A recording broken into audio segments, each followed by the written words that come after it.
Greetings, everybody. My name is Coin, and welcome on into another session of Elden Ring Reforged. Deathless. All content, hopefully not too asterisked.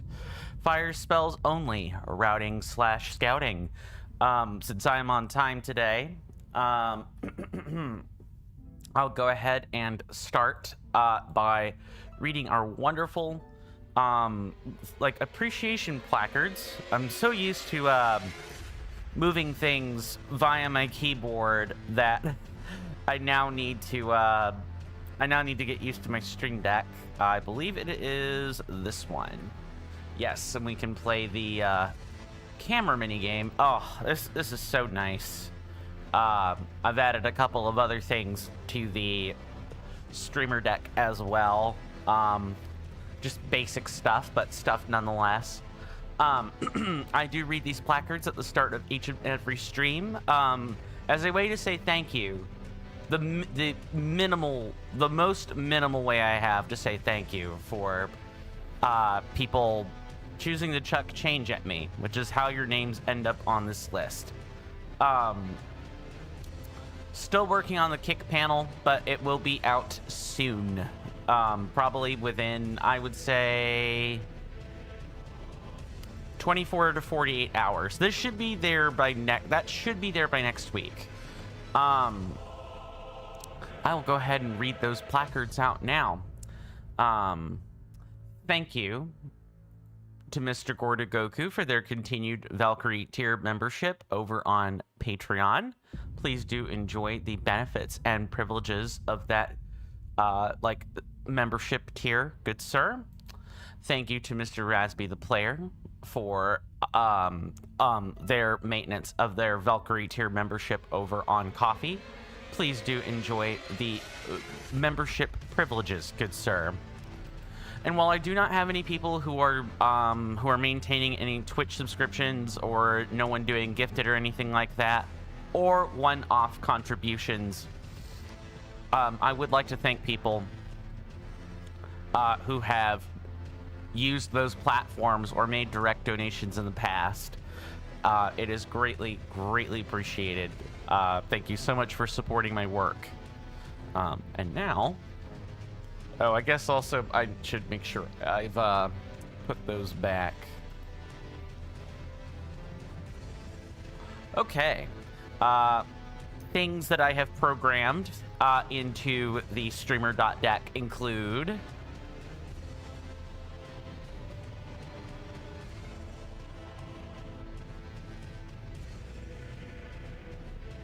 I talked just now and no one could hear me.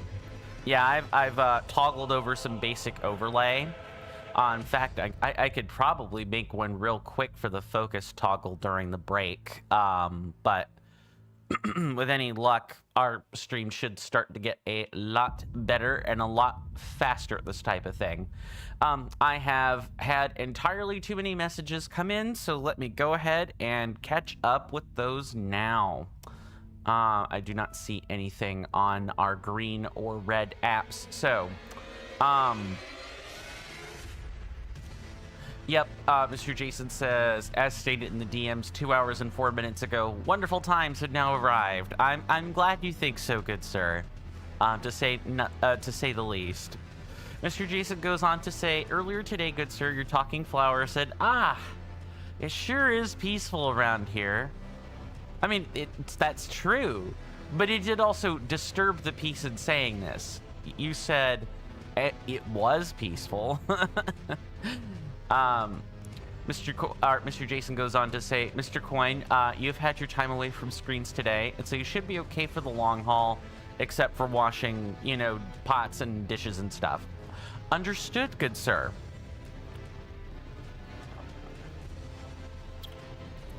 Hashtag not sponsored by Cheerwine. I have not tinkered that much with my Stream Deck. I'll probably do more than like a couple of buttons during the weekend, but we're gonna go ahead and get started, and I'll tell you guys what happened last time, and also what I've figured out during my off time. Welcome on in, Angie Philosopher. Good to see you.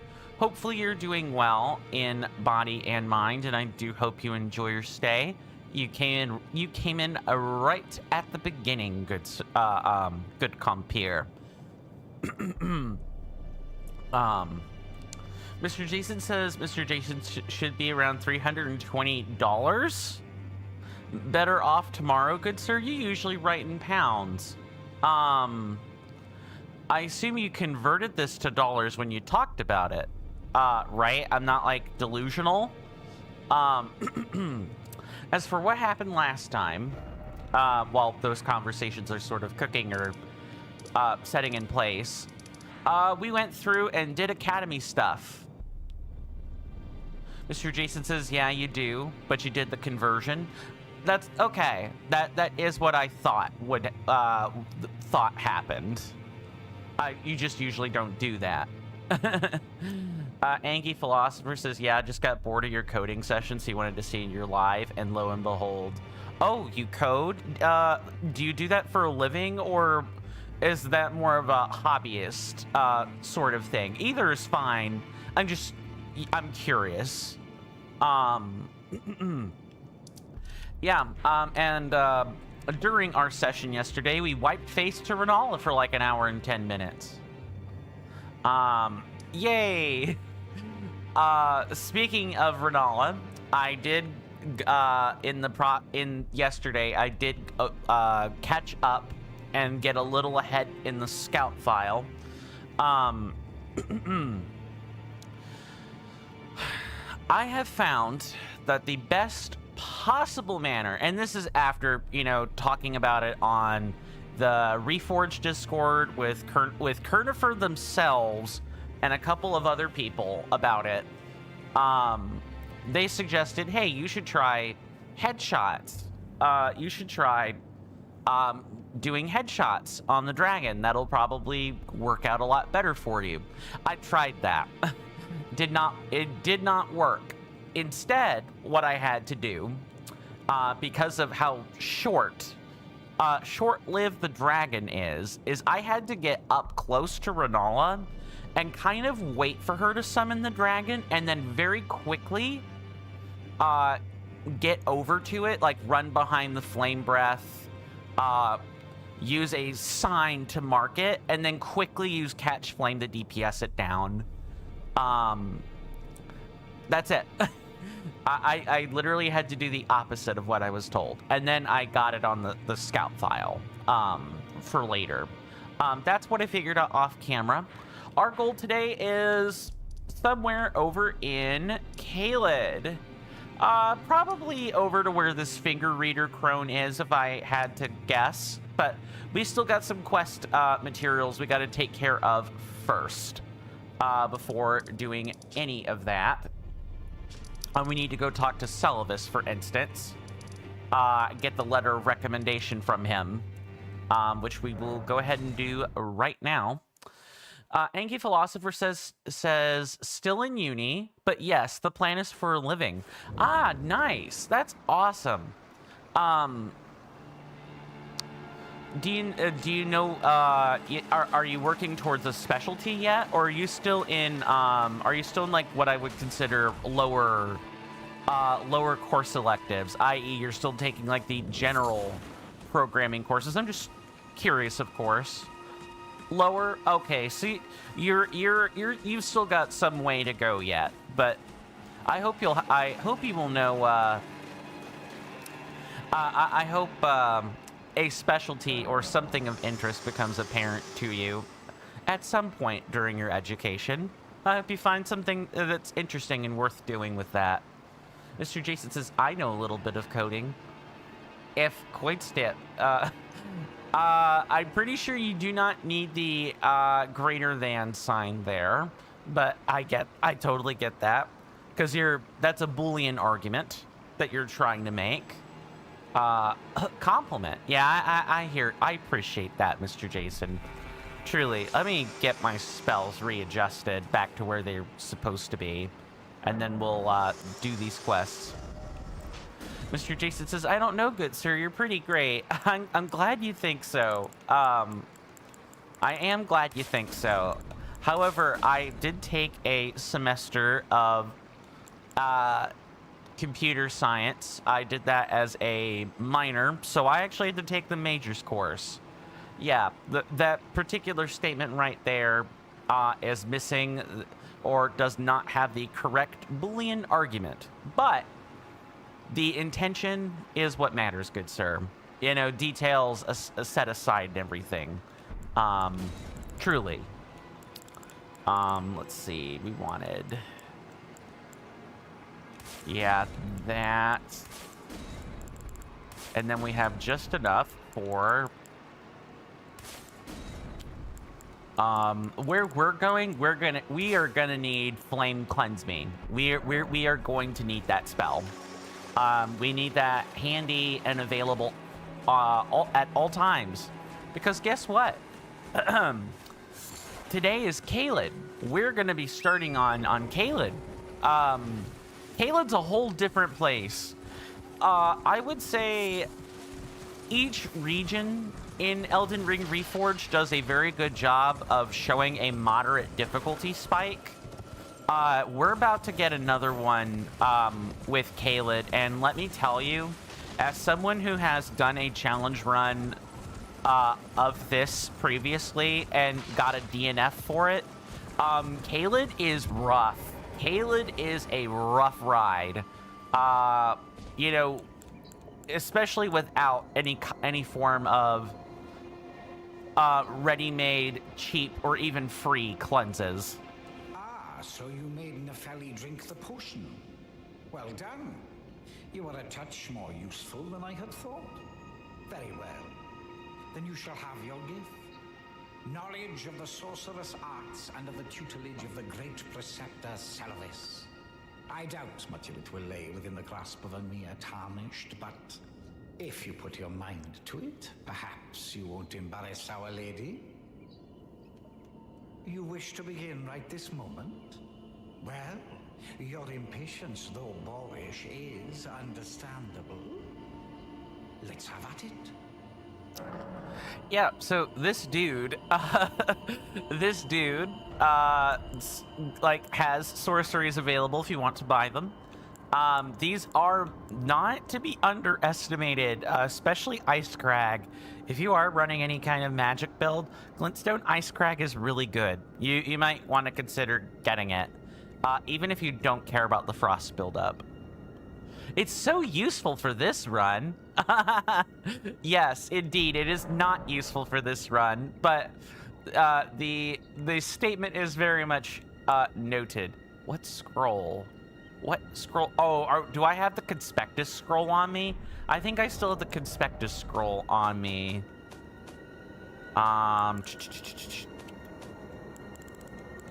Where is it? Where is it? Yeah, I still have the scroll. No, I don't want this guy getting the scroll. So soon. There remains much to be done. Make it quick. All right, let's talk about some dialogue. So, you had Nepheli drink the potion? Truly? Then perhaps something was amiss with it. It's concocted from the finest ingredients, but perhaps I should review the recipe. I may have expected too much of her to begin with.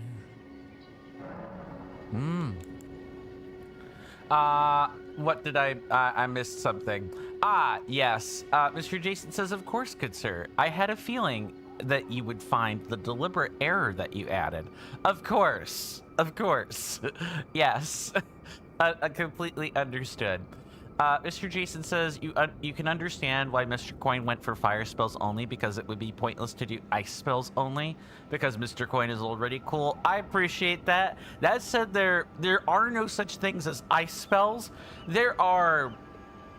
and those would be called snow sorceries. I don't know why give me a second, I'm going to clear up my throat here. There we go. That's much better. I was beginning to feel the gravel in my own voice there. Yeah, snow sorceries are a thing, but it's not like there's cold damage in this game.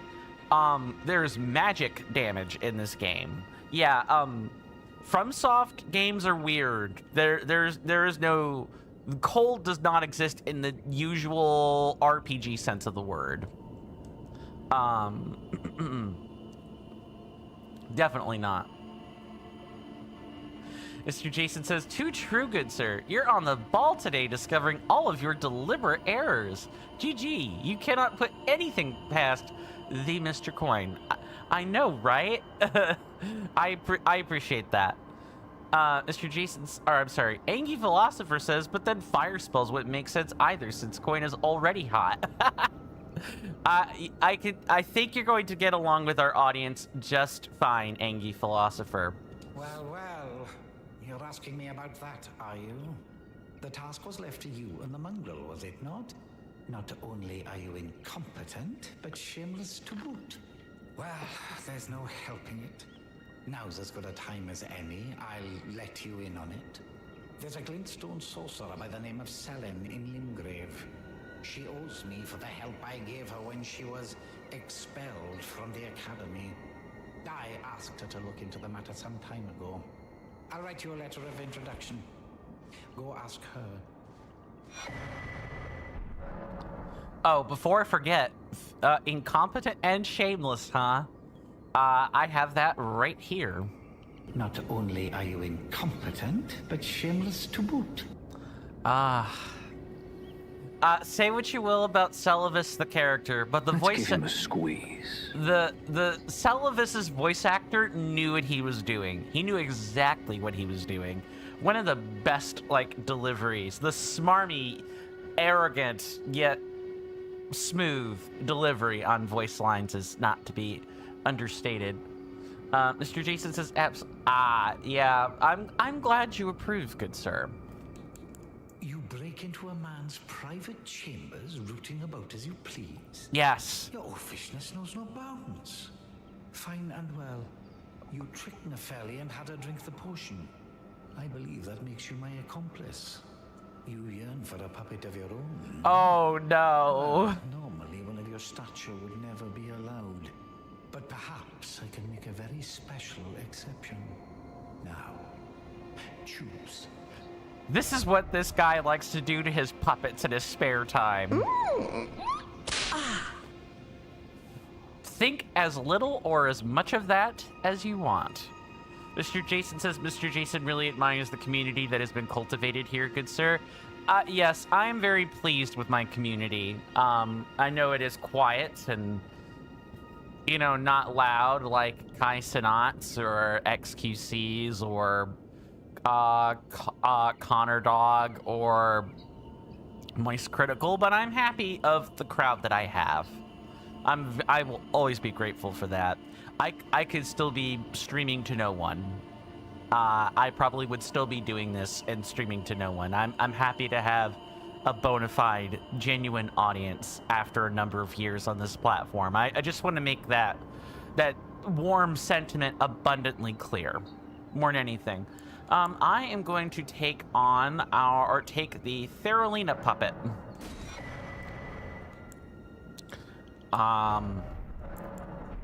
And go from there. Now, can we talk to you a bit more? For another lesson.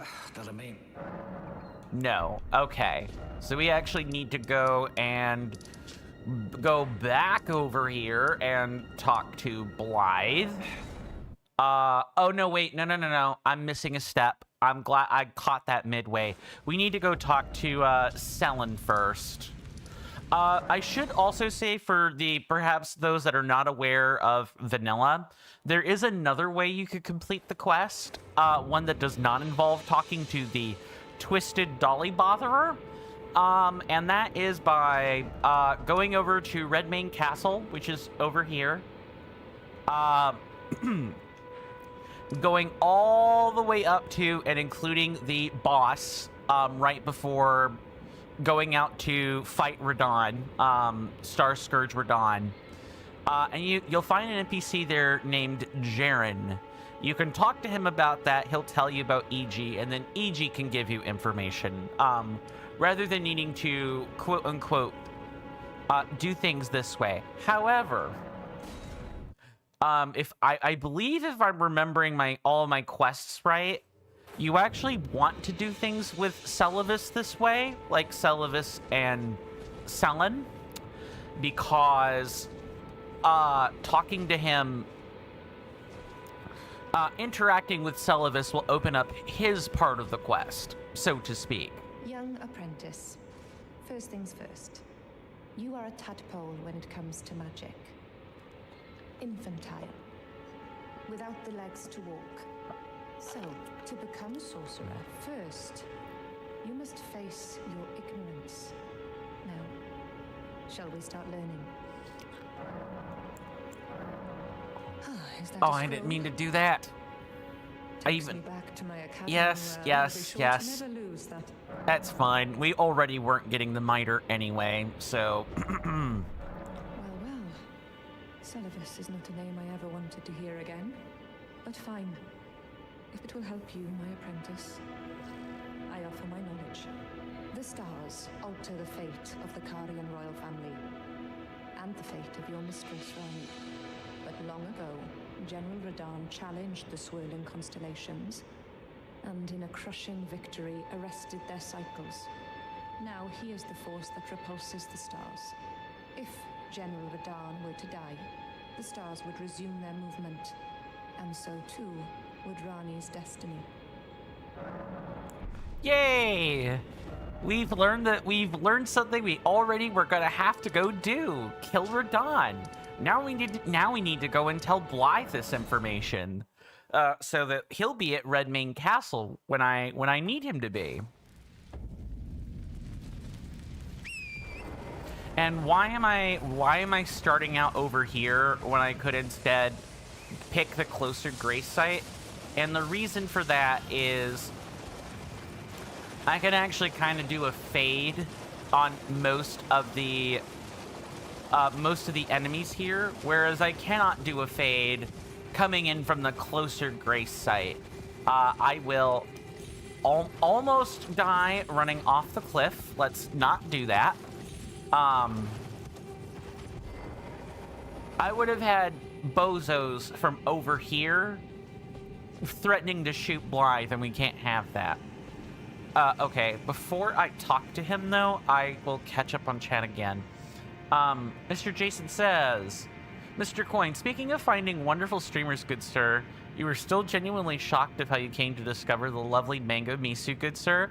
Back when you first found her channel, your main categories on Twitch were just Animal Crossing New Horizons, Super Mario Maker 2, and The Legend of Zelda Tears of the Kingdom. And so the fact that you found Mango Misu under the category Pokemon Let's Go Pikachu Eevee was pretty amazing, because it wasn't even a category that you marked in bookmarks. And then on top of that, there were a whole load of other streamers that were doing the same thing, and so the chances of finding Mango Misu were something interesting that you would like to know, but wouldn't really want to attempt to work out. Yeah, that's like a... I guess to give you an idea of the sample space, it's how many different categories are there on Twitch, added together with how many people are, streaming on Twitch. It's a bunch of nested probabilities. Yes, you definitely don't want to try to work that out. That is a very complicated probability problem. And you would have to purposefully take a smaller sample to even try and work a simpler version of the problem. Ah, well met. What news? So Rani's fate is kept in stasis by Starscourge Radahn. That reminds me of something I heard. There's a festival being held at the castle on the southern edge of the Caelid Wilds, east of Limgrave. It's a festival of combat. And I heard that you can fight Radahn himself. He who was once called the strongest of all the demigods. Maybe it's just a coincidence, but I think it's worth investigating. I'll be on my way to this festival of Radahn. You're coming too, right? To Radahn's festivities. I'll meet you at Redmane Castle in Caelid. The way ahead is pleasingly simple. We fight, sword and fang. Alrighty, well that takes care of that. Sorry, we had to, I did not mean to pick this rest site. I'm gonna do a bunch of mistakes today, aren't I? Yeah, I get the feeling I'm really gonna have a not quite so great time today. It's just an inkling of a feeling I have. And I will go ahead and make a new split. It would be nice. Is there a shortcut key for this, by the way? No, there is not. It would be nice if there was actually a shortcut key. I'm hoping that the new version of Hit Counter Manager will have something like this available to it. For now, though, I gotta just click and insert the... give me 1 second, everybody. I heard a doorbell, and I get the feeling someone has locked themselves out. So sorry.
Sorry about that, everybody. I am back. As expected, I was correct. Mr. Jason says, and thank you, Mr. Jason. You hear the doorbell and you feel that someone has locked them out, quote unquote. I'm sorry. Yeah, I should have read that. I gotta figure out a set of rules for this.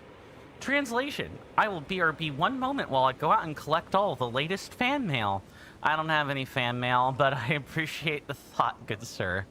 I do not, in fact, have any fan mail.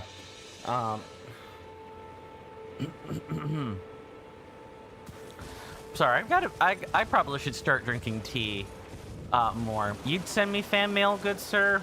I'll think about it. I will think about that, because I live with people. If I just live with myself, I would kind of open the floodgates on that, but I do not just live by myself, not really, so for that reason, I want to be careful about giving out addresses that don't belong to me. Then I could see, maybe if I did live by myself, I could definitely see the fan mail. Now, welcome on into Caelid. We're gonna play a fun game. Mr. Jason says, would you like to do that one day, good sir? Yeah, one day. Today is not that day. If and when I live on my own, I will do that then.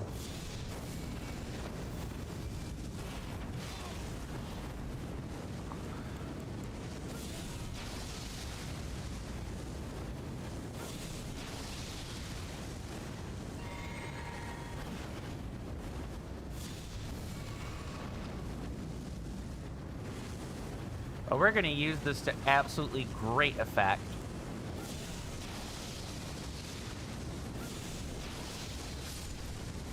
Anastasia Tarnished Eater. Okay. I think I know how to spell all that.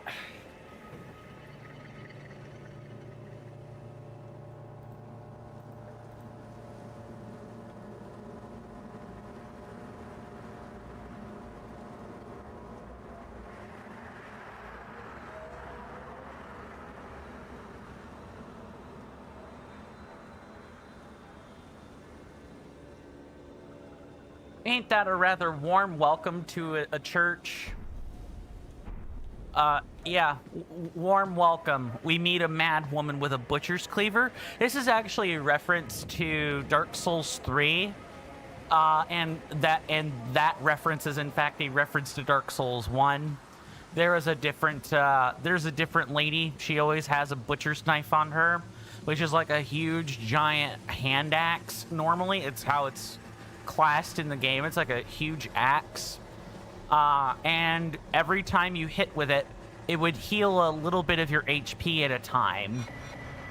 It was said that the woman with the butcher's knife would often eat her victims or taste bits of their blood as she's going after them. At least that's the fan theory anyway.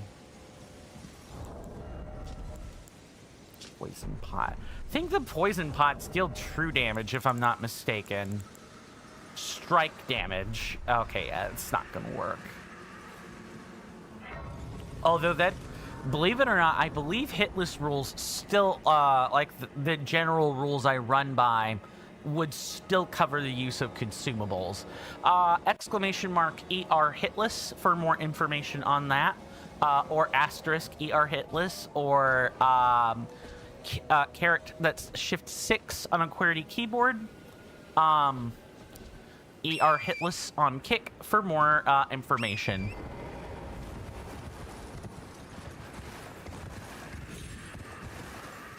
Eventually, I'll probably have a part of my stream deck dedicated to that as well. But welcome to Caelid, everybody. This place has been struck by Scarlet Rot, which, and it's also like a war-torn, war-ravaged place. Lots of fighting took place between Melania and Star Scourge Radon. And the result of that is, Deck Nabbit, stop raining video game. Stop it. Get help. Kernifer, I don't suppose I could get an item that lets me control the weather. No, I guess not. Okay. I jest. Such an item like that would be overpowered. Oh, wait, what? People are probably thinking, but I mean, it's true. I could, with the Sword of Night and Flame, always make it morning. If I were doing the lightning version of this type of run, I would just make it rain all the time. Because I would then deal 10% more damage during rainstorms. It's certainly quite interesting. I guess we could go here first. This wasn't what I piloted out, but that's fine.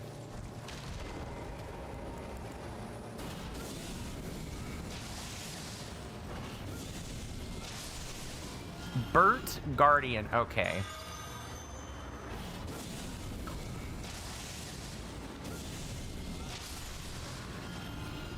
Oh, Mr. Jason says, oh, Mr. Coin, good sir, you're going to be between you and the wonderful Bumblebubs today. Enjoy fluttering about between the two of us then, good sir.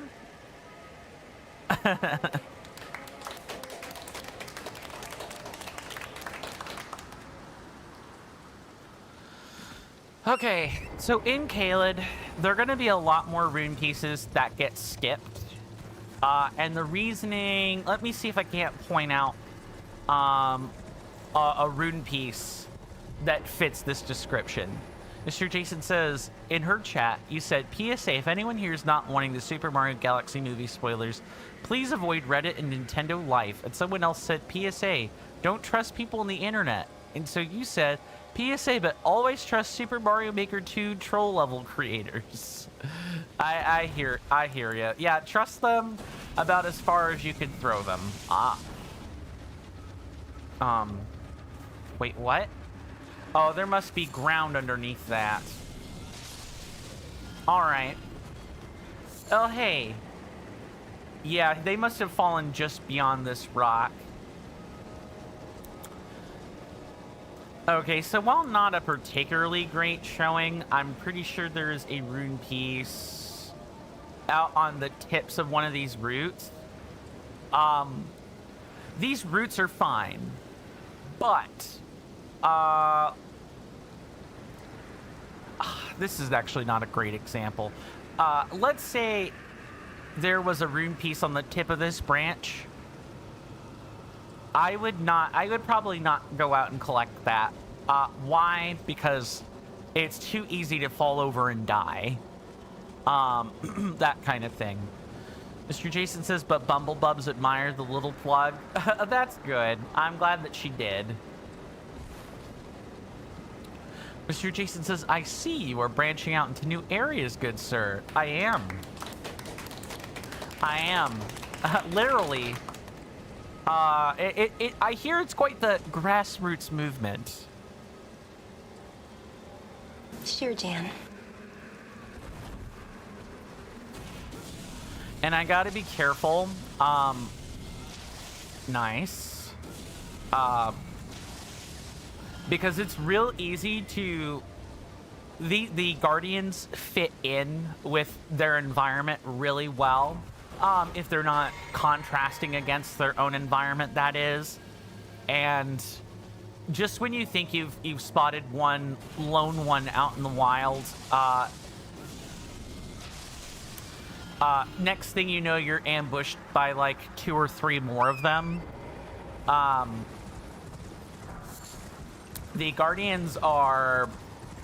They're fine individually, if annoying. They get quite threatening in groups of 3 or more.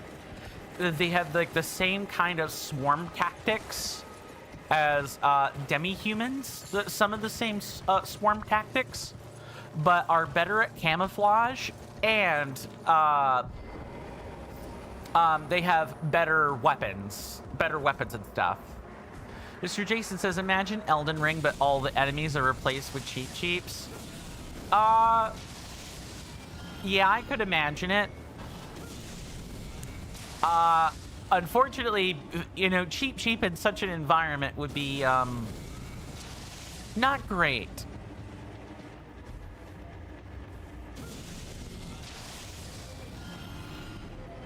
Mr. Jason says you saw something really cursed today. You, good sir, you saw a Tingle soft toy on the My Nintendo UK store. Wait, you don't want 35-year-old men in green spandex as a soft toy, good sir? I assume it's like a plush or a plastic toy, right? I mean... Come on, that's like someone, that's like someone offering or wanting a Deadpool toy. That dude is also,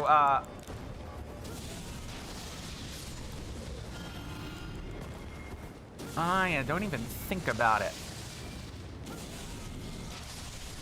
Try dodging that one, you silly Guardians.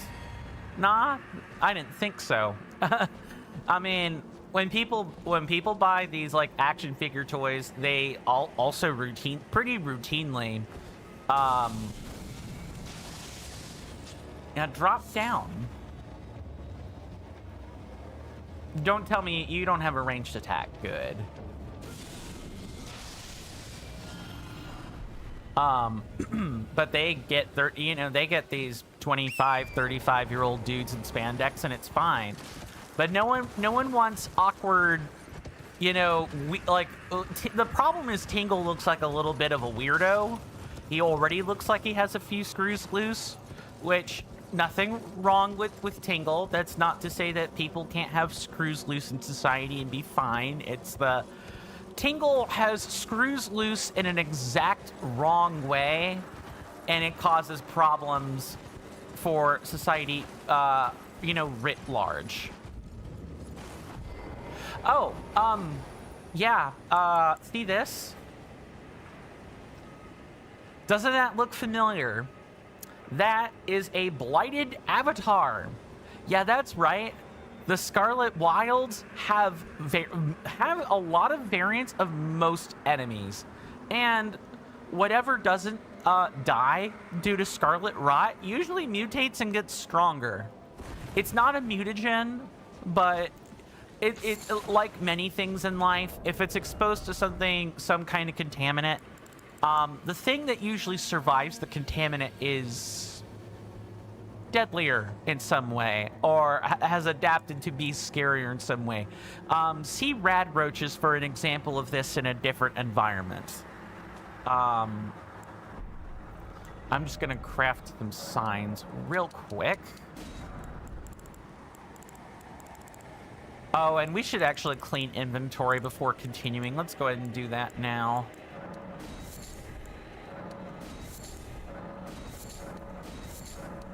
But we're going to get a whole bunch of new materials here today.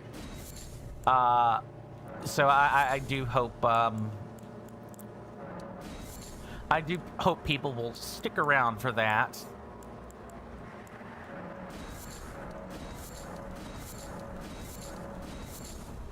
Just going to clean all this up. Probably put 5 of these in here like this. Oh, I should not. Okay. Yep. I forgot that the formic rocks can also turn into ingenious alchemic. I should not have done that. It's fine.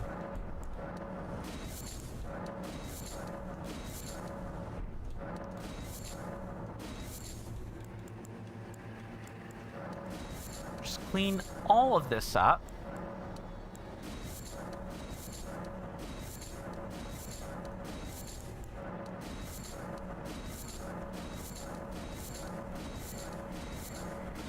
You guys are going to have this sound seared into your mind. Guaranteed.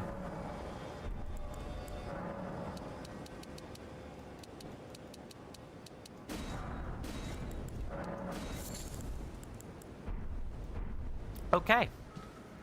Who do I want for this? These guys do have different weaknesses, I'm pretty sure. They should still be weak to fire, but... as for status, I don't think they're as susceptible to bleed as their regular counterparts. I guess we'll get to find that out. But let's go ahead and summon our dear friend Lutel for this one.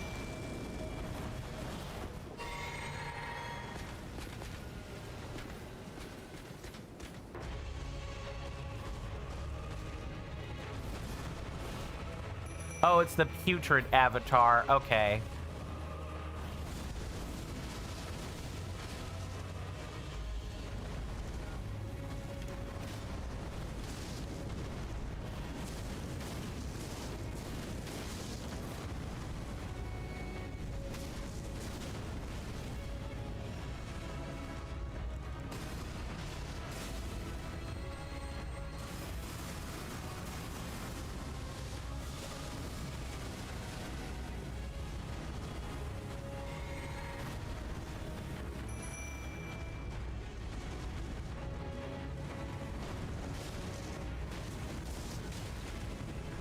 What am I getting hit by? Because it wasn't the Scarlet Rot spatter, it was something else.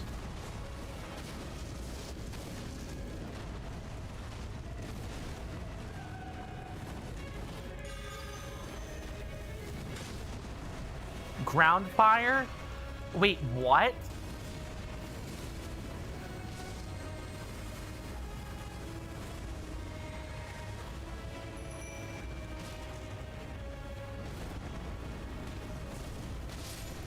This creates a hostile ground fire?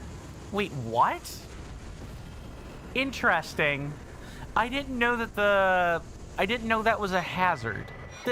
That's an interesting application of the spell. Unless it's coming from some other source.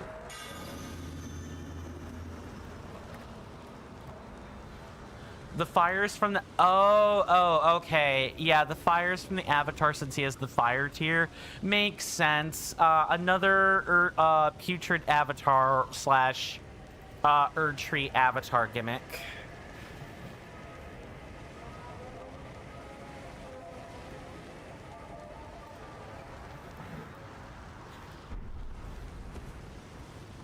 Very well. Why don't we take a look at the weakness of what we have just learned? I believe this will be under the Primordial Life Force. Yes, here it is. Weak against fire, immune to scarlet. Yeah, I was. That was a good call. I'm glad that I figured out that this was probably not going to have the same weakness to blood loss. So I picked out a... Hold on, did that say... Yeah, okay, not any of the statuses I was trying to inflict. Good. So I could have used the Flame of Frenzy on this if I wanted to. That's the important part that I actually care about. And now for the animation that I hope does not get slowed down. Like basically whatsoever. Where is this? This is like here. Look at how fast that is. I don't know why the ground animation for that is so much slower. Like that doesn't make any sense. It's not like an infamous Elden Ring Reforged change or anything, but it is one of the ones that just makes less sense to me compared to some other changes.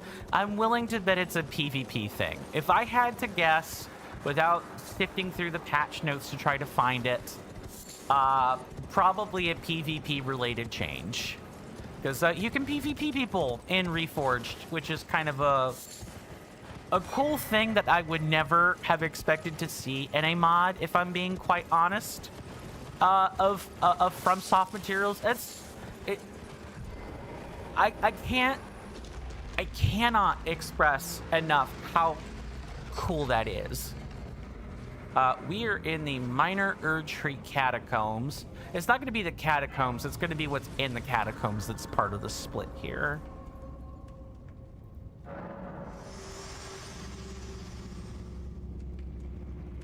No, not a new profile.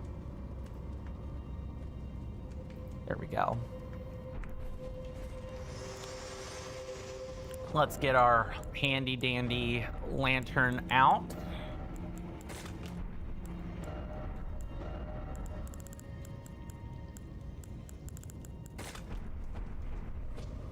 And hope that what we find in here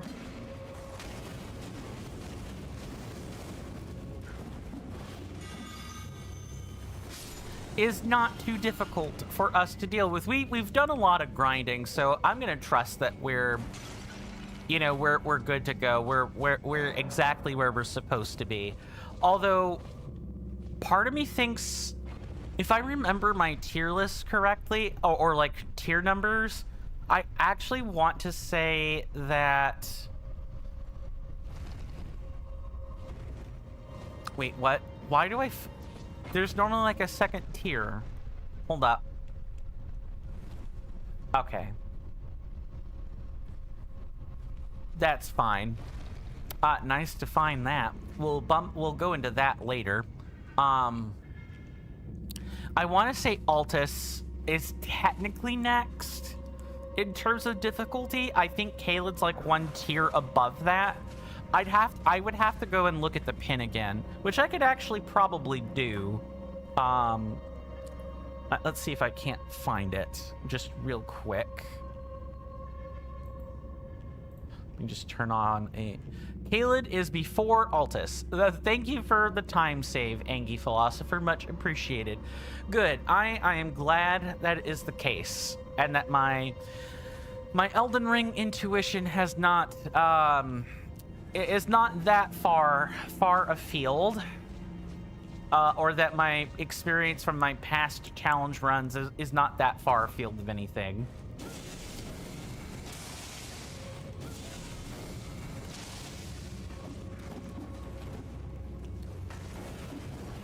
Wow, nice jumping, dude.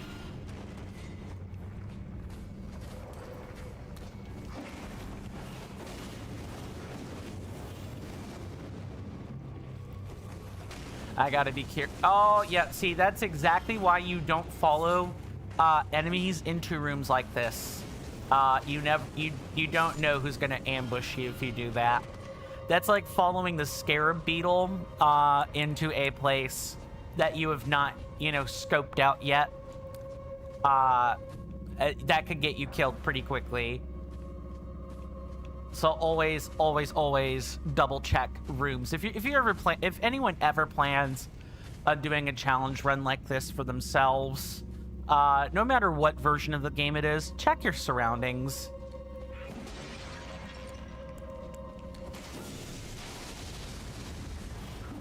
Nice.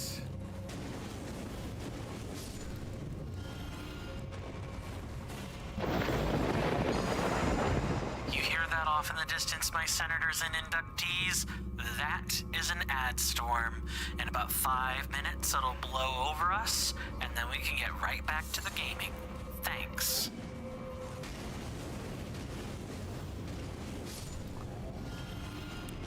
We do take commercial breaks around here. That was our little the little 5-minute warning before the commercial actually comes into effect.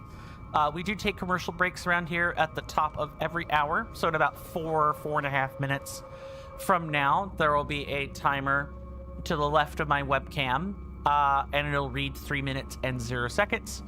And during that time, ads will be playing if you're on Twitch.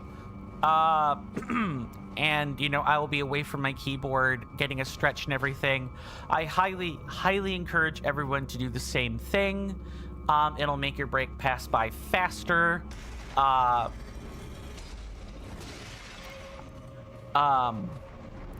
It'll make your break pass by faster, and you don't have to look at ads.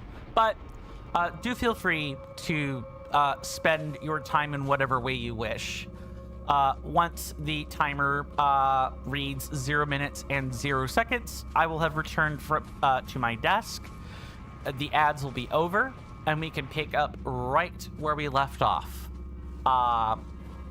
Exactly where we left off. Most of the time. We had an incident yesterday where I ended up having to spend 20 seconds to kill enemies on screen before it could even get the ability to pause. So there are definitely some hiccups that come along with playing like games like these that don't have even with you know, the accessibility feature.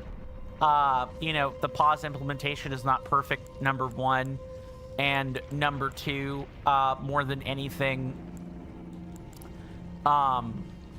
you like the accessibility feature is not always available, and or you don't always have the reflexive inputs to make that happen. You gonna do this? Yeah, I think you're gonna do this, huh? Nice.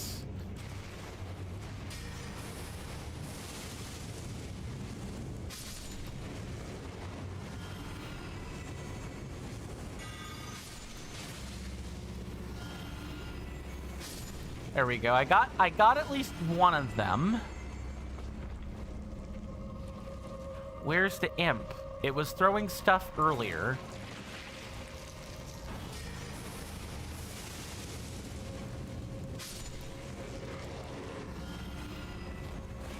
Not sure. Oh yeah, this is rot water. Yeah, something else. I know I'm just kind of talking about all the vanilla things today, but yeah, this is the rot water. If we step in it, we build up scarlet rot. This is why I brought Flame Cleanse Me for exactly this purpose.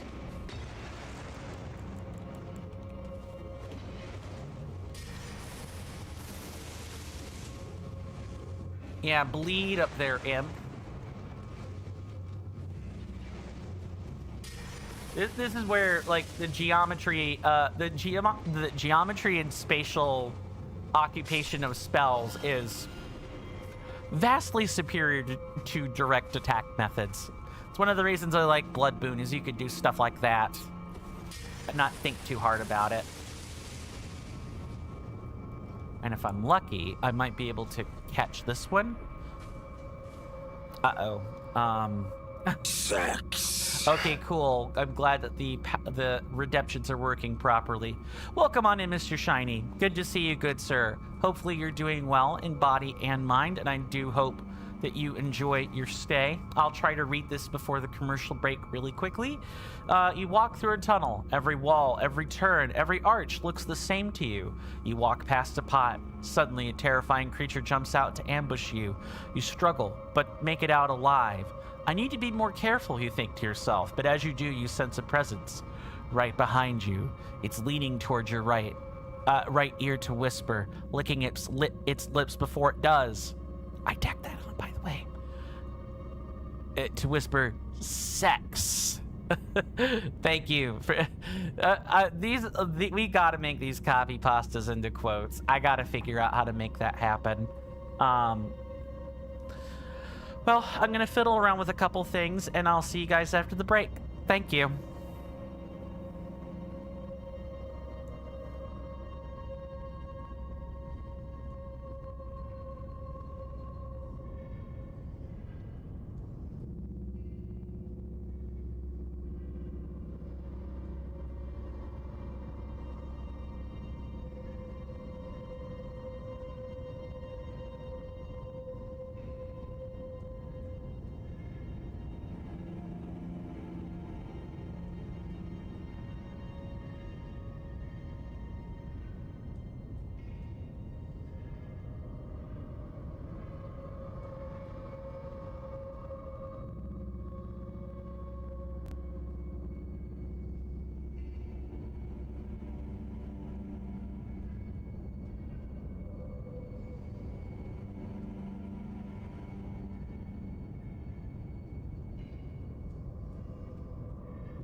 Sorry about that, everybody. I am back.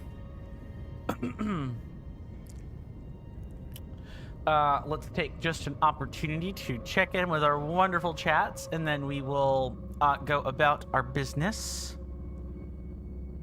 I do not see anyone on the green or red apps, so I'll just catch up with the folks on Twitch. Mr. Shiny says you used to write short stories back in your glory days. Ah, your glory days are yet to come. I know you already have some, I'm sure. I don't want to diminish those, but your best days are yet to come, good sir. Never forget that. You're glad you didn't lose your touch entirely, though? Yeah, those are pretty good ones. I gotta find a way to immortalize those as quotes. In fact, I can look at that system now. Let's see. Under system, quotes management. Okay, so if I do something like... I'm gonna do some typing for a second.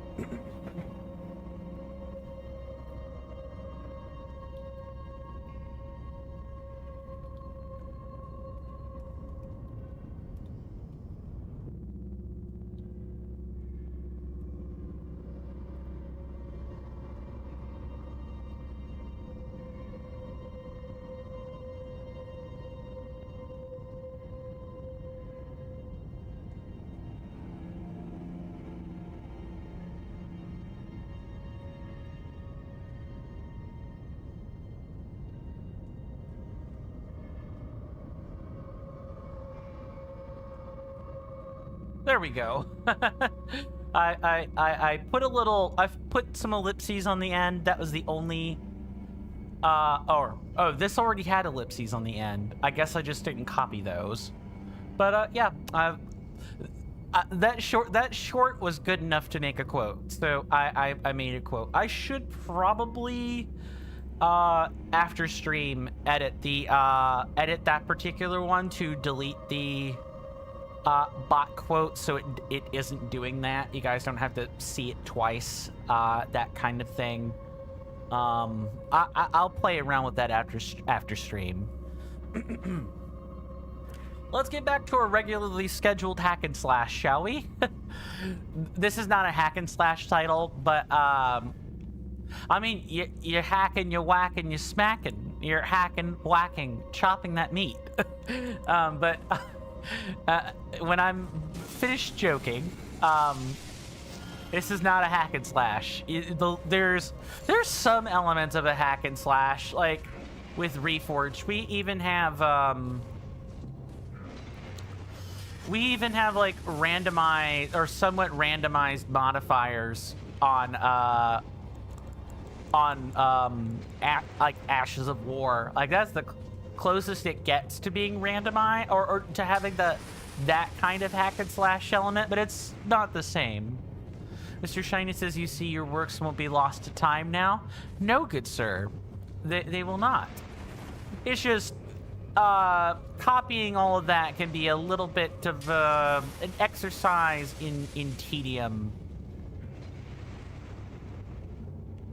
I need to like change positions somehow.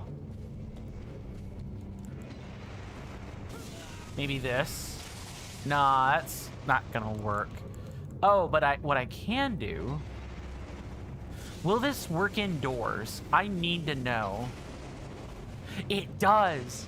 That's incredible. Amazing. So there's an enemy that's being really difficult and hiding behind cover, yet I can lock onto them. They're getting a rain of fire. Oh, amazing. That is probably one of the best incantations ever. One of the best ones ever. I want an ice version of this. I want or a storm version of it. I had long advocated for it in early Reforged posts about that particular spell or versions of that spell, but We just didn't have the resources to make that work, and it wasn't really in lore. Now we have some things to play with. I would love a snow version and a lightning version of a spell like that. Mr. Shiny says, now that's what I call a slow burn. Your witticism is much appreciated, Mr. Shiny. Let's see. Oh yeah, we need to go into the hole to go up here. Makes sense. One drawback to Flame Cleanse Me that is probably worth mentioning is the fact that I took damage doing that. I hurt myself in order to cure myself of rot. It's a flavor win. It is a flavor win. You're burning yourself in order to cleanse rot out of you, but it is worth noting in a Deathless run that you can in fact kill yourself with Flame Cleanse Me. That is a thing that can happen. I've done it exactly once. It was hilarious when it happened. Absolutely hilarious. Now what is less hilarious is this jerkwad doing the thing with his giant sword. Get lost. No one wants to see you, Wolfam. Absolutely no one.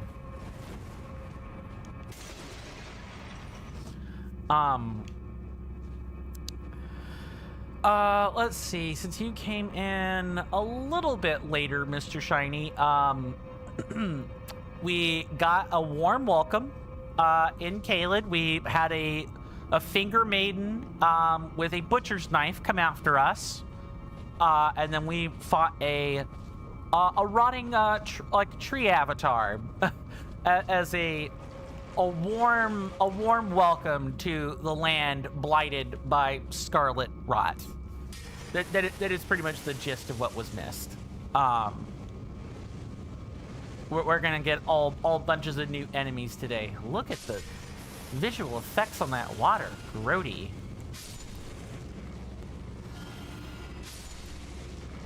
Very grody. There are places for you to stand in order to avoid getting rotted out, but we brought a spell for this. And I intend to use it.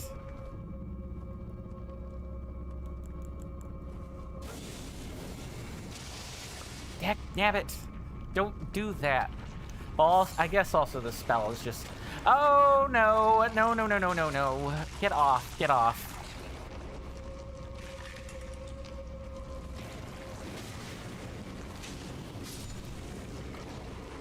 Yay, for traps. Classic Dark Souls 1, everybody.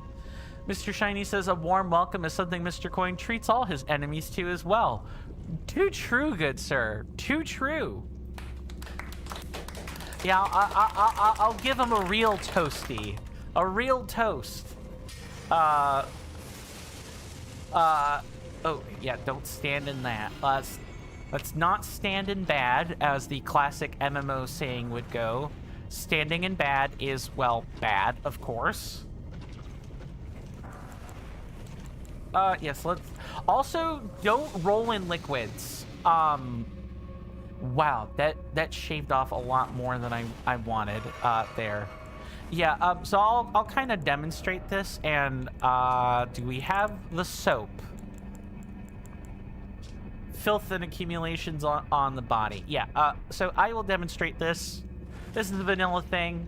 If you roll in poison, look, or in scarlet rot even, you will slowly build up what you've rolled in. You don't want to do that.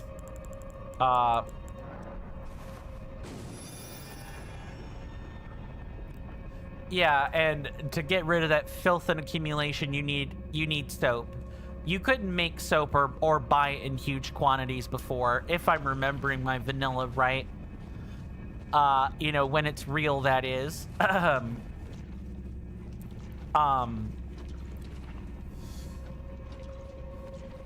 Well, let me not... Oh, yeah, that is a pool of rot.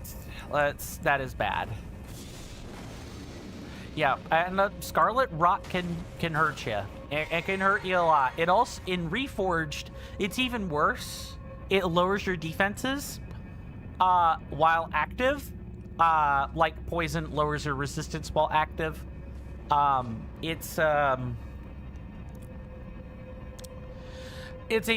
Those two statuses are very, very dangerous. They were dangerous before in vanilla. They're even deadlier now in Reforged.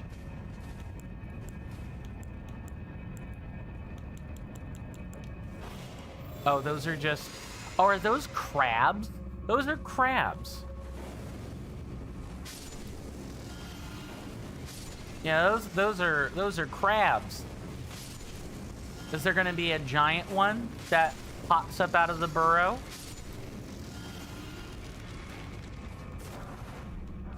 No, I think the babies were the trap. Okay, cool. Angie Philosopher says, defense negation doesn't really do that much. Negation reduction from frost is much more impactful. True.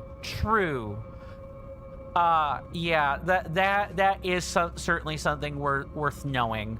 And I know you could get both of those together. So if you're really wanting to like whittle down an enemy's defenses, just hit them up with frostbite and scarlet rot, and they'll be pretty vulnerable to physical attacks. Like these are welcome statuses to see in like a play group of 4.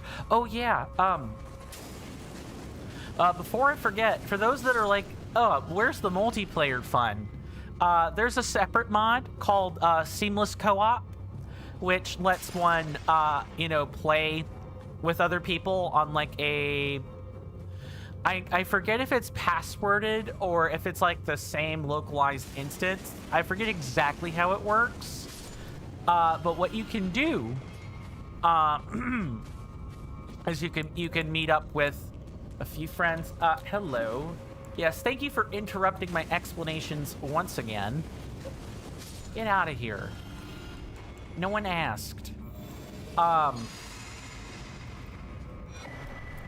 But using Seamless Co-op, you can play with up to 3 other people, which is fantastic because Reforged has Seamless Co-op compatibility. There are some extra steps you have to do in order to make that happen, of course.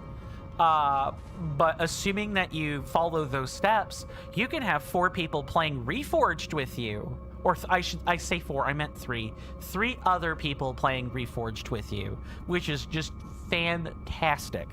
I forget if it was Iron Pineapple or another person, but I know there was someone that went through and evaluated Reforged in YouTube videos, and I believe they also had Seamless Co-op compatibility that was discussed as well. I'm pretty sure that was Iron Pineapple, but I could be misremembering though.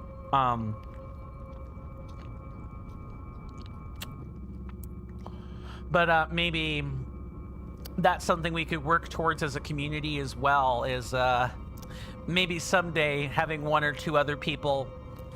I don't think I could quite handle 3, but at least 1 or 2 other people to sit and play Reforged with. There are Discord lobbies in the Reforged servers set up for that too. I believe there's like whole forum channels where people can post, looking for group, or LFG as it's called, LFG posts. People can make those in there. Mr. Shiny says, Scarlet Rot is something Mulaney enthusiasts would risk taking just so the game lets them solo her. Ah, yeah, let me solo her. Yes. Jar White cosplay. Let's go. Then Mr. Shiny goes on to say, playing this mod with others is an excellent way to reforge your friendship with them. Too true, good sir. Too true. I would like to get a challenge run under my belt first before I even think about that, though. Or at least at least get the routing done. Like, all work and no play makes Jack a dull boy, but all play and no work makes Jack a lazy boy, and I don't want that. I don't want that at all. Sorry, I'm a little bit less familiar with Caelid, so I'm double checking rune pieces. I want to make sure we don't miss those. Oh, there's one right there. Cool.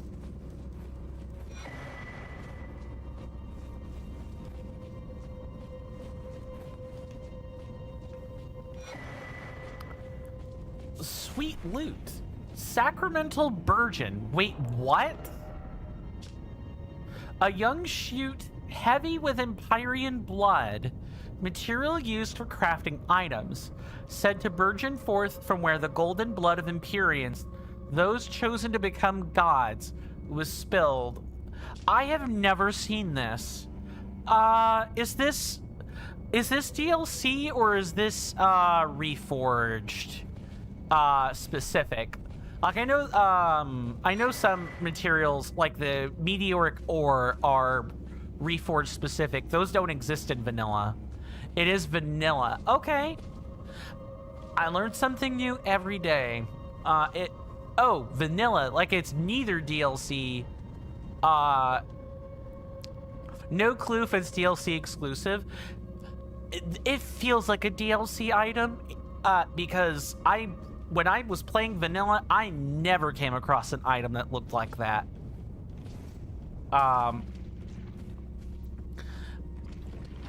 I could look it up on Fextra Wiki, or Fextra Life or some other wiki at a later point. Probably during break. That way, I'm not taking up valuable runtime looking for that information.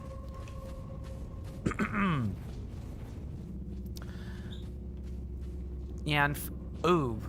My Stream Deck comes with like a notes function. Maybe I ought to put that, make a note of something or figure out how that works. My knowledge of my Stream Deck is nascent, but I can't wait to see what else this puppy is capable of. And I had to download an OBS extension yesterday in order to get the like toggles for this working.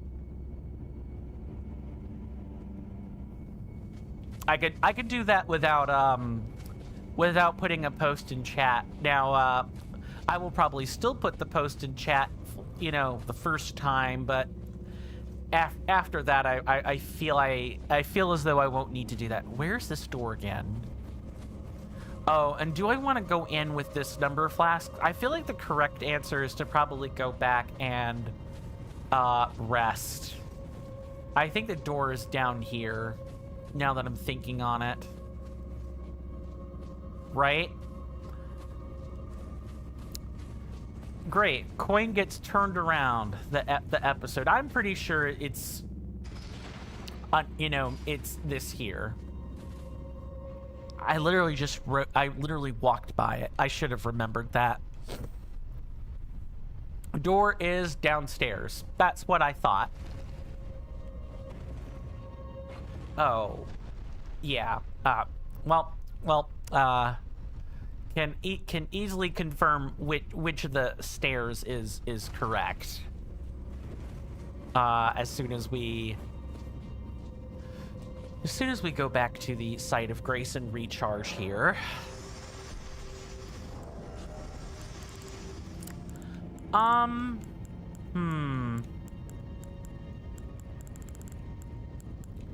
Yeah, I'll make the hard runes here. I don't know how hard this particular boss might be.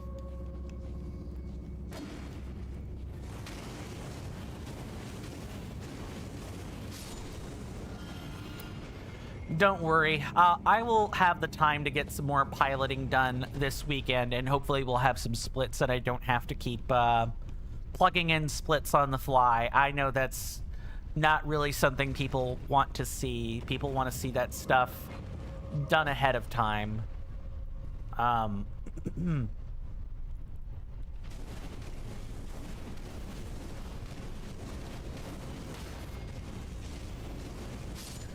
Just shiny new toy. I'm literally programming. I'm literally learning to program things that will make the stream a little bit more conducive to like quick swaps to things. I'm having too much fun with it, I guess is the short form of that sentence. All right. I have no idea what I'm going to stride into, or I don't remember what's here is the more accurate statement. So I'm going to go ahead and do this, and I will see you guys on the other side. Oh, two. There's both versions.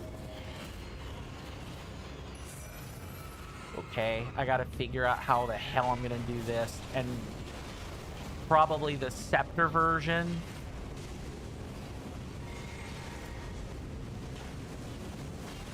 Nice. Great.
Okay, there's one.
Die. Sorry, that was a bit over the top for just double Erdtree or Erdtree barrel watchdogs. Sorry about that.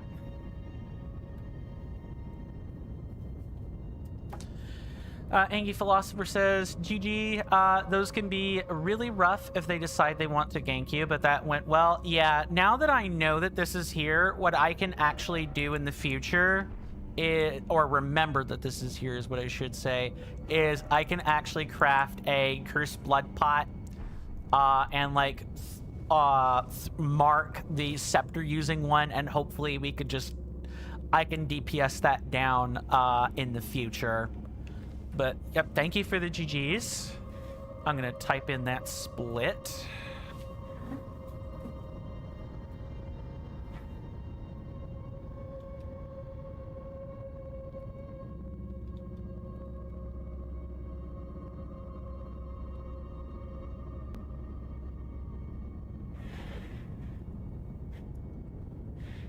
Unfortunately, there's no shortcut that would be feasible on the Stream Deck to type things like that, or else I would do it. I'm sure I actually probably could do it if I set up like 2 pages, one for each letter, but I kind of don't think that's a good idea, because then I might accidentally press those letters when I need them for something else. Yeah, Erdtree Burial, Watch Dogs. I should not use duo there. That should have an S on the end.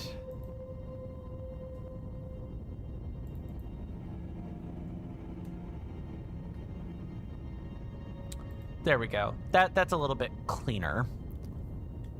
Back to the church.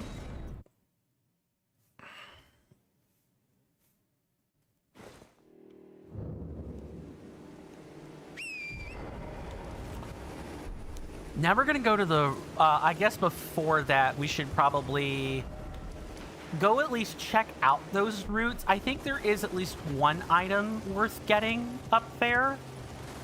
But then after that, we're gonna go into what I like to call the Fallout part of the Lands Between, where the creatures are big, giant, and vicious for, you know, no other reason other than they can be.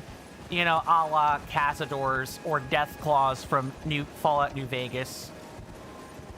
Yeah, there's at least an item down there. I'm glad I looked. I think that is the only item. Oh, that is death.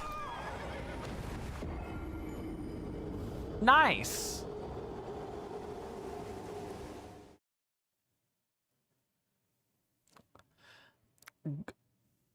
Hold on. For falls like that.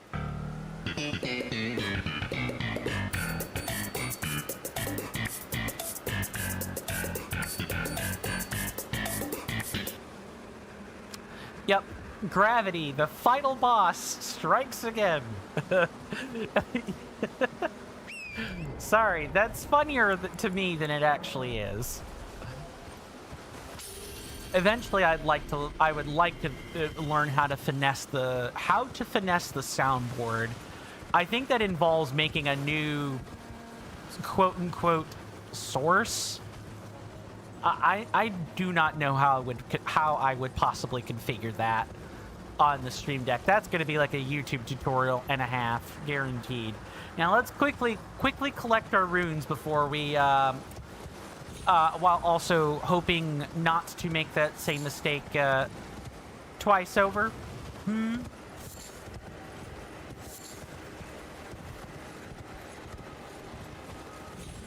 Also, I hope you guys like orange and pink and brown. You guys are going to be seeing a lot of that today. Just welcome to Caelid, everybody. That's what's here. Orange, pink, brown, gray, kind of a dull, drab, yet somewhat colorful landscape. And maybe some red thrown in for, like, other things. I'm like checking to see if there's like a route with an item on it, but I don't think there is. I think it's just that one item on the overarching route there. And I'm willing to bet that is probably not even worth the pickup. We're gonna find out.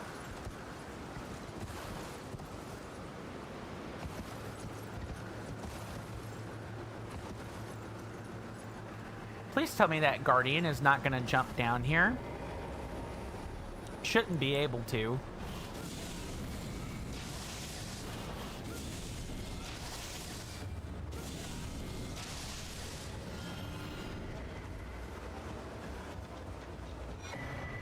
Oh, a rune arc?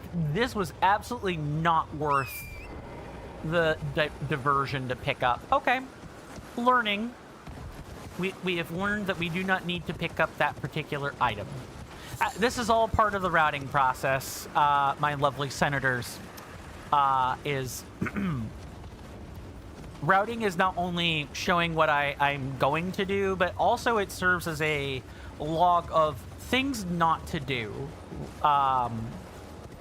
especially if I take the appropriate notes to remember that in the future. Let's pick up this one. What do you have to say, good sir? I can't even tell what you are. Is that like a guild? Oh, yeah, there's like brambles on the top. I think this is a... No, actually, I can't tell. Hold on. What kind of accoutrement are you wearing, good sir? You see a horn. Oh, this is a wandering noble. Okay. It's rotting. Everything rotting scarlet. The very earth that Caelid rests upon. And Celia, town of sorcery. The end is nigh for us all.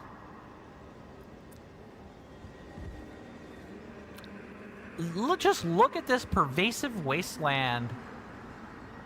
The gray here is scarlet rot bloom, but there's also like bits of fungus there. What's up with the plot twist, Mr. Jason? Whose plot is being twisted? The true final bosses are the troll level creators. Are you the one that programmed the gravity, Mr. Jason? Can you unprogram the gravity in this game? Can you enable Pegasus glitch for me? That a thing you can do? I jest, of course. Ow. Now let's not get hit by that.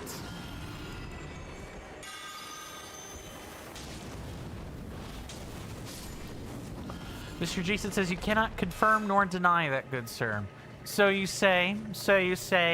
The framework of plausible deniability does allow you to do that, I suppose.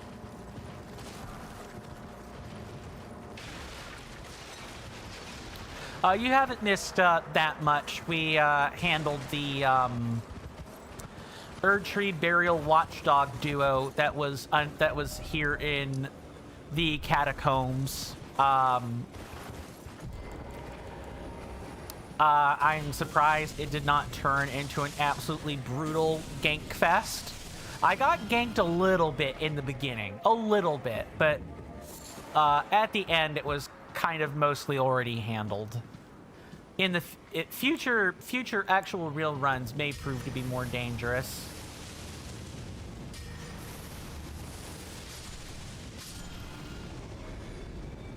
Bleed for me.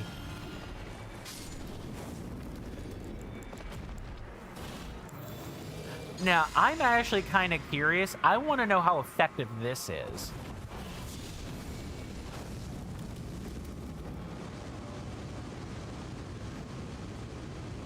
This is what Flame Fall Upon Them should have been.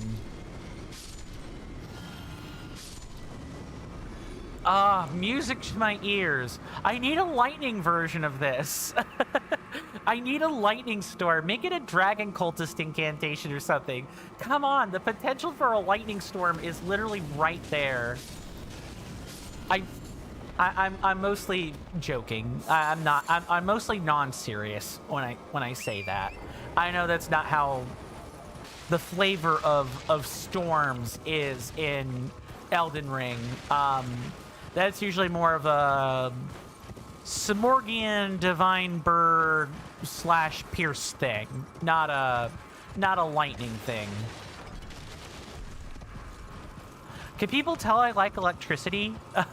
I sure hope people can tell that. If it wasn't clear I like that sort of thing, let it be known it is one of my favorite things to work with in RPGs is like storm, wind, and earth. That all that sort of stuff. Mr. Jason says Mr. Coin talking is music to my ears. I appreciate that, good sir. How is Mrs. Bumblebub's stream doing? I guess we could make this a split. Sure.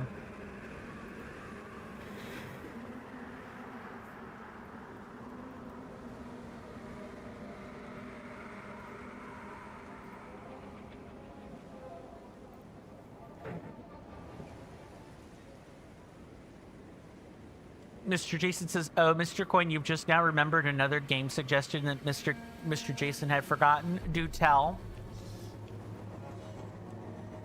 Golden Sun and Golden Sun: The Lost Ages. All right, you remembered. You remembered your suggestions, good sir.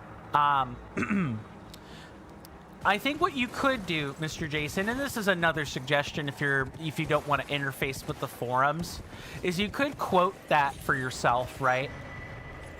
You could quote the suggestion, and then write it down later, or at least put it somewhere for me to refer to, that kind of thing. Glad I got the rune piece there. I don't think there's a rune piece in this area. Rain, rain, go away, come again. You know, some other stream. Rain, rain, go away.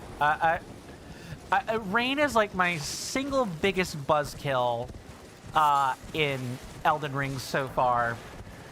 It's like Roy from Full Metal Alchemist. I can't work in water, man. It can't work when it's raining. The guy just has to sit and hide, or use a sword otherwise. I'm being melodramatic, obviously. 10% damage is not a huge deal. It's really, really not, but I hate the frequency that it is happening, you know, on my challenge run. I could just see it now. When we actually, if I ever actually do a lightning version of this run, it's never gonna rain. It will never rain. I guarantee it. It's the classic, it's the streamer's curse coming out to play. There was still one more suggestion, good sir. Oh, you told me about Alundra. You told me about Golden Sun and Golden Sun: The Lost Age. You suggested, you know, Breath of the Wild or Tears of the Kingdom with mods turned on. Super Mario Odyssey. And there's probably another one that I'm forgetting. What's up, Mr. Jason? What's the excitement all about?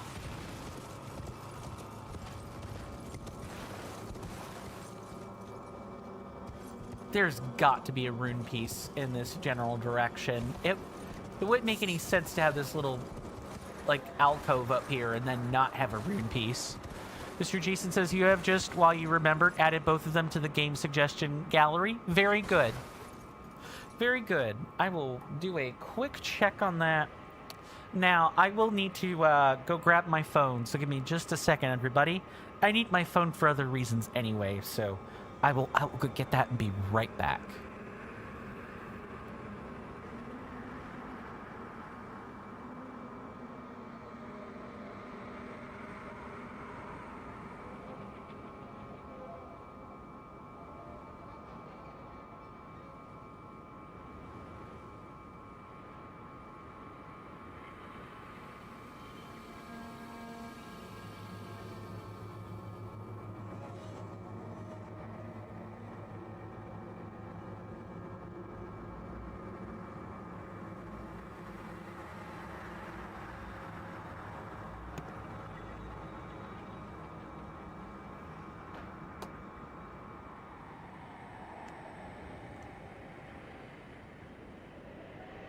Sorry about that, everybody. I'm back. Just had to go grab the old phone-a-rooney. And, just do a little bit of a quick check on the game suggestions. Yes. Yes, Discord, I appreciate the suggestions. Okay. And these are tagged. Awesome. You have to tag them to post anyway, but thank you for that. When we get ready to take a break, I will likely pull from one of these game suggestions. Because I know there are lots of challenge runners that'll start on a challenge run, hit some wall, take a break with a different game, and then come back. I get the feeling I'll need to do that at least once myself, so... Huh, I guess we can do this. Sure. We can finally meet Alexander on the other side anyway. But thank you for adding those to the gallery, good sir. Please also add the Breath of the Wild / Tears of the Kingdom plus mod suggestion when you get the opportunity, good sir. As an official Mr. Jason suggestion. Mr. Jason says you've made them extra official. They are official Mr. Jason suggestions. I assume that's the one that you were talking about. And yeah, I do appreciate the additions to the gallery. Is that a crow? I think that's the crow. No, that's the dog. The crows are sitting up there. First off, I'm gonna love doing this. This is such an awesome spell.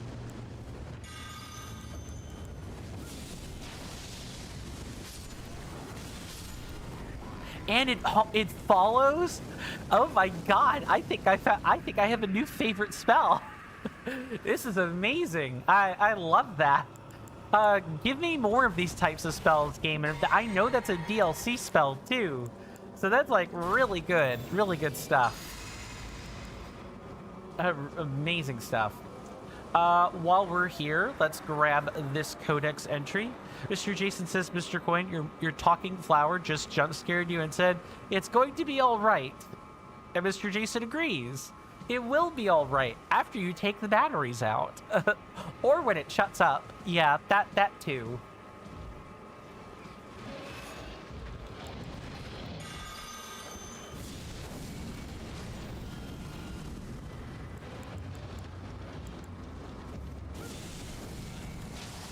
Oh no. Oh my god. That's the carnage. The carnage. Look at that. The giant dog. I'm sorry. I'm geeking out. I am absolutely geeking out. That spell is amazing. It went over, brought the rain of fire with it while it was busy DPSing or killing these soldiers. The rain killed the soldiers and then killed it. This spell is awesome.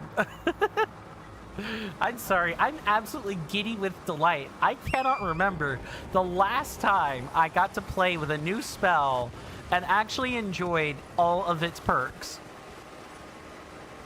Mr. Coin Good Sir, Mr. Jason can only fit Mr. Jason's suggestion number 3, The Legend of Zelda Tears of the Kingdom challenge mode plus Demon Army Resu into the suggestion. I would probably, I don't know if you can rewrite the post title, but I would probably abbreviate the game title, because I know what it is and you know what it is. I would abbreviate that as T-Laws, TOTK, and then maybe you could let me type that out, because that's going to be way easier than me like possibly doing, than like stumbling over the words. 1 second.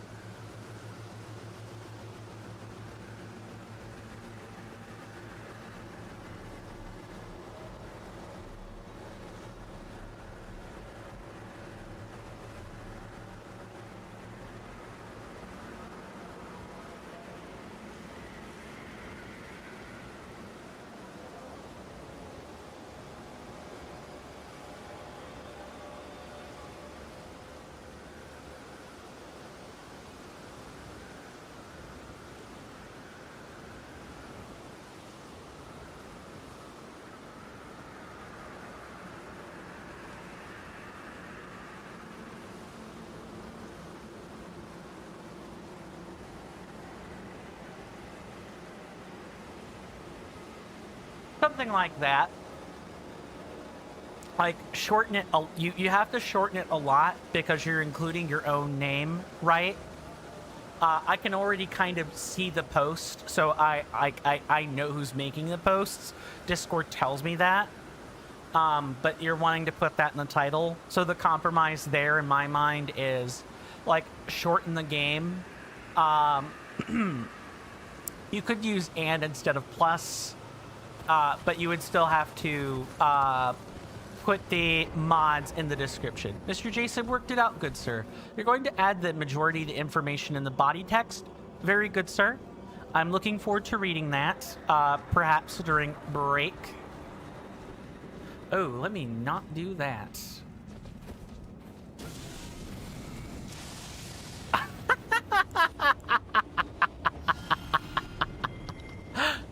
Oh my god. I'm sorry, I'm having too much... Never mind. I'm having too much fun. I can just, That's like Amy pushing Raphael from Soul Calibur off the cathedral ledge in Soul Calibur 4. That's how funny that is. And that's a gag reel, by the way. Oh... Sorry, too much fun. That is not as funny for other people as it was for you. Mr. Jason says you did it, good sir. The body text says, Mr. Jason recommends The Legend of Zelda Tears of the Kingdom Challenge Mode and Dark Army Resurrection and Depths of the Kingdom mod that Satori has been playing recently. Okay. Absolutely. Thank you very much for posting that. That way the suggestions are immortalized, and I can, you know, when we do get ready to take a break, I can pull from those. I should also say there's no guarantee that suggestion will be the one that is chosen, but, you know, you've thrown it into the pot, and, I'll probably roll some dice to determine which, or like, throw the options into a random number generator in order to pick one. Or we could turn that into a proper vote, I suppose, but I feel like with everyone's suggestions, they would vote for their own suggestion, and not much of anything else. So I'm kind of at a loss.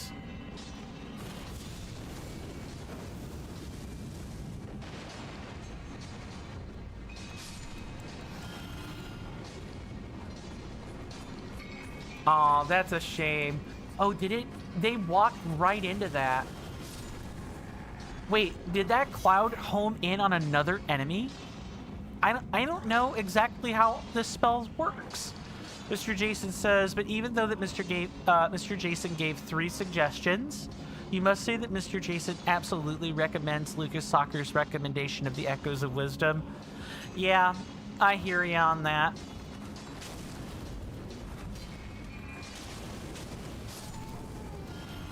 I'm gonna have fun with this spell. I am not kidding. Huge amounts of fun.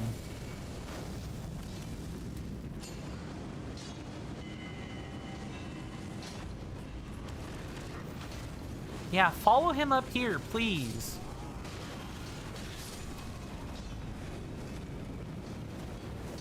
Beautiful. Oh, this is symphony. This is cinema. I love this.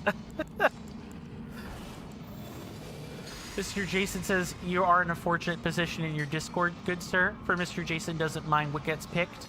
Mr. Jason is here for you, good sir. Anything else is a bonus. I appreciate that, good sir. That is not at all what I wanted to do, but it's fine.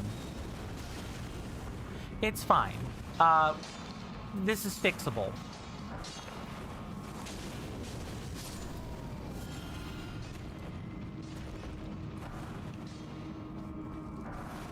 What's a land octopus doing here?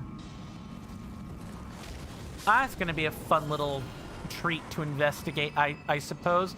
I'm kind of curious as to why that's there. Is there a body of water in here I should be aware of? Mr. Jason says, coming soon. Mr. Coin watching paint dry on the wall. And a just chatting stream.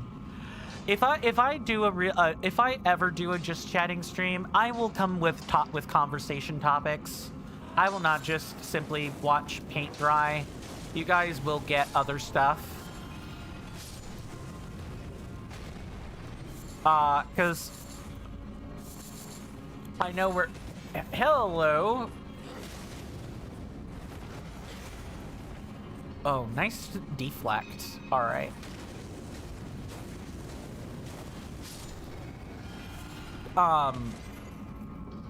Yeah, I'll come with some conversational topics, and I'll make sure they're non-political ones. Science, math, and I'll probably come with like a slew of dad jokes or something. That way the stream is positive. Because believe it or not, even though we're gaming, right, just chatting is actually the most popular category on any of the platforms because people want to talk. People want to talk, people want to type. They don't just want to lurk. They want to talk with their favorite streamers. I get that. I totally get that. I just often...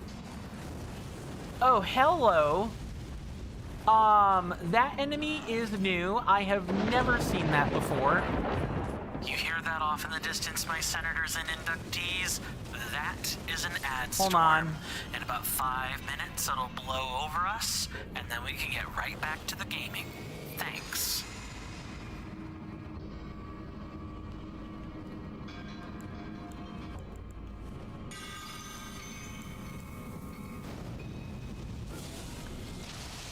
Oh, I kind of did the quick version because I was expecting this shield. Rock bellies are new. Is this a DLC enemy or is this a custom ERR enemy? That's cool either way. We do take commercial breaks around here in about 4 or 4.5 minutes from now. There will be a little timer just to the left of my webcam there. It'll read 3 minutes and 0 seconds. During that time, at the top of the hour, when that time comes, there will be ads playing on Twitch. I'll be getting up and taking a stretch, and I'll generally be away from my keyboard, that kind of thing. I highly encourage everyone to take the same kind of break. That way you're not watching ads during the commercial break, but spend the time whatever way you like. I'm no one's boss. Is that a bald spot? Okay. I'm getting a bit self-conscious about that.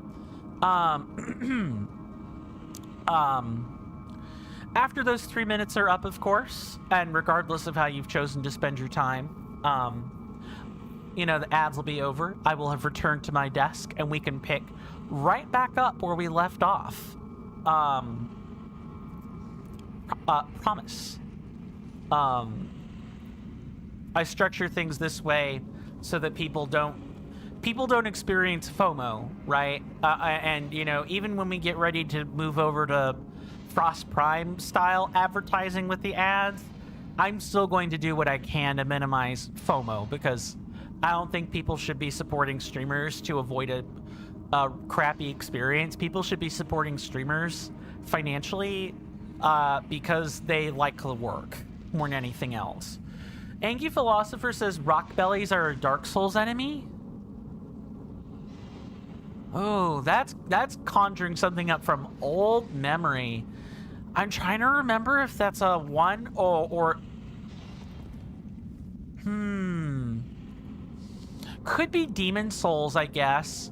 I've never played Demon Souls. I've seen Demon Souls, but I've never played it. So,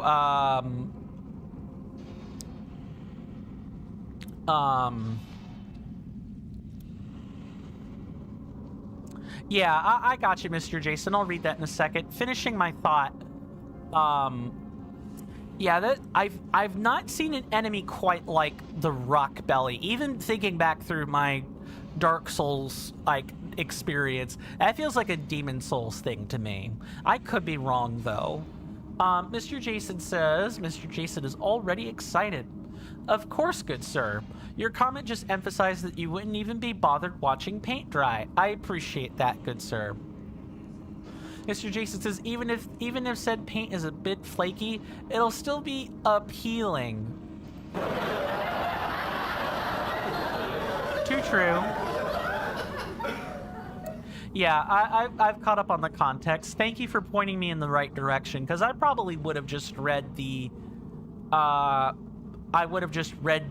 joke there and not bothered with the, or not bothered, but I probably would have definitely read them in a wrong order. So thank you for that. Let's heal up, top ourselves off. Thank you. I appreciate the assistance, good sir. Good compeer, even. I might go get the patches, dialogue. I might edit some of that in, along with some other soundboard stuff once I'm done with the Stream Deck. I'm having lots of fun with that. Even just the basic stuff I have set up feels pretty good. Like, this is stuff I wish I had years ago when Stream Decks were, nascent. There is water in here.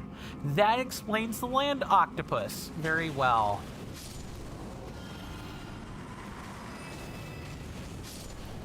Okay, see you guys after the break.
Sorry about that, everybody. I am back.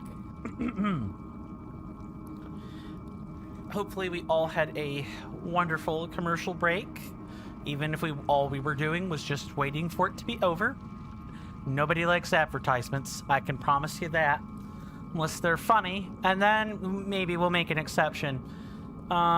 Looking over our chats here, I do not see any changes, so we're good to continue then. And for what it's worth, I should have said this in the earlier two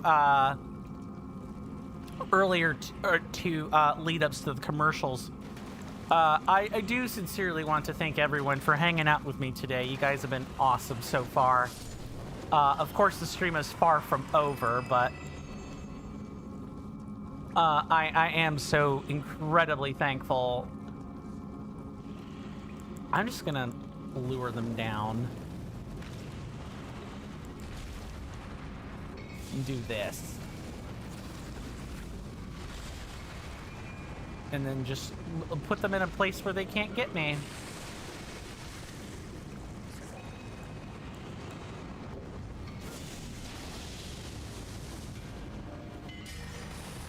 I'm sorry.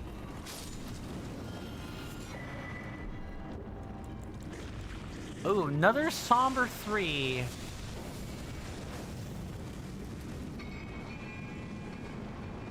I love this spell too much. I probably should be using some regular spells in here as well.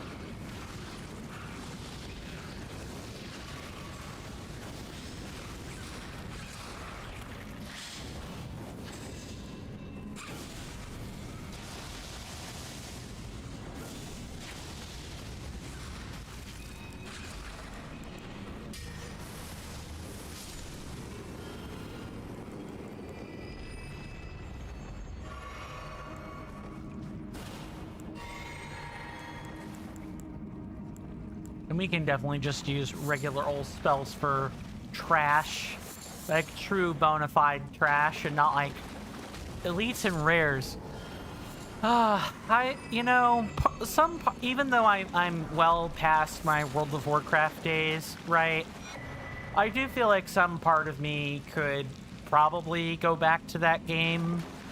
I do feel like I've sufficiently healed from the trauma during my formative years raiding in that game. And to be fair, I'm sure I caused trauma for some other people as well. Like I won't sit and say that I was better than anyone. I definitely wasn't. I was an autistic kid that didn't know how to handle himself properly in large crowds, and there were definitely things that I said that I should not have said. I should have just, taken the higher road and remained silent, rather than speak and be known a fool. I definitely could have done better. Because Warcraft's my lifeblood. I like the game. Just gonna step into my office. No, I do not want to do that. All right, I probably got a couple minutes to get back. Or not. Okay. I guess he didn't get off enough of the horn. Man, if only the bugleman with Godric's army could behave that way. That would have been nice. I'm glad I got a second to actually silence him. It didn't have to be perfect.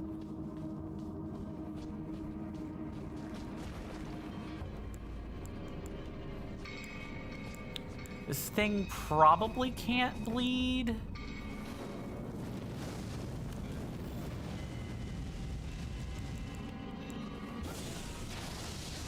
Seems to take okay fire damage. I'm curious as to what these things are weak to. Hold on. Exotic fauna? A rock belly. Sturdy creature with skin of stone, often found hosting a smithing stone atop its back. Defending itself with lunges and rolls, rock bellies are a common nuisance in tunnels. Miners occasionally mistake them for ore deposits and quickly regret their error. Oh, okay. These are just a hard counter to what I'm doing. Got it. Yep. Not allowed to incur status on it, and good to know that it is a stone enemy as well. Very well. Are there going to be any more of these?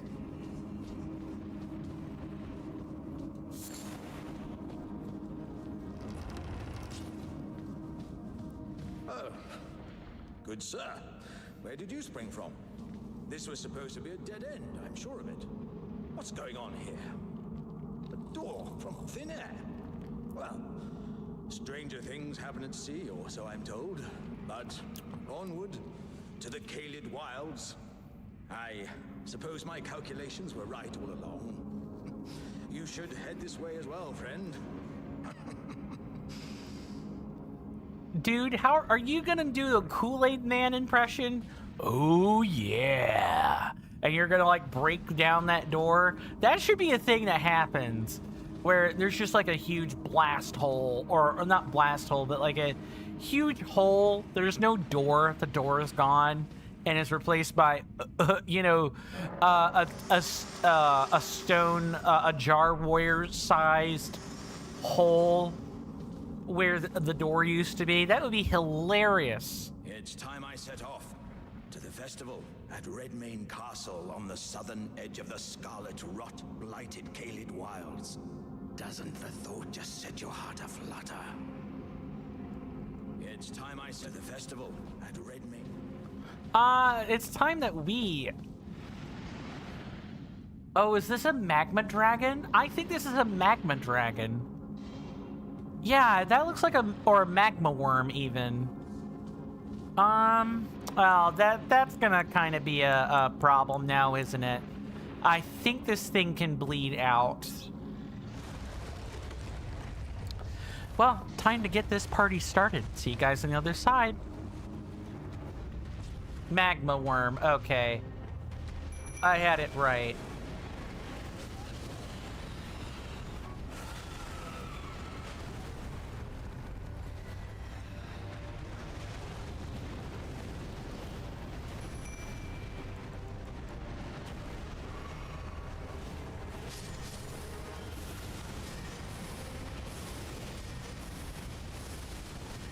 Do tell, Mr. Jason. Oh,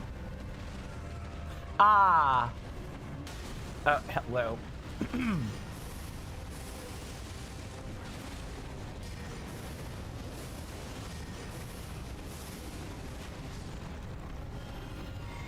You gonna stand upright, Mr. Magma Worm? No, I didn't think so.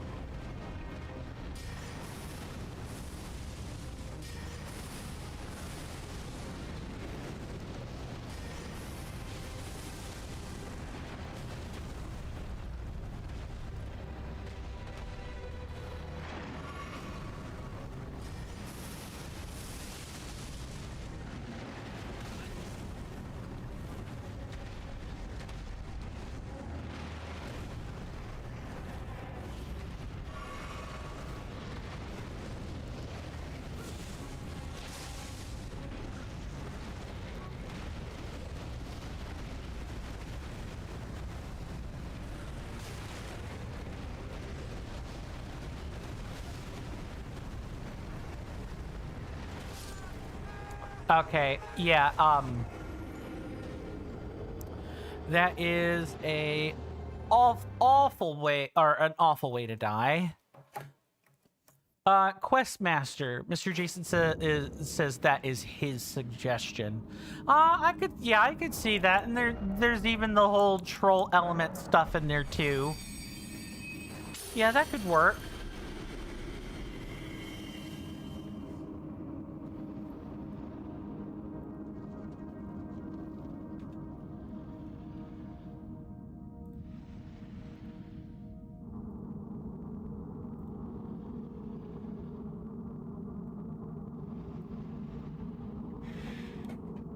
Mr. Jason says, indeed, good sir, the wonderful Natalie does Questmaster. Yeah, you were just... Yeah, that is something you have mentioned before as well. Are they still doing Questmaster these days, or they moved on to other stuff?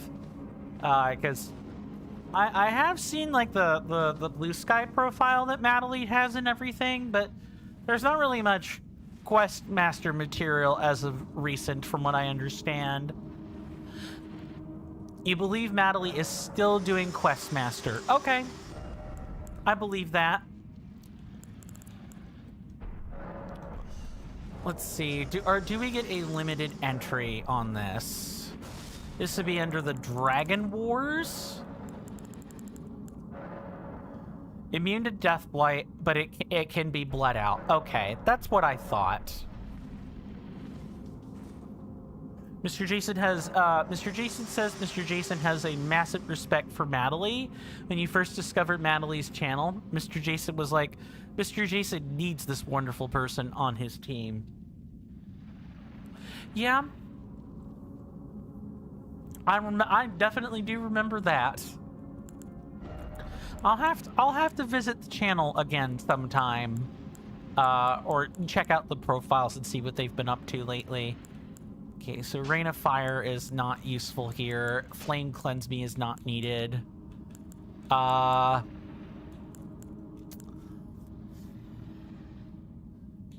don't know. Blood Boon kind of seems not exactly necessary either. Huh, I'm not 100% sure here. I mean, this is like either 25 or 50% resistant. I'm almost positive we're hitting a wall, so I'm not 100% sure what to do here. Maybe something like this loadout ought to do. And in the meantime, let's check and see if we have any. We did go through a catacomb earlier, so I think we may be able to upgrade a spirit or two. So let's check that out before trying this boss again. If it turns out there's nothing, that's fine. You know, at least we'll have learned. Greeting, are you here for... Yes. Okay, and we've got plenty of...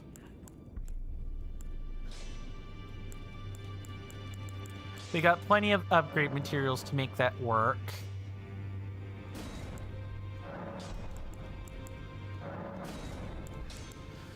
Huh.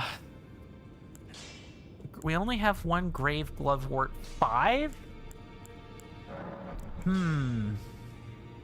What do I do for it? All those. Also, we can, I'll toggle this on when I need it.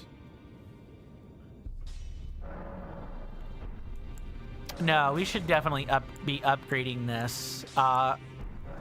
And I'll figure out what other different approach I want to use here. Maybe damage output would be better, and I should go for Latenna here. Yeah, actually, let's try that. And I'll just be the dedicated tank for this. You guys are gonna see how Latenna actually works in that fight. Mr. Jason says, "Oh, Mr. Coin, you shocked a streamer last night?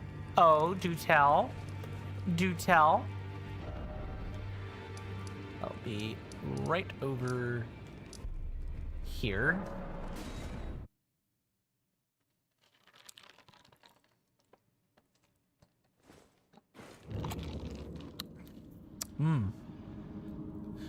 Mr. Jason says, they were playing Pokemon Pokopia, and they said, "Hi, Mr. Jason. I bet that you have Pokemon Pokopia." Mr. Jason does not. Oh yeah, your reasons for not using or not having it. Yeah, that would be kind of a shock to people that kind of know you. They assume that you are the poster boy for Nintendo fanboys, and you are very much not. You're not one of those. You are a Nintendo fanboy, but you're not the prototypical version of one. You have some nuance. You're very capable of not picking up a Pokemon game if it does not interest you.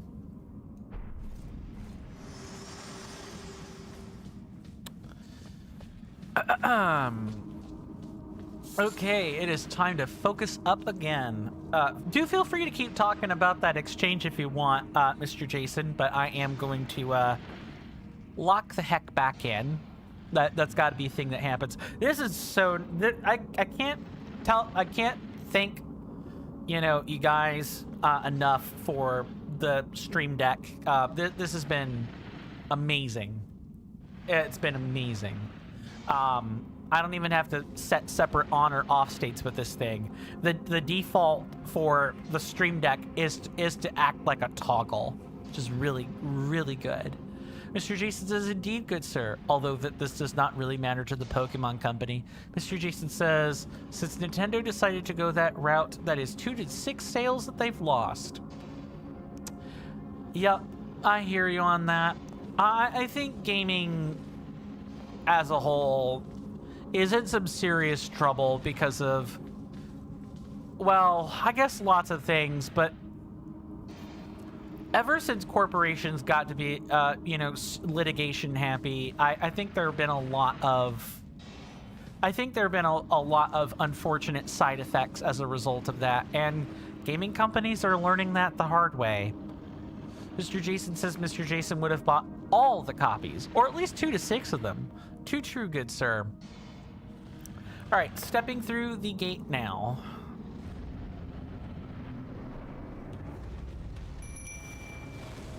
Okay, move this way.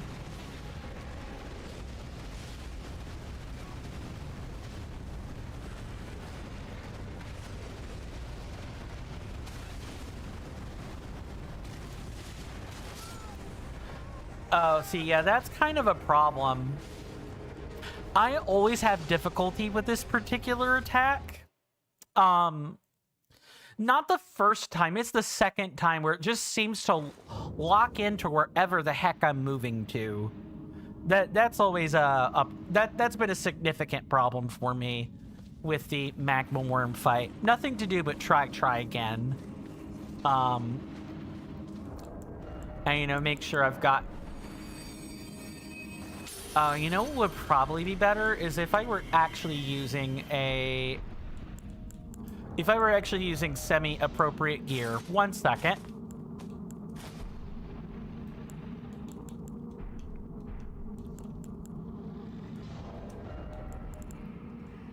Get rid of that and get rid of that. We don't need either of those. There. That should be a little bit better.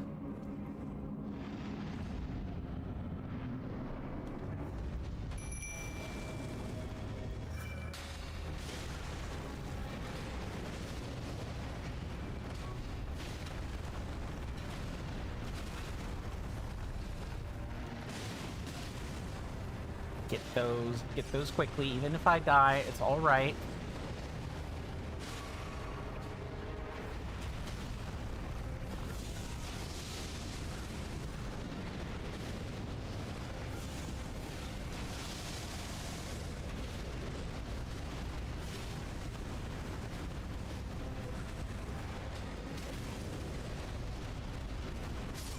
Yeah, see, that's the problem. I literally don't know what to do with that.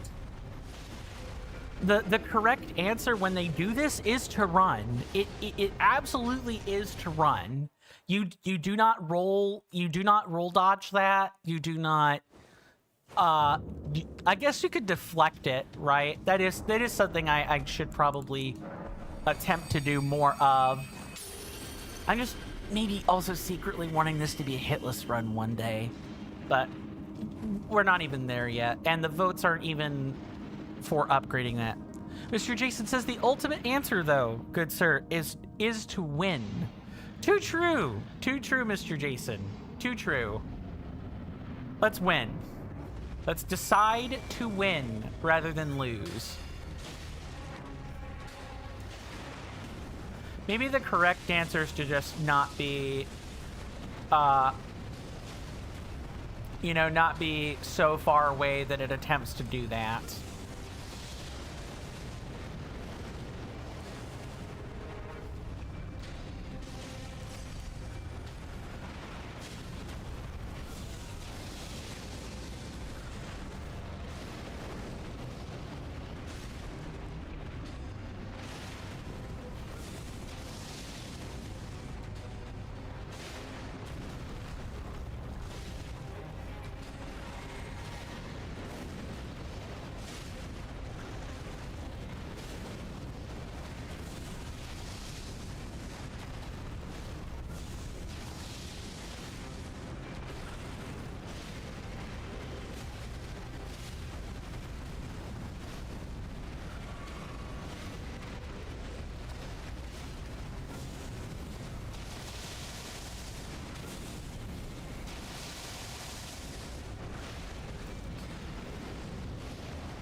Oh, we can get another version of it later. That makes something else that I have marked down. Thank you for the GGs. But now I feel as though that is another dragon that I have managed to miss out on because I was not in the right or the correct position. But let's just win. Let's move on and win. That's the important part. We can always verify the codex or check out the things that we've missed later. Let's just win right now. That is this split here and this one here. Thank you for the GGs, everybody. Mr. Jason's tips are always the best. They usually are. They usually are. I did not mean to do that. That is over here.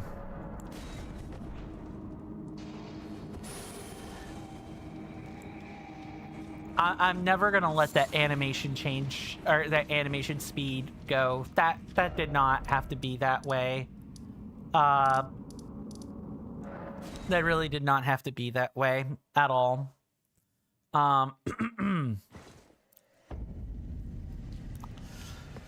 Okay, now we're gonna head downstairs, or you know, down across the hill there. And we're gonna head into those ruins. That's our next destination. These ruins were the last place that I scouted out in advance. Everything else past this point is gonna be, you know, I don't want to say fresh, but like it'll be like retreading old ground again compared to like the first challenge runs years ago. Let's figure out how to head downstairs then.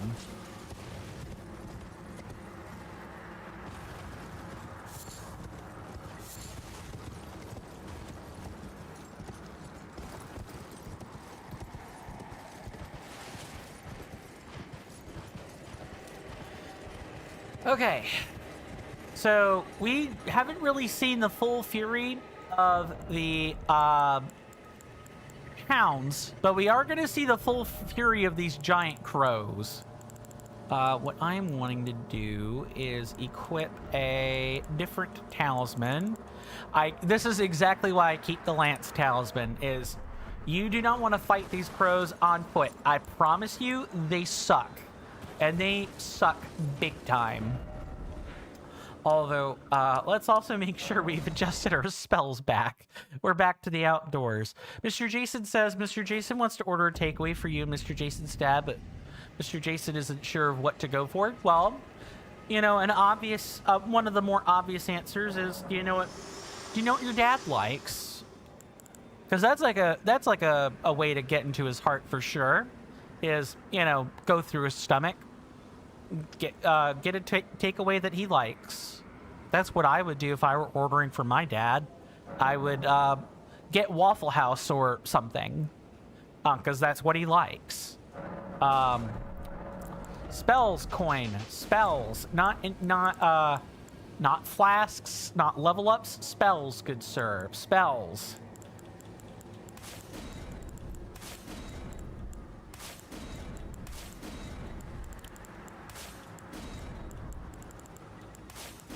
And here. Okay, kit's complete. Let's try that again without, you know, forgetting the spells here. Mr. Jason says we both like doner kebab, but we've been trying to avoid that for a while because it's nice but incredibly unhealthy. Well, okay. What about some, if health is a concern, right? Then, you know, are there healthy things that he likes? You know, any sort of like salad bowls or smoothie places or anything of that sort? Oh, don't leave the horse. You're not sure, good sir? That's fair. You could always ask him. Maybe see what he's in the mood for.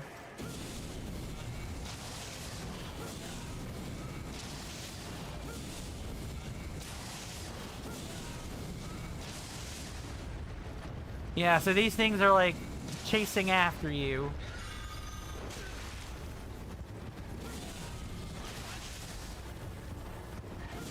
They're really fast. I could not imagine trying to fight a giant crow on foot. I think that would be a very painful experience. And there are just dozens of these. There are dozens of these lying around in really inopportune areas. I'm sorry, what?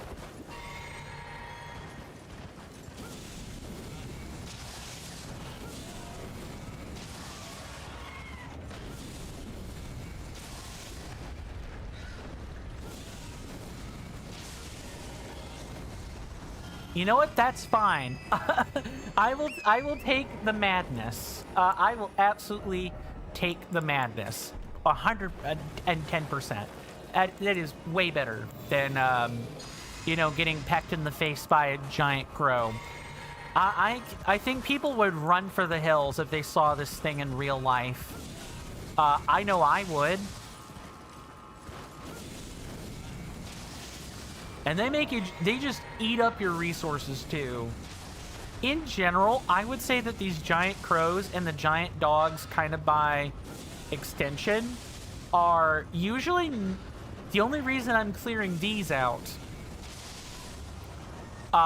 is so that they're not impeding us while we're exploring the ruins here, which I will go ahead and type that split in right now.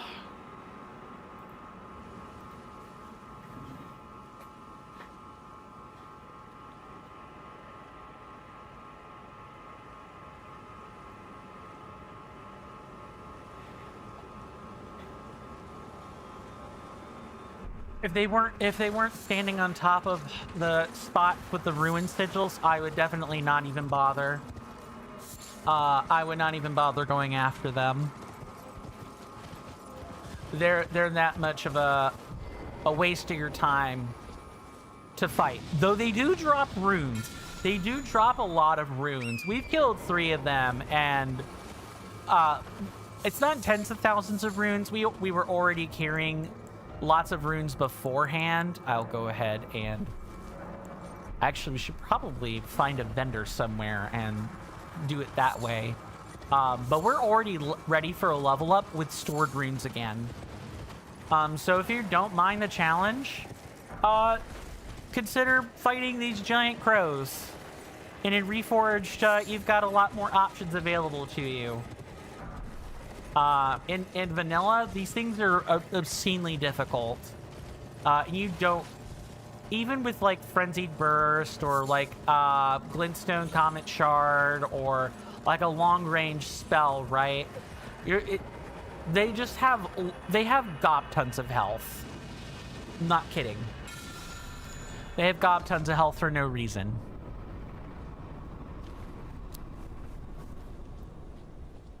I shouldn't say gob tons of health.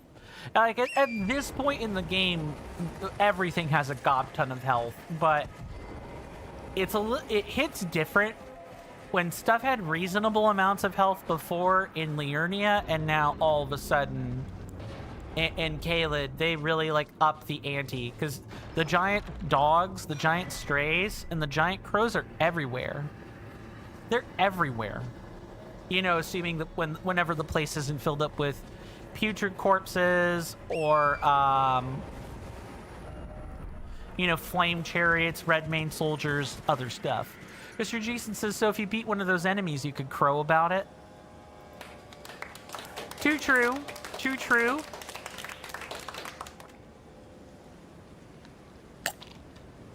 Yeah, we can kind of crow on about it, can't we? Now, I think that particular crow is guarding a rune piece.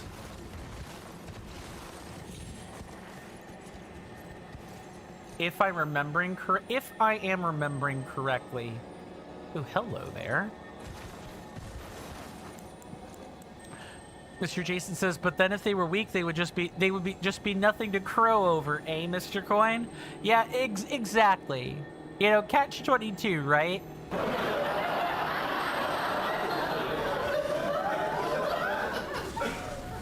It's honestly fine.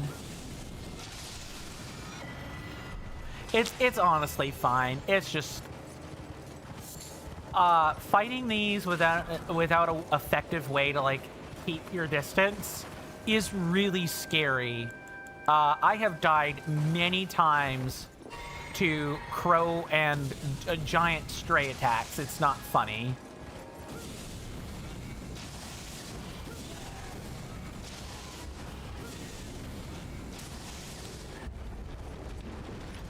A catch-22? Exactly. And that was joke number 22. Party har har. I can see that we will be needing to carry clarifying boluses with us if we are not going to be draining status that quickly.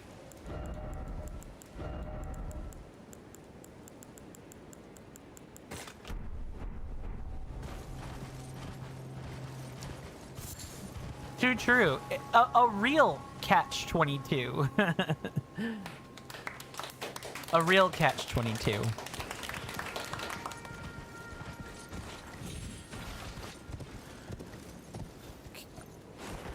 Mr. Jason says if you get swarmed by 3 or 4 of those, that would be a literal murder of crows, eh, Mr. Coin? Yes. Exactly. Exactly. A real murder of crows. Although honestly, this is way worse than a single murder of crows. Be looking back here. Get on down with your bad self, Miss Crow. Miss Ravenclaw.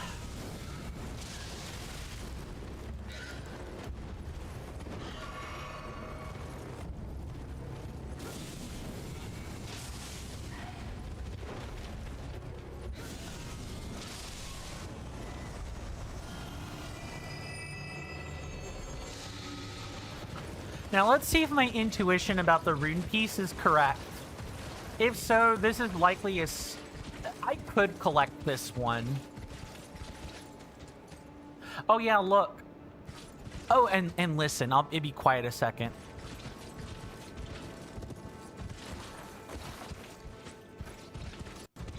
Splish splosh. I was correct. There is a rune piece up here. Okay. Definitely worth bearing in mind then. Mr. Jason says, oh, Mr. Coin, if there are different ranks of them, would that be the pecking? Different ranks if there are. If there are different rankings of them, would that be the pecking order? I suppose so. Yeah, that is true. That would in fact be a pecking order.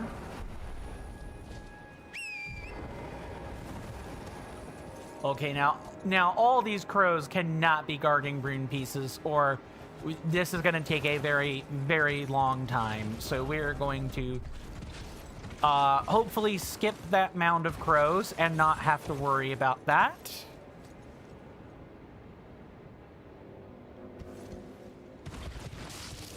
Mr. Jason says, like your enemies in the game. Mr. Jason's on fire today. Too true, good sir. You've been making a lot of jokes today.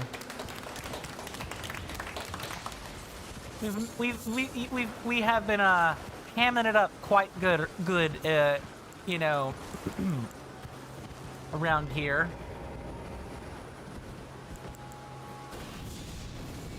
I think that's going to be too far away. Yeah, that's too far away.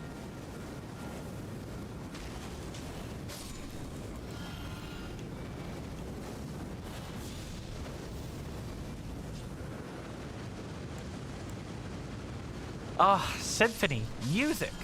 Music to my ears.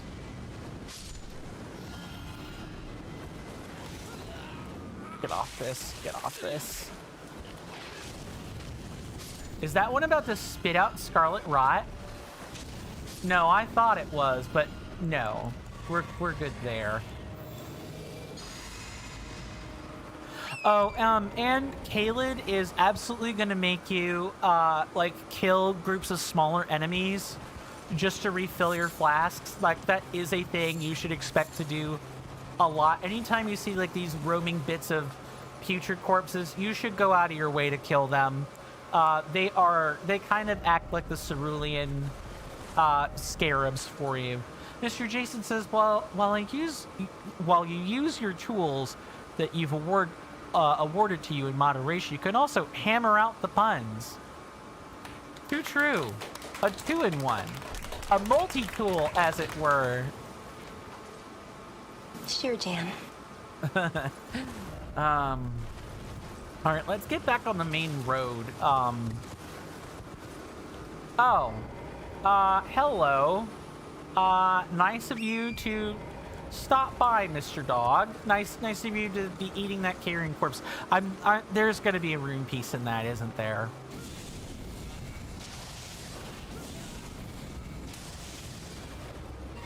Yeah, I think there's gonna be a rune piece.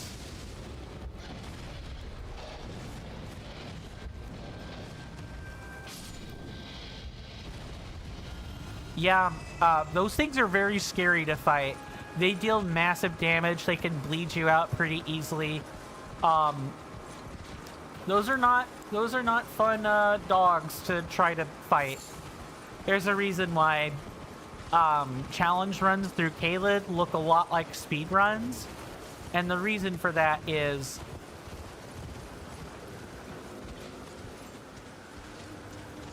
it was eating one of its own. Ugh, cannibalism. Yeah, there's gonna be a running theme in Kaled, I promise. And that theme is kind of a gross one.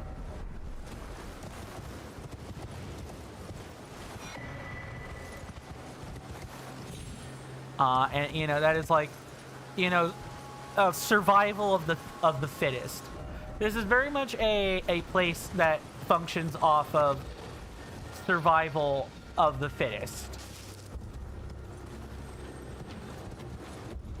No, get back on the horse. What are you doing?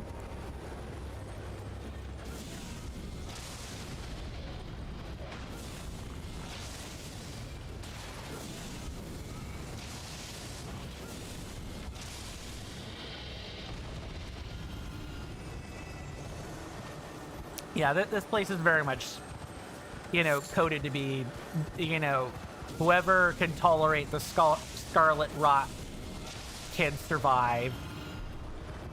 Ooh, a less than stellar incantation.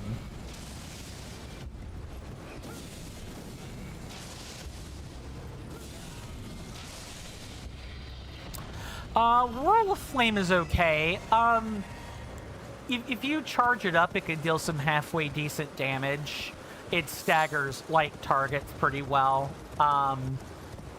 But you often won't get the ability to do that very often. It's got a slow cast time. I can actually equip it at our next rest site, and I can show you. I can show everyone what Whirl of Flame looks like. I promise it's not great. Well, it's fine in non-challenge run context. It is very much not fine in challenge run context. Let's not alert him immediately.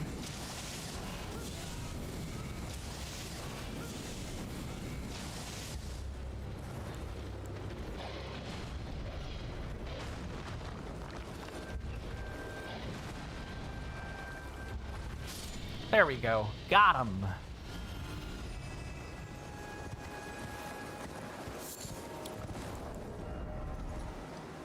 Ugh, itchy nose. My nose has been, the outside of my nose has been itchy all week. Ugh. I'm not doing anything different with my nose or anything. It's just, I guess people must be talking about me. That's what I hear an itchy nose is usually. I guess people are talking about me a lot. Understandable. I can say some saucy things when I want to, I suppose.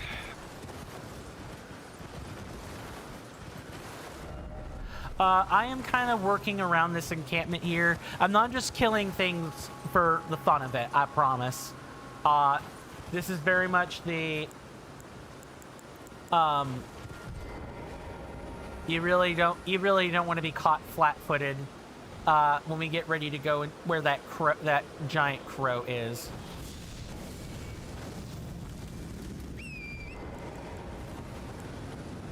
I'm sorry, what?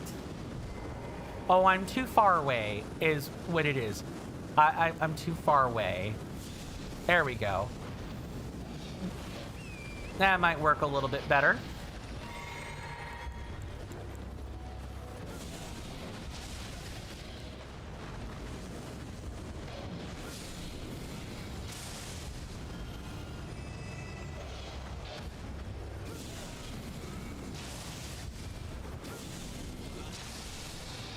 Mr. Jason says, is that one top of the pecking order?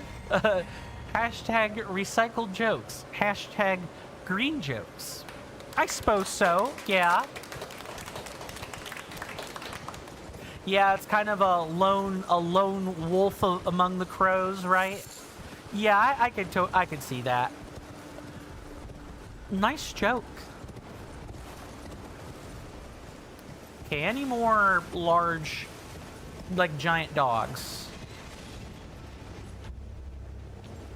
What am I in combat with? What am I in combat with? Video game, would you like to tell me what I'm in combat with? Oh, I'm in combat with the golem archer down there? Mr. Jason says it also looks much bigger too. Everything's bigger out in Caelid than the scarlet blighted wilds. Okay. Sorry. That was too much of a rag on Texas, even for me. It's the everything's bigger out in Texas meme. That's too much of a southern drawl. Is that crow bigger though, good sir? Mr. Jason says, yeah, it's a bigger crow.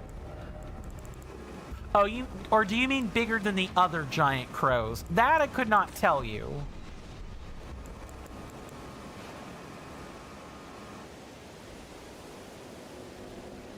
I mean, it's like a crow. It's a normal giant crow, I suppose. It looks like it, Mr. Jason. That's fair. I can kind of see how you would think it would look bigger, too. I think it's the perspective shift and, like, the low tents that make it look bigger than it is. Like, here, we'll pull it right now. Oh, no. That is terrible. I forgot. Yep. No, that is a bad time for that. Did I mention that these giant crows have teeth? Yeah, they have frickin' teeth.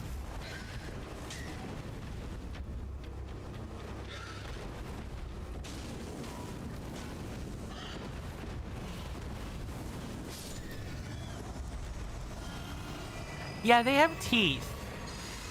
Everything in Caelid has extra teeth. What happened to my horse? So even though we were outside the encampment, right? That crow had red eyes. And so when I attack an enemy with red eyes in an encampment, I am not allowed to be on a horse during that. So I got taken off my horse. It's the same effect as if I had been invaded by an NPC invader. That also causes you to dismount your horse. So that is what happened. I got forced dismounted off of Torrent because I attacked a red-eyed enemy. Speaking of, this is the abandoned roadside, which I will go ahead and type in right now.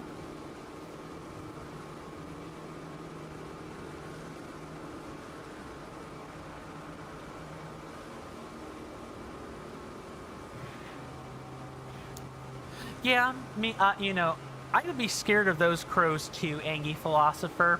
I would be very, very scared. of those crows. Birds are not supposed to have teeth.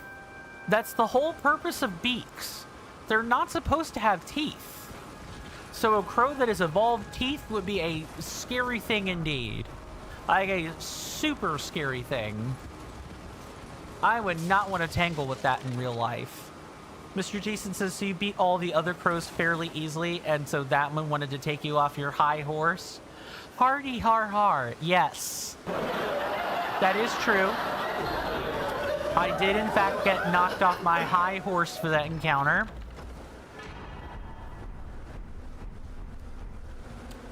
Huh. War pick, followed by... Oh, yeah. Explosive bolts. Neat. Yeah, outside of the treasure chest here, I believe we're good to go here.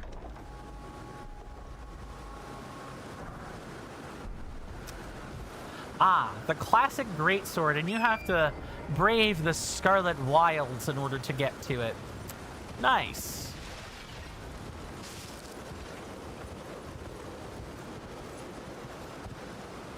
I see you over there, Rune Piece. I'm not picking you up yet, though. We definitely gotta deal with the giant dog first.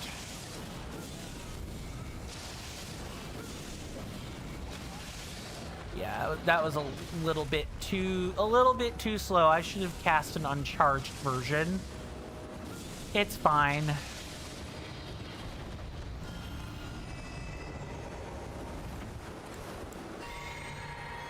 Speaking of Scarlet, good sir. Oh, is this gonna be about Pokemon Scarlet? What's up with that? And are we talking about the Nintendo Switch 1 or the 2 version?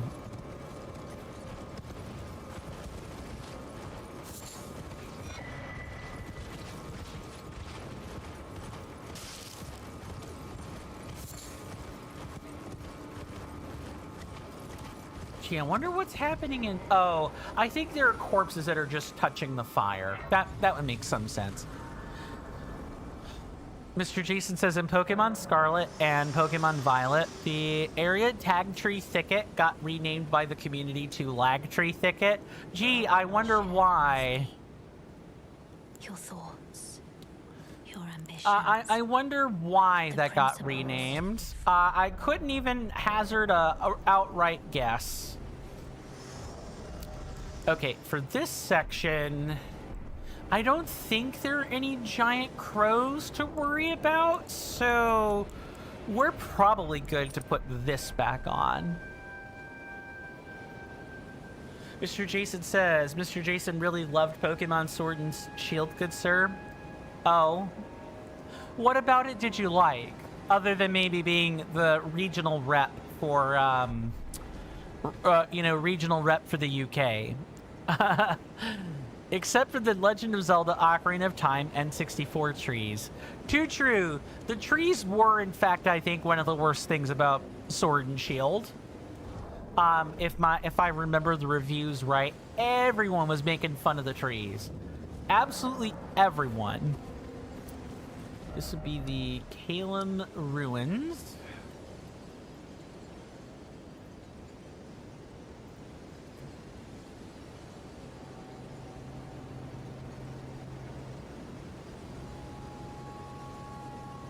I'm sorry, Kalem, not Kalum.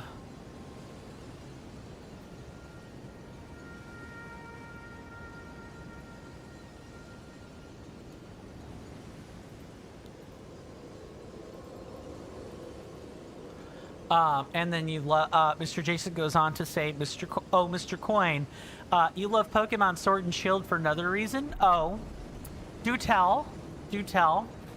I thought it was okay personally. While you're saying what you're going to say, I thought it was okay. You hear that off in the distance, my senators and inductees? That is an ad storm. In about 5 minutes, it'll blow over us, and then we can get right back to the gaming. Thanks. I believe it is shill time.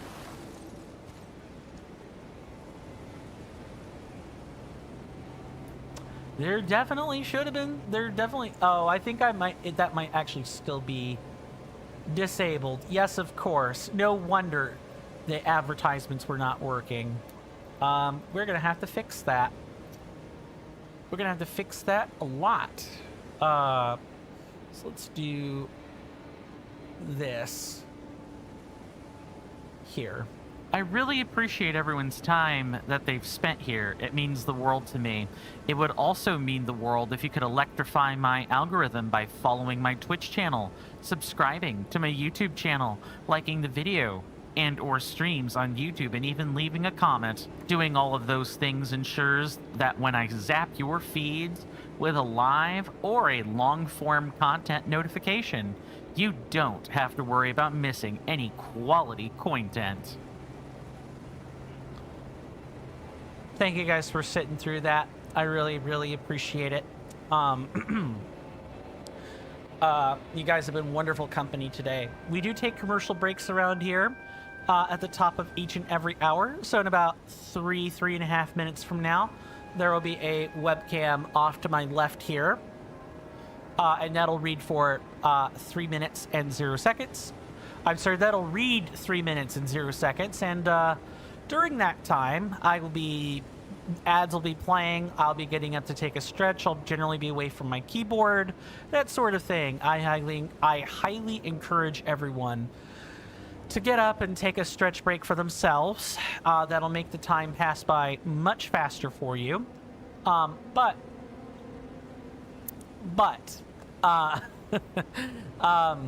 You know, spend the time however you wish.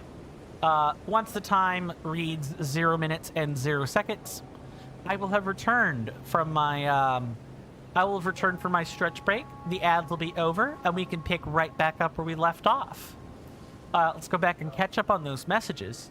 Mr. Jason says, Pokemon Sword and Shield did a brisk walk so that Scarlet and Violet and Legend Z to A could walk, so that Pokemon Wind and Waves can eventually sprint. Won't that be nice? I'm willing to bet that is probably going to kick off console sales. Unfortunately, I hear console sales or console production is being brought down by like 40%, just because of the lack of purchases as of late. Like they've slowed down production on the Switch 2, which I find kind of unfortunate. Mr. Jason says, Pokemon Wind and Waves, finally a PS3 game, and it only took them 11 generations to make one. It only took them that long to make a PS3 quality game. And the PS3 is good. Don't get me wrong, the PS3 is good. But it definitely could have been better.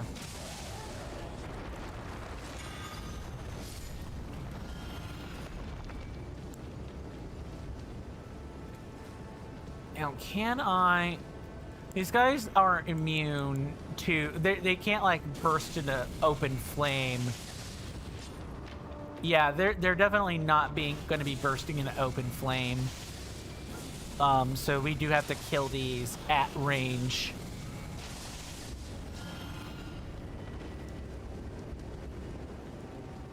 And you gotta be careful, because just like with rock bellies and several other enemies, they love hiding in what is almost essentially plain sight. And if a putrid or if a flaming corpse gets to you and explodes, I believe it is a one-hit KO, you know, at this time.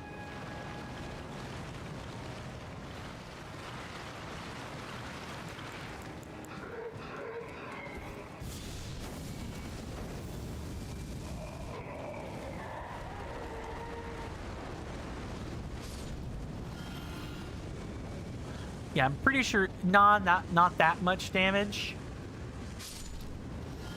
I guess it still hurts though. Too true, Angie Philosopher.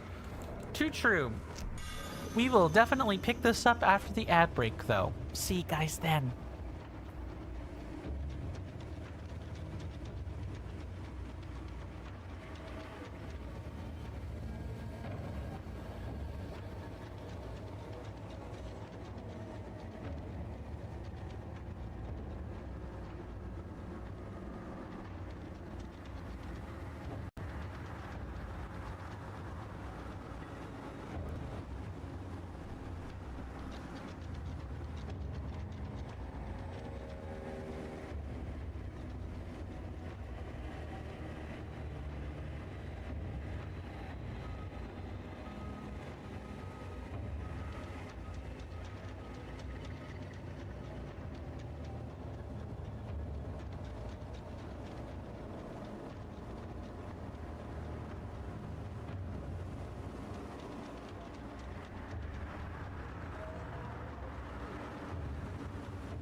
Sorry about that, everybody. I am back.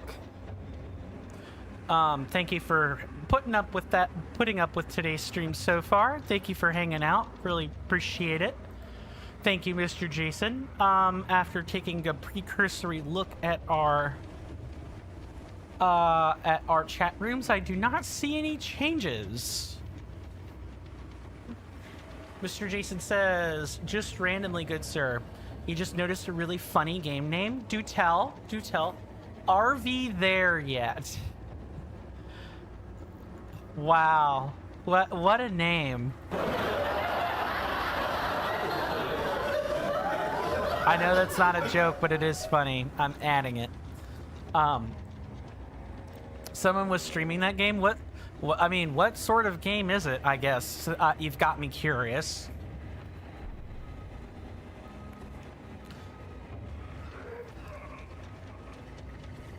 And I know you're just gonna blow up. I feel a sneeze coming on. 1 second.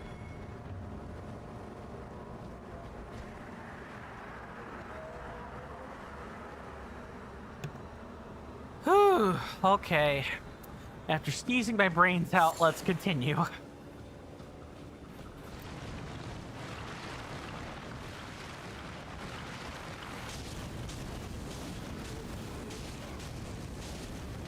Oh, let's not do that.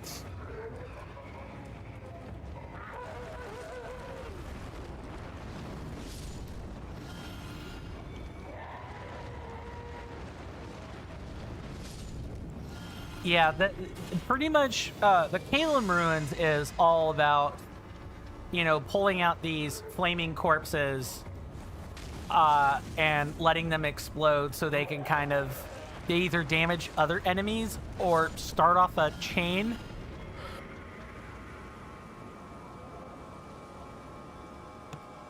Sorry about that. Or, you know, they start off a chain of all of the flaming corpses pretty much exploding one by one.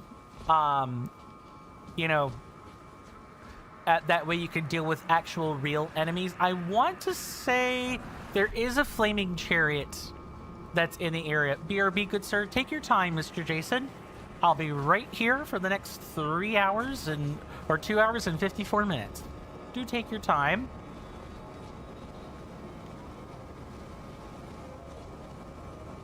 Okay. What I can do... This is actually a great time to pull this out. Multiple chariots. Oh, never mind just the one. Yeah, they're multiple. Thank you for that, Angie Philosopher. So what I'm going to do is I'm going to get real clever and make some rainbow-tipped rainbow stone arrows. And I'm going to mark the outsides of buildings where the ruined sigils are, because I want to clear out the area first. That way, you know, once we're done with the enemies and stuff, we don't have to worry about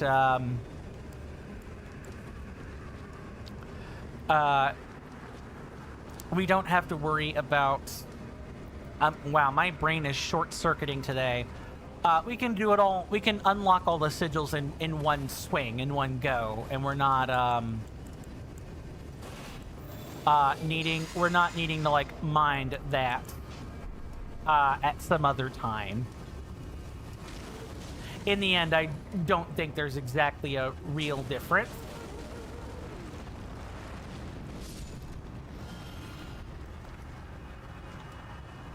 Okay.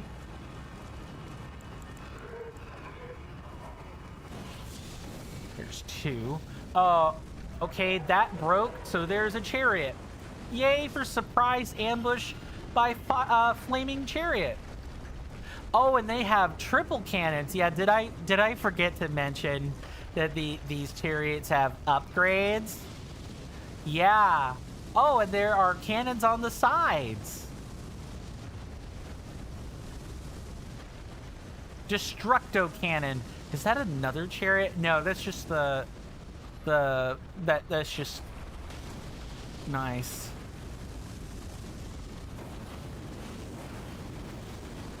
All right, back off. Let them kind of do their own thing.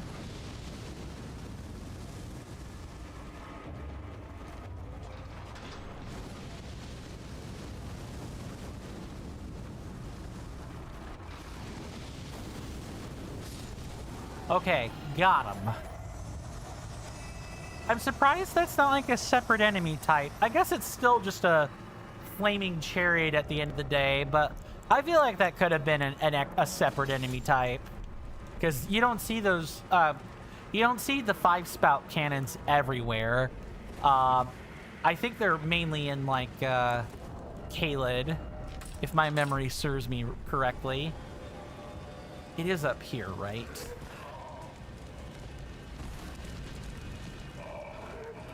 It is right here.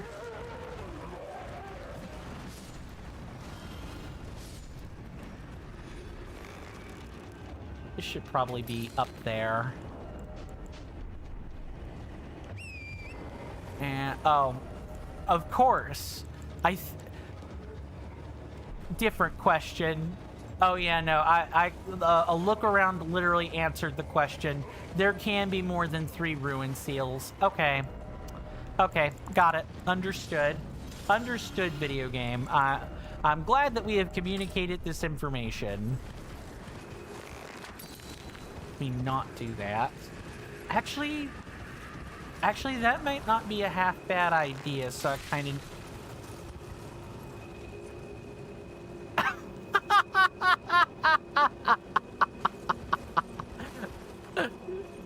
Oh my god! Oh, poor buddy, poor Torrent. Ah, my goodness. I can't believe that happened. I was just wanting to mark the ground. Okay. There we go. That's hilarious. I did not know. I did not know you could peg Torrent with bow and arrow. That's hilarious.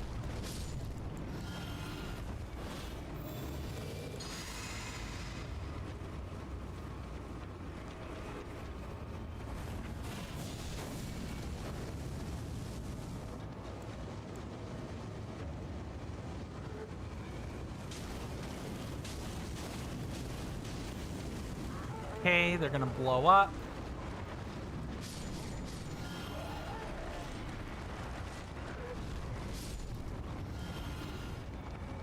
You really shouldn't run out of FP in places like this, because enemies will constantly be dying. This is this Caelid and like Liurnia are very good reasons to pick up. Make sure you have the sacrificial axe in any spellcasting run. It's one of the best offhands you could ask for. Just watch for the jank where you can still get off an offhand attack with it.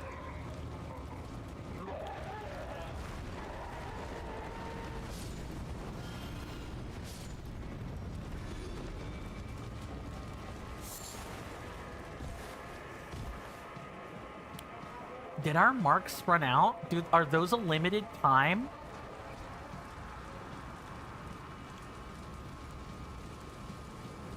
Oh no, it's that the chariot destroyed a lot of what I've marked. Ah, blasted chariot. All right, let's try this again.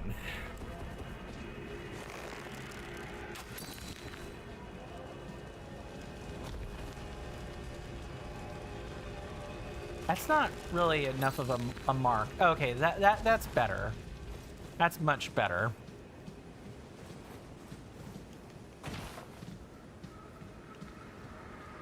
We've got this one.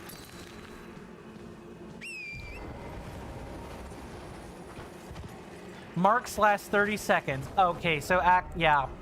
I thought, I was trying to get real clever. Turns out that was actually a giant waste of time. Thank you for the assist on that, Angie Philosopher. Much appreciated. Yeah, let's just get to work. I'm over here trying to do things that actively waste your time. Let's stop doing that.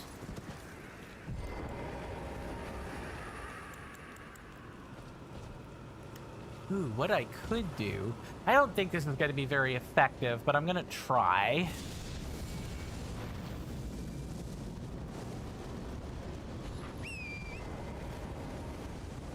Oh, actually, that kind of works. Kinda.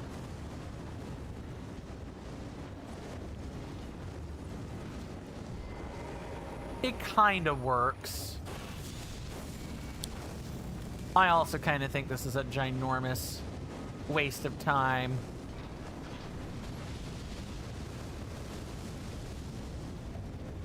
Yeah, that definitely that is not as effective as I think it is. Get out of there. Get out of there. Do not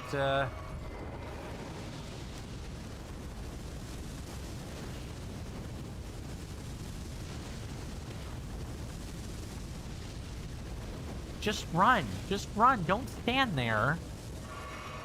It's okay. Just let them do their thing, Coin.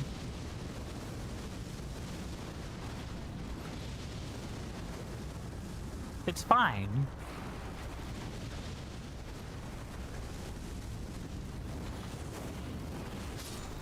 There we go.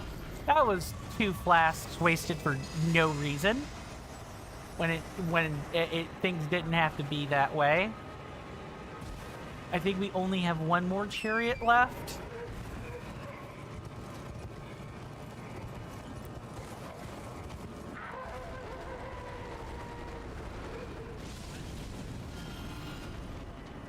Wow, I'm making all kind of reckless errors today.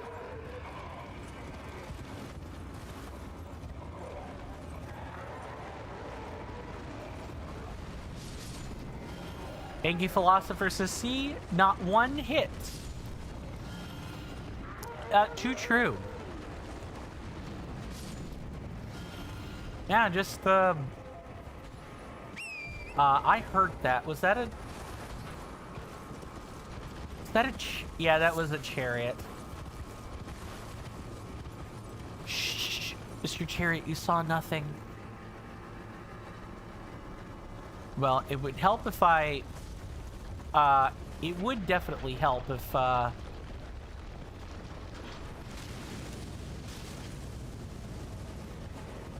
just run away. That was a stupid move, Coin. Don't do that.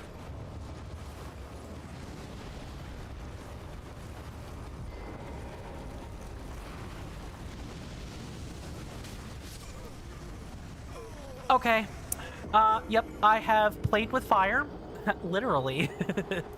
I have played with fire. Let's not do that. Sure, Jan. It is... Ooh, how do I sort this? I guess technically there's no... I know there's a boss here, but it's different than the ruins. I will add a way hit, because I'm not 100% sure. Mr. Jason says... oh, Mr. Coin, the Disney film Moana, you love to annoy your youngest niece and you called her Moaner because of the moan part of the name. And your niece, in the most adorable way imaginable, said, it's not Moaner, it's Moana. Called hers in the character. Yeah, I figured that's what you meant. I figured that's what you meant, Mr. Jason. I'm sure everyone is going to absolutely love the fact that you've referred to Moaner or Moana as Moaner. That's like that's such a high school thing to do. Not gonna lie. Mr. Jason says, as for your niece, you just call her nuisance. Please tell me you don't actually call her that. That's like more of a, you know, a bit of a joke. Not to be taken in seriousness. Okay, so what I have essentially learned is this is the one ruin where I want to like run, and I want to run pretty quickly. That is such a dangerous thing that I just did. Mr. Jason says, I don't know, good sir. She could be quite annoying. I mean, you know her better than I do.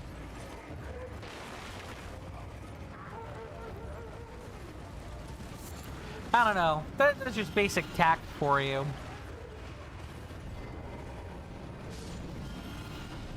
Oh, yeah, I'm dying. This is counter damage. Yeah, I'm dying. Okay, maybe don't do that. That's two very needless deaths. One for literally just not running away from the chariot. The other was an entirely preventable series of events. I'm lucky that it quite honestly didn't get me the first time.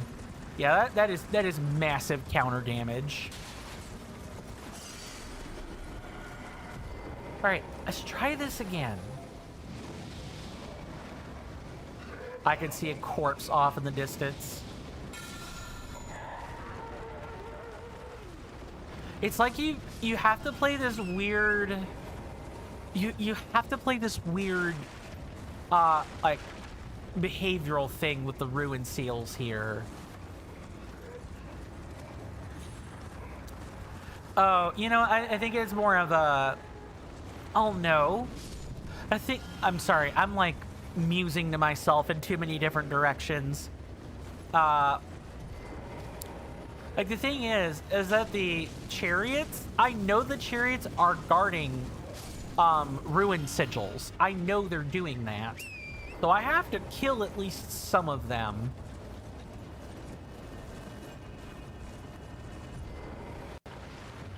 Really? You guys don't trigger off of horseback steps? All right.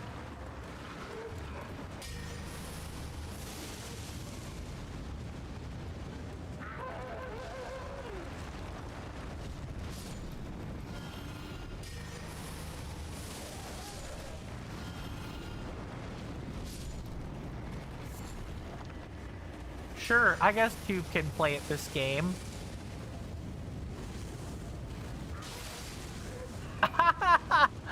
Oh, wow. Okay, so if they bleed out, that actually stops that. Interesting.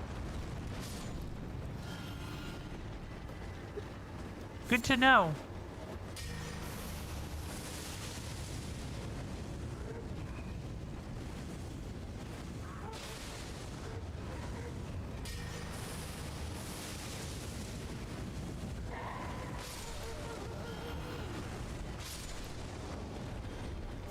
I guess, oh no.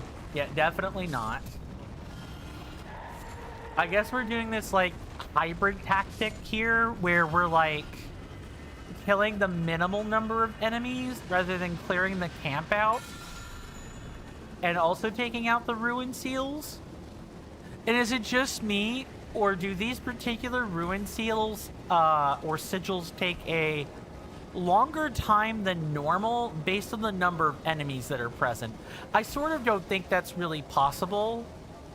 Like, I don't think you could code that type of thing into Reforged or Dark Souls for that matter, but if that is somehow the case, I would be genuinely impressed. And also slightly annoyed. Slightly. Ever so slightly.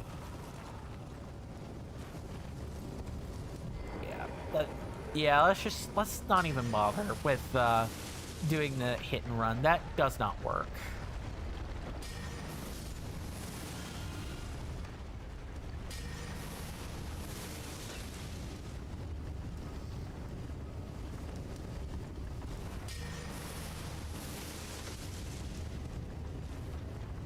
Yeah, we're gonna have to kill that one.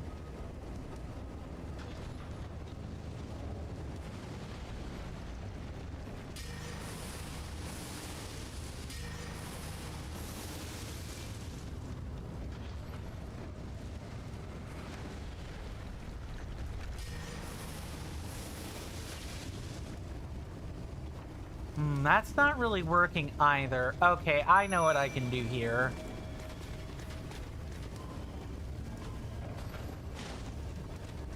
Something like that ought to work.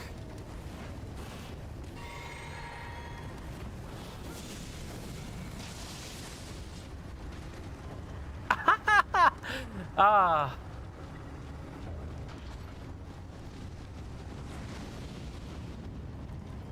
I'm kind of letting Lutel, you know, take charge of stuff like this.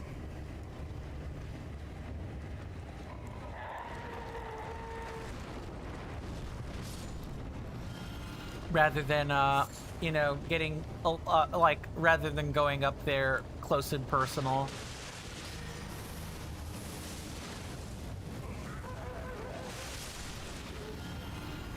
Thank you, Lutel. You've been an absolute godsend.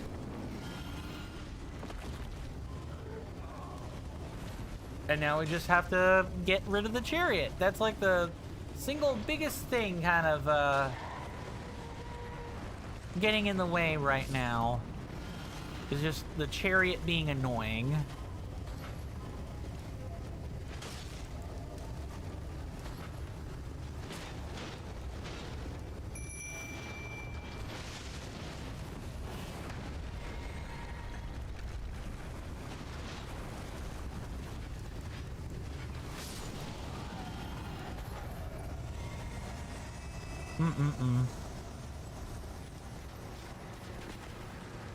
Okay, so all of this gets to go into the notes later. Just, frick. I knew I was missing something. Yup. Thank goodness Lutel is here.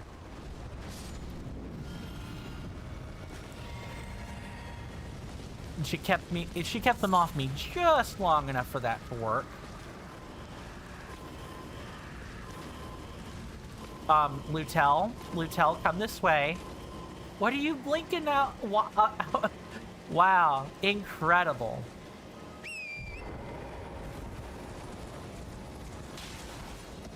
Oh, that's why you're doing it, because you see that you see the enemy over here.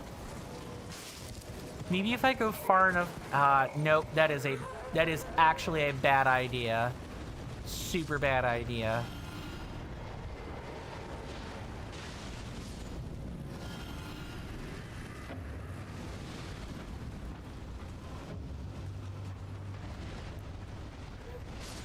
Really bad idea, actually.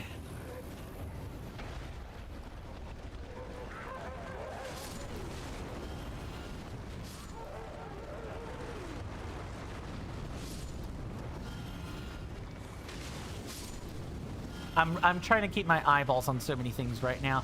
Yeah, make that 2 chariots that are on me now.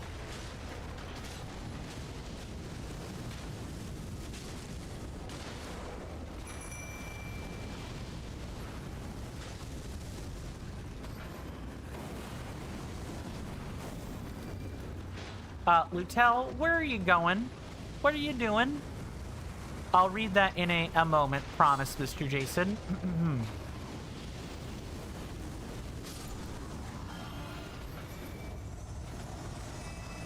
Lutel can watch my back a second while this is happening.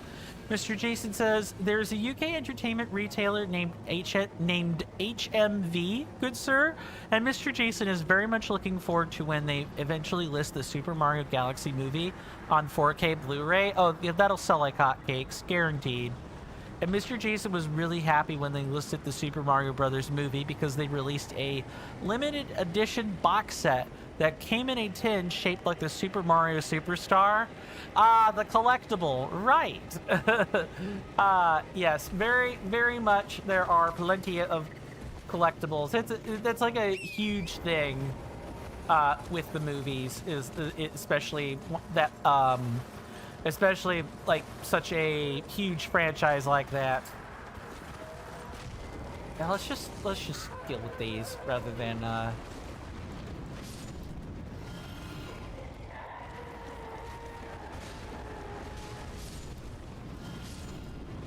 at least Lutel resists these like very nicely. Mr. Jason says that Mr. Jason still has a sealed one, good sir. Nice. That's awesome.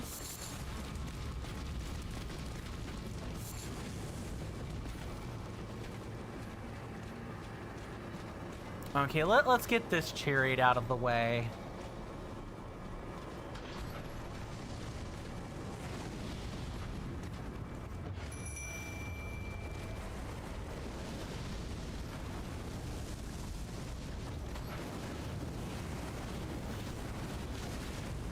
Nice. Now get out of there.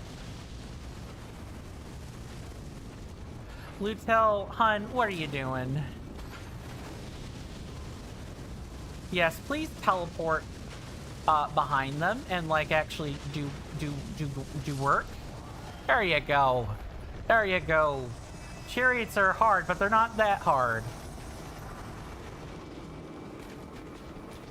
Actually, chariots can be pretty deadly. Pretty deadly to engage with. Honestly, I'm lucky that all of them haven't murderized me.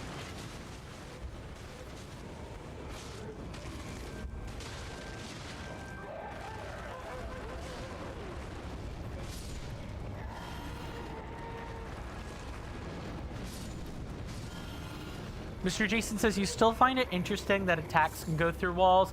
Yeah, that's like a core Dark Souls experience, is that the attacks go through the walls. And like enemies generally can go through the wall more compared to like other player or like player entities in general. More than anything.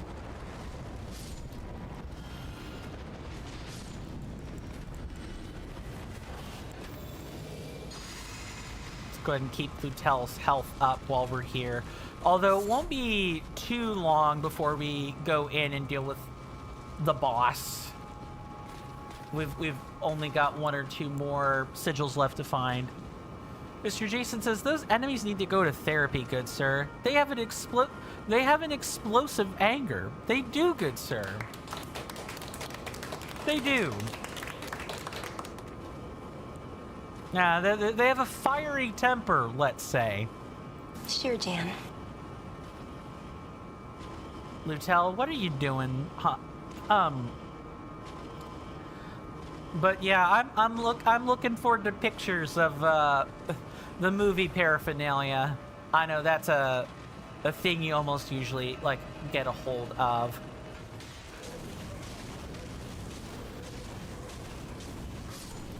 There we go. Just let them blow each other up.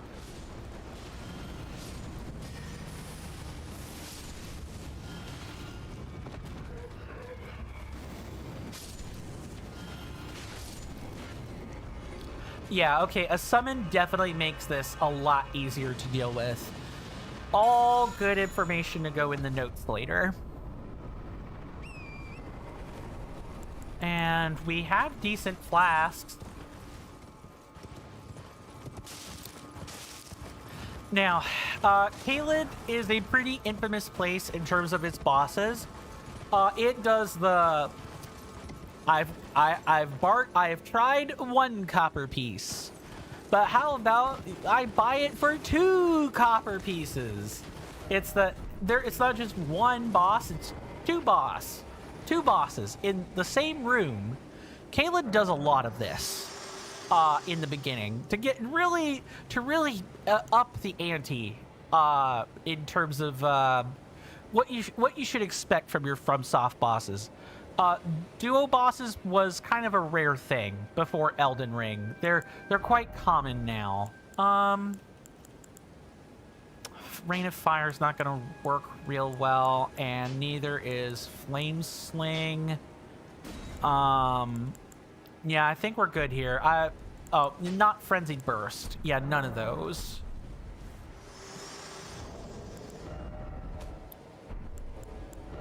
$54K, so that's what? So 3 of these ought to give us the required level up. Let's see. Yes. Okay, good. That's exactly what I want.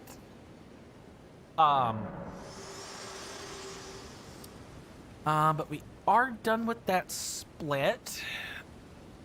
I'm pretty sure this is the Mad Pumpkin duo. I want to say this is the Mad Pumpkin duo I'm getting ready to fight. And so that means there's the one with the sledgehammer and the one with the flail that we're going to be fighting. It's both at once. Your thoughts, your ambitions. We'll up our mind a little bit in prep for this, and then I think we're gonna have the health that we need for pretty much most of the health and you know, FP that we need for most of this. Let's see. All right, typing something. 1 second.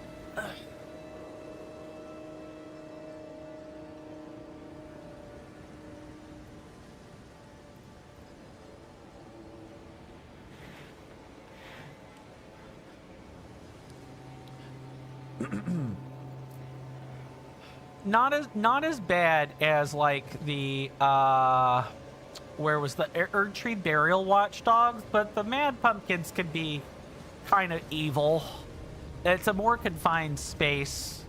Mr. Jason says, "Oh, Mr. Coin, you cannot believe that this is a Goomba, good sir. Give me a hot second to get in, and I will totally read that."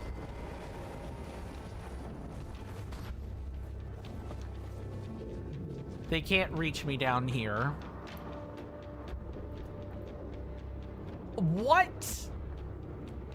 Oh, right. This is the old Super Mario Brothers movie. You know, when Peach was a smoker. Yeah, that being a Goomba was ridiculous.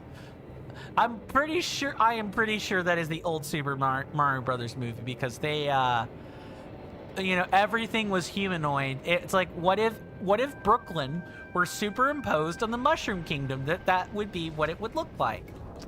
That kind of thing.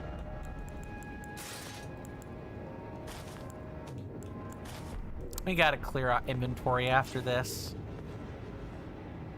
Are you serious, video game? Yeah, I suppose so. Well, if I'm gonna be using the Sword of Night and Flame, I'd better bloody well make it daytime, huh? Let's do this. Let's make it daytime. I gotta start checking these things once I've got Sword of Night and Flame in my possession. I gotta make sure it's a daytime unless it needs to be nighttime for like a boss or something. All right. Take number 2. Hopefully, nowhere near as bad as the first. Run. All right, you guys know the spiel. We all know what time it is. I'll see you guys after this fight.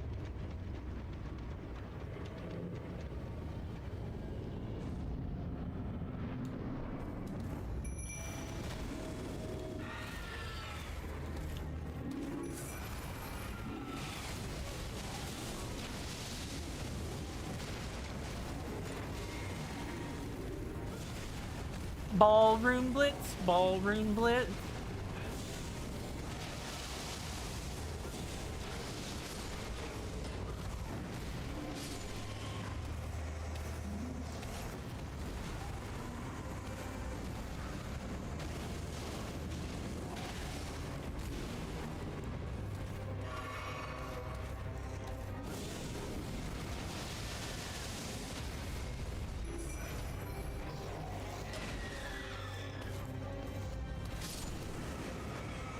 Wow, that was easier than I thought it would be. That would be this one here. Thank you for the GG. Mr. Jason says that fight was easy peasy. Fire beats grass. Yeah, you know, that is true. Fire does beat grass, like 100% of the time. Caelan's a strange place, though. You don't always beat out grass. Sometimes the grass catches on fire and then thrashes about in a weird frenzy, and all of a sudden you're not beating grass anymore. Grass, in fact, does beat you some of the time.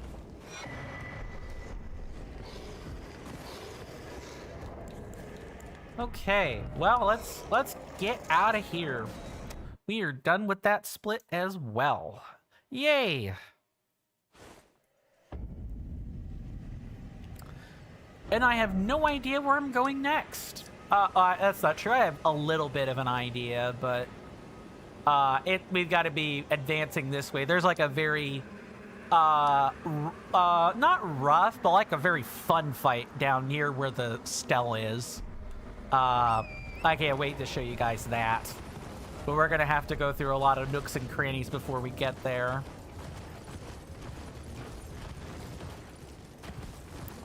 And also, gotta look for all the room pieces I'm skipping. Oh yeah, giant dogs. There's a white version of these that has much more health. Did I forget to mention that? No? Yeah, oh wait, I did. Yes, it's bad. It's not that. They're not that much worse, but still, the white ones are even less fun. Instead of taking like 4 Flame of Frenzies and needing to go back and like readjust our spells accordingly, instead of taking 4, it takes like 6 or 7. Forbidden number mentioned, I guess. Before anyone, I'll just beat everyone right to it.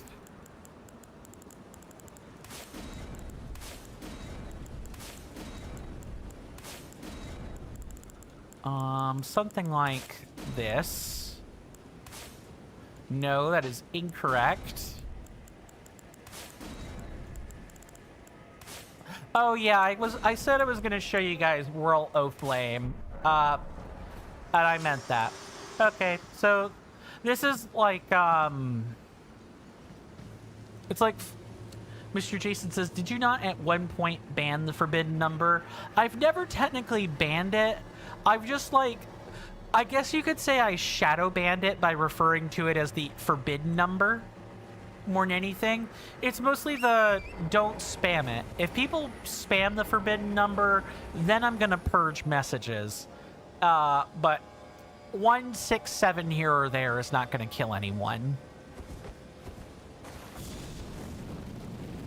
I'm trying to remember what this spell was called in Dark Souls 3. I think it was like, oh, this would have been Flame Whip.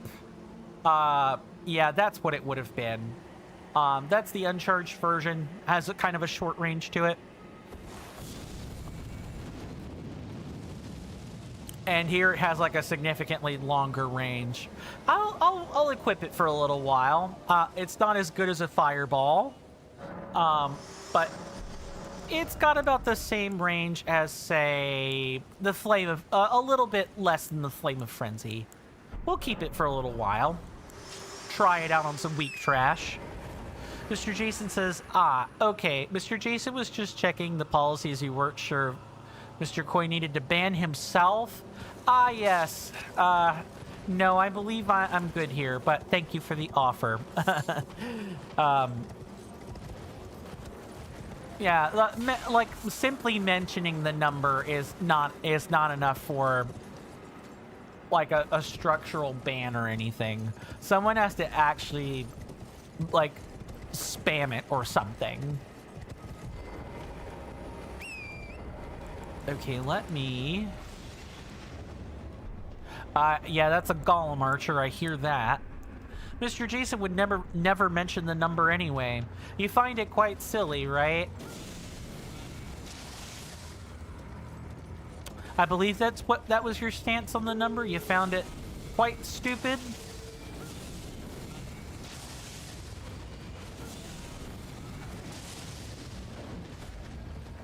Very well. Oh, and they can hurt themselves too in confusion.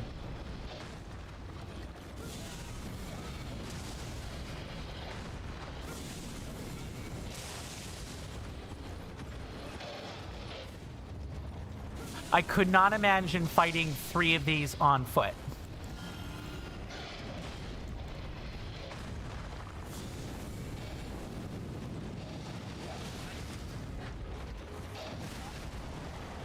Yeah, please don't headbutt my horse. Be nice.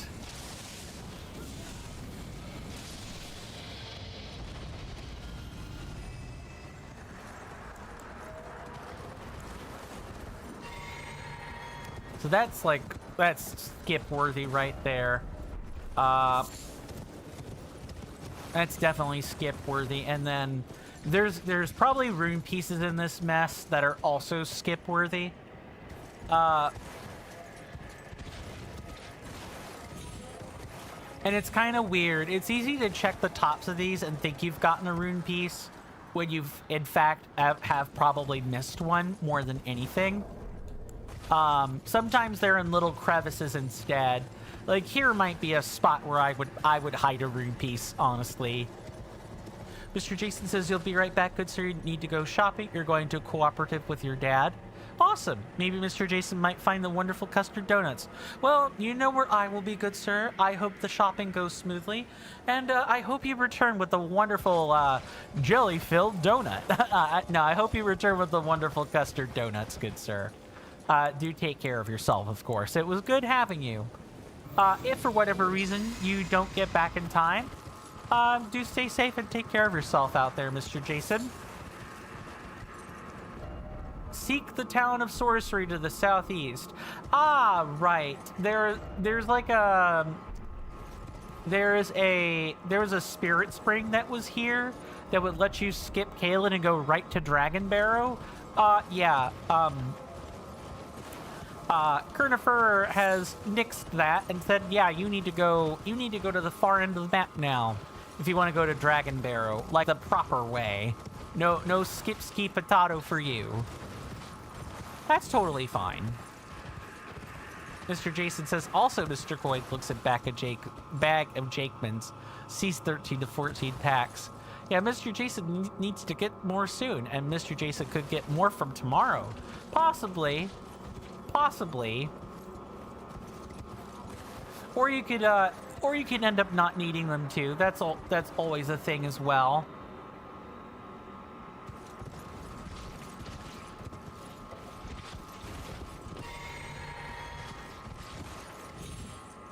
I'm already finding that Caelid is not the best showcase for Rural O'Flame. If I'm lucky, I can get 2 of them.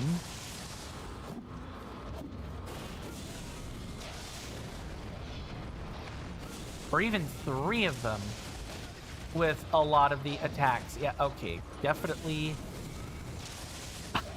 That's fun. How are they not dead? How are they not dead? Video game, what you doing?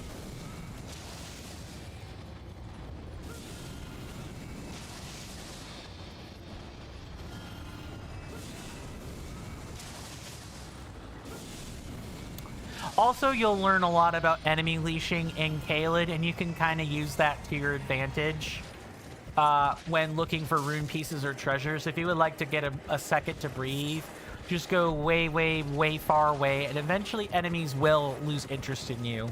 Let me tilt this back where it's supposed to be.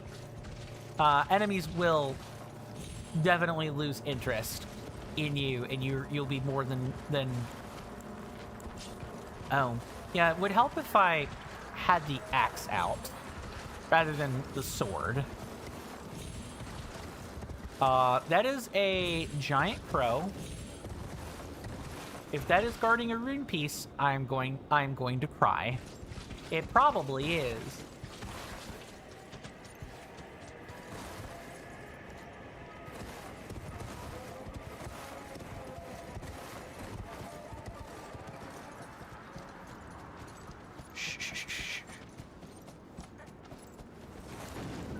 Nope.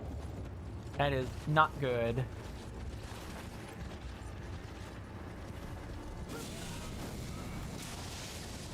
Come on down with your bad self. Look, if you're gonna stand there and watch, I will kill you. You gonna jump down or not?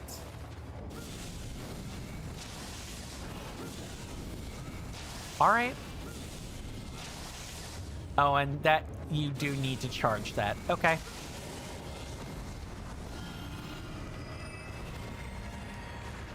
Very well.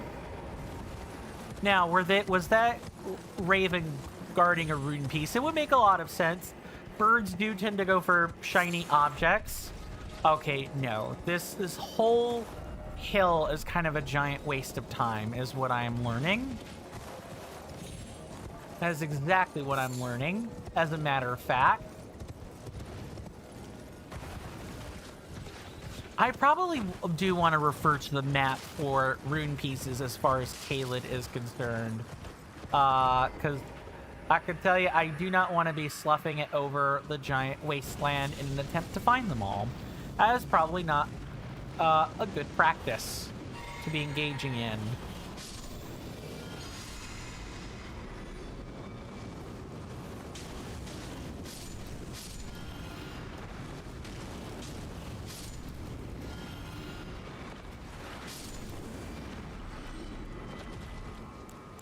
And it's raining again. Sorry, I promise this is not Coin Complains the stream. I am very happy, but one thing I definitely will not miss is dependency on the lack of rain in other challenge runs.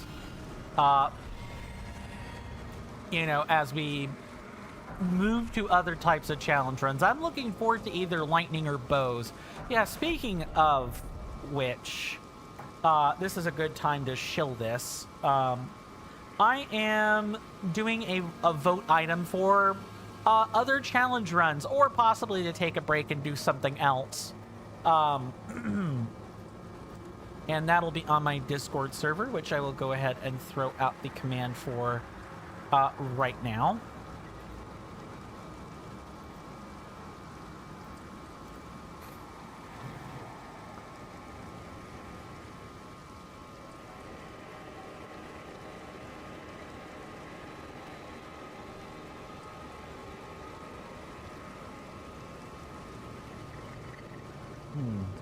I wonder what is going on with Kick. Yeah, that's not showing up on the logs for some crazy reason.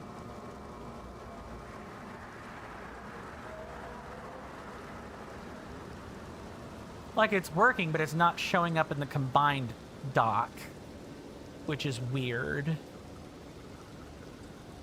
So I'm kind of looking at this. I need to try to, like, fix it.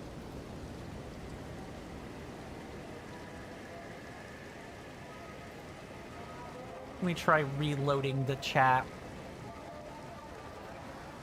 Like the thing, and see what happens. Otherwise, that could be a problem. I hope I don't have to sign in to Kick every time I would like to put a message through it. That would really kind of suck. And that would necessitate the need for Kick chat to be like for me to get a program just for Kick. And that would kind of stink. Yeah, it's just not showing up, which is weird. Let me try refreshing the cache of that.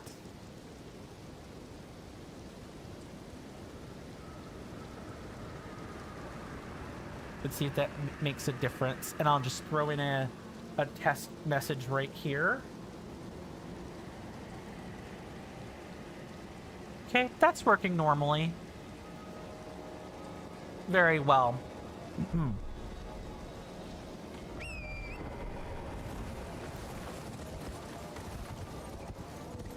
Okay, don't see anything out here.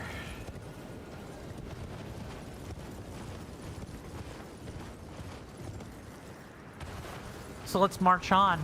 Let's gallop onward, I suppose.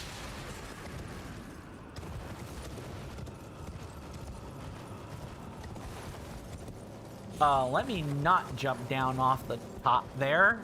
There are lots of cliff faces in Caelid. It probably goes without saying, but a lot of the cliffs are kind of points of... They're like miniature points of no return. Whereby... Ah, good, I'm glad I found this. Whereby, if you don't have like a nearby rest site, it can be tricky to find your way back to where you were previously, because of the sheer number of drop-off points.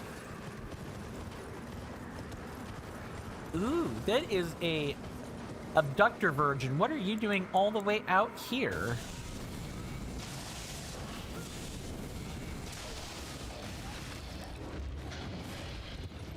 I would love to know.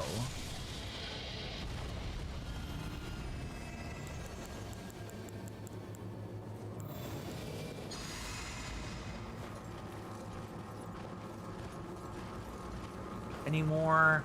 Oh, so this thing hacked up all the dogs. Is that the running story? That's cool, I guess.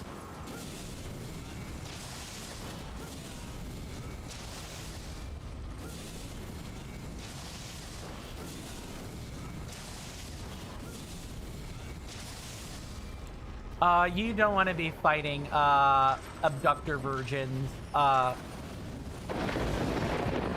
horseback. Off in the distance, my senators and inductees? That is an ad storm. In about 5 minutes, it'll blow over us, and then we can get right back to the gaming. Thanks. I know I've already chatted away about you guys supporting me for free. You all being here is enough for me, but if you want to support my work further and more directly, I have a couple of easy options for you.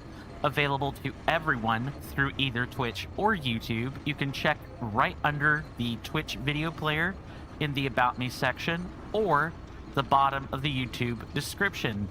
Once on the link tree, Patreon will have a P-shaped logo, Coffee has a panel, Kick, Twitch, and YouTube have icons next to each other. My Instagram, Blue Sky page, and Discord server take up the remaining icons. Available only to those on Twitch are the other easy options. The bits purchases at the top banner on twitch.tv, spendable for any of the power-up rewards or as direct bits donations on Twitch, or the subscribe button near the chat panel. You'd take my heart out of its Faraday cage if you click on that Patreon or the coffee. But again, you guys simply being here is enough. Thanks for listening to that stuffy and boring explanation. Now, back to the coin tent. Thank you guys for hanging with me today so far. Your company has been very deeply appreciated. We do take commercial breaks around here at the top of each and every hour. In about 3.5 minutes from now, I was about to say hours, I mean minutes. There will be a timer just to the left of my webcam. Maybe I'll try like, yeah, that works a lot better. That's more intuitive. 3.5 minutes, there will be a timer. It'll read for 3 minutes and 0 seconds, and during that time, the ads will be playing if you're on Twitch, and I will be getting up away from my keyboard to go take a stretch break, that kind of thing. I highly encourage everyone to do the same thing. It'll make the time pass by faster, and you don't have ads to worry about. Because I don't want people to sub here because of a subpar internet experience. I want people to sub here because they enjoy my work. That said, do feel free to spend the time during that break in whatever way you wish. Once that timer reads 0 minutes and 0 seconds, the ads will be finished, and I will be back at my desk, and we can pick right back up where we left off. It's that easy.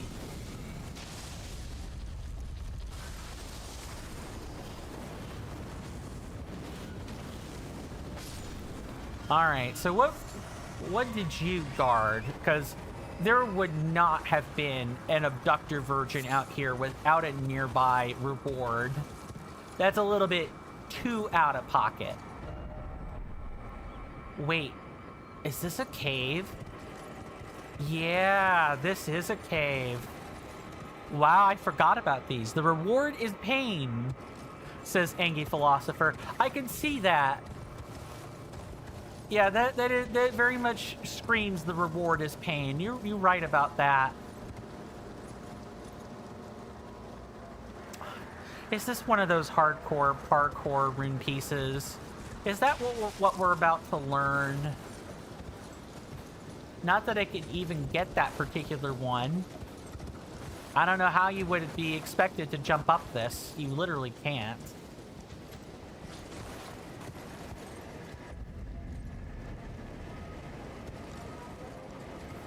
Okay, well, let's not stick around there to, like, die. Let's actually get into the cave. We got about 60 seconds, and I know that cave is going to contain a nearby rest site, so...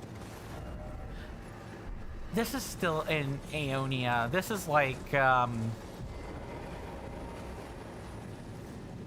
this is like not inside of Dragon and Barrow. We don't want to quite be here yet.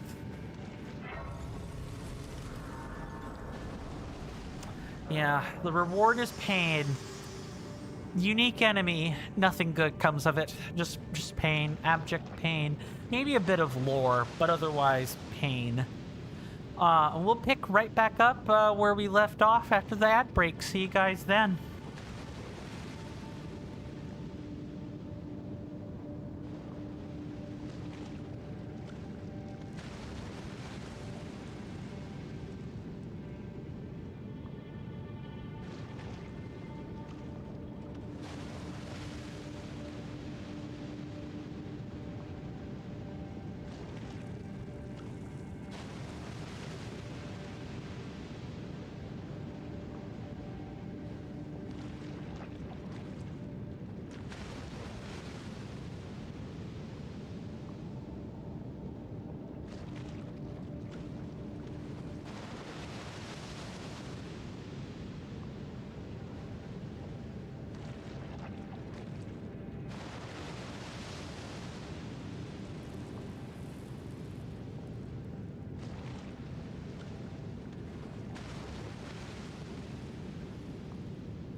Sorry about that, everybody. I am back. I had to clean up a little bit of a spill when I was trying to make my coffee. Thank you, Mr. Jason. Welcome back. I will need to step away from my computer in just a moment to go finish making that cup of coffee, but watched pots don't boil, as they say. That seemed to be an incredibly quick shopping trip. Did you get the donuts you were looking for? I don't see any other activity on our other two apps for the records, or other two platforms, so we're good to go here. Now, the abandoned cave is a place, I do remember a little bit about this. It is a place where you can very easily die, because not only is there rot water, right? There's also rot water spouts, which deal like huge amounts of damage. Yeah, there's the geyser right there, rot water geysers. Mr. Jason says, if you wouldn't mind, good sir, while you're live, you've just deposited something. While I'm live, you've just deposited something in the DMs. Sure, sure.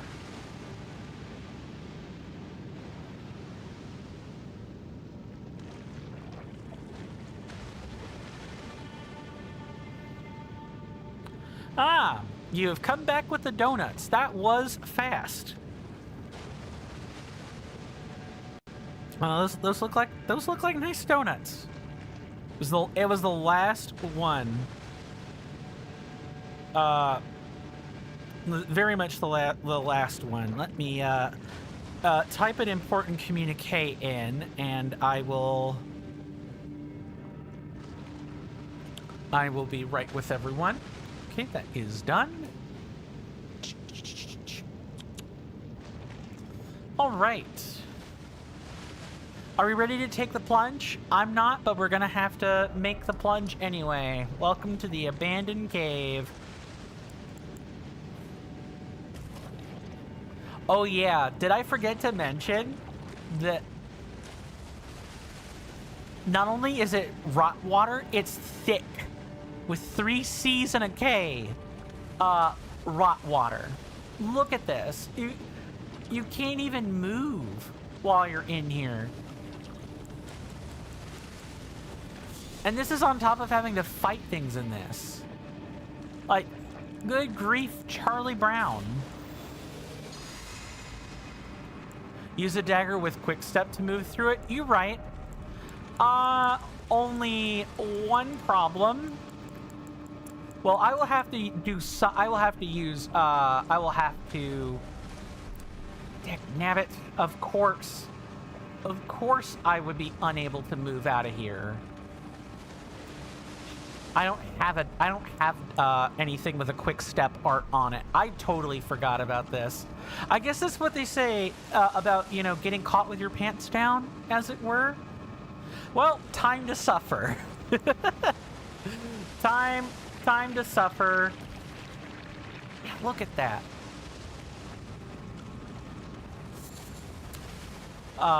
Because I can't teleport back out to fix this. Now I know. Make sure that when we get ready to go with whatever boss is in this split, make sure you have a dagger with quick step on it. I guess what I could do, right? This is like one thing I could do is we could actually use the withered twig to let's actually test it out. Now this is actually death.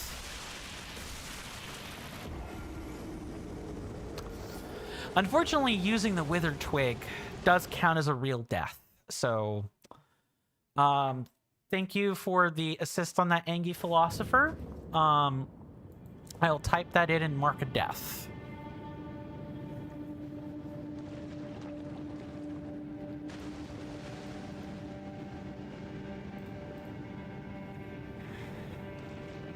And right here.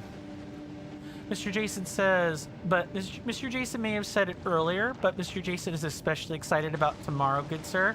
That $320, good sir, doesn't include Mr. Jason's the Super Mario Galaxy movie allocation. Ah, so you've got extra funds to work with.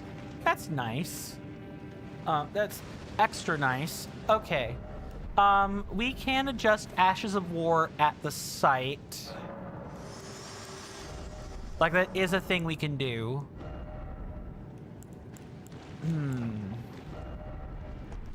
Except I don't have a quick step art available for that. Alright, so what I actually have to do is step out of the cave, go back to Hugh, and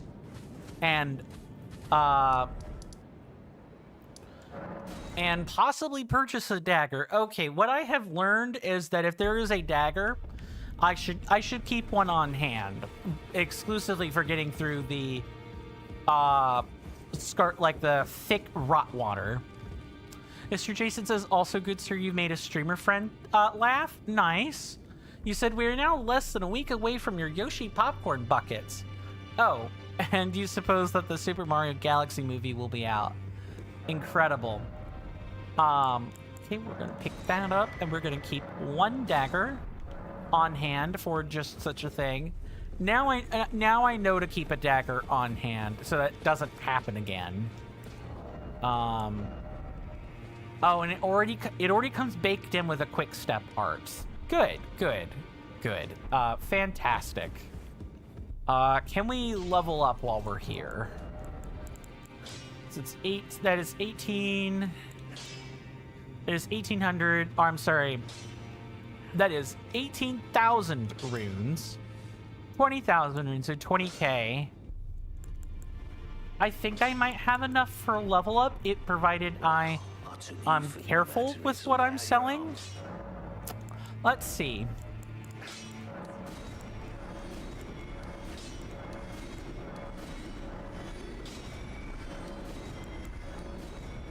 We're close. I think we need what, 55.71k? Yeah, okay. Cool. I think we can reach a level up here. I don't want to be trudging through that rot water with I don't want to be trudging through that with runes on hand. That is asking for a really bad time. Did I get the exact amount there? Oh my god, we got the exact amount of runes needed for a level up. That does not happen that often. That does not happen that often. Oh, also we actually might want the immunizing horn charm while we're in there. We absolutely want to be doing what we can to prolong the rot. You should take a screenshot, good sir. Oh, of the if it doesn't happen that often. You're right. Can I do this? I think it is print screen.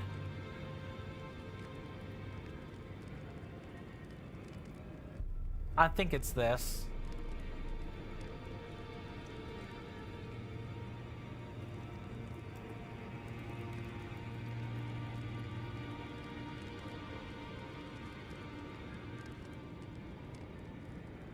Okay, I'll have to trust that was put into a screenshot. In fact, let me check and make sure it did that. 1 second. I'm just gonna blur this out.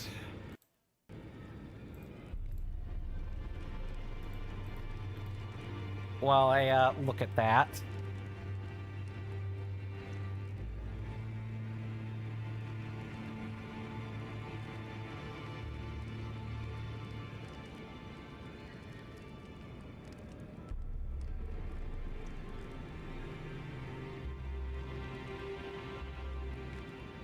Okay, yep. I can show this real quick. Yep, there's the aforementioned matching rune total right here. I'll go ahead and blur that back, but I wanted to show that screenshot did save.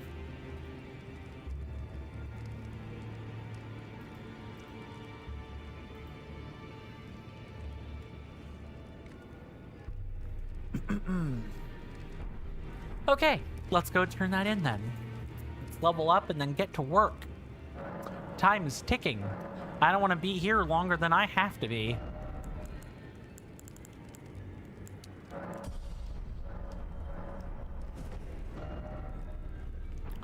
Okay, so we have...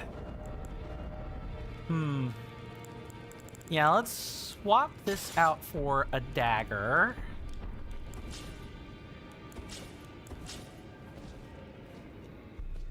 And then we will head over here into the abandoned cave, and hopefully... I guess I'll have to two-hand it if I want to move through the rot water, which is kind of a problem. But it's... You gotta pick your battles. Can't always, be, you know, let every little thing inconvenience you.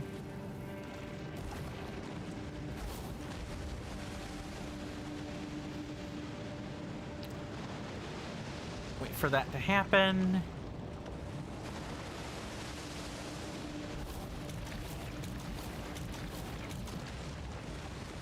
Cool. Don't see any enemies. We can definitely do something like this.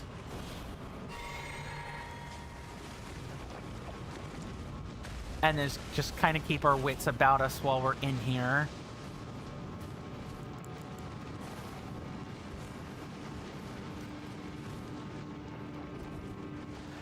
This should not already be pre-activated. What the heck is... I probably have more important questions I could be asking. Let's not even worry about that.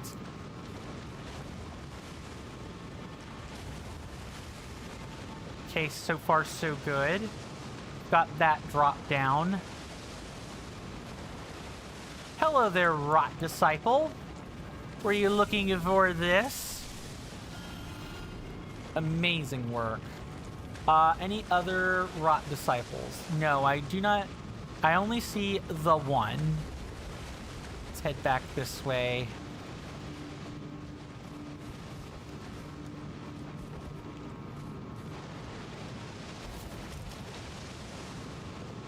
Kind of quickly attempt to get through this then.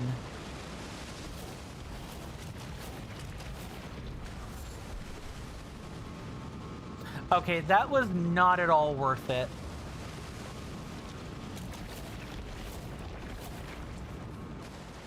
Yeah, that's kind of gross. That was not worth it at all.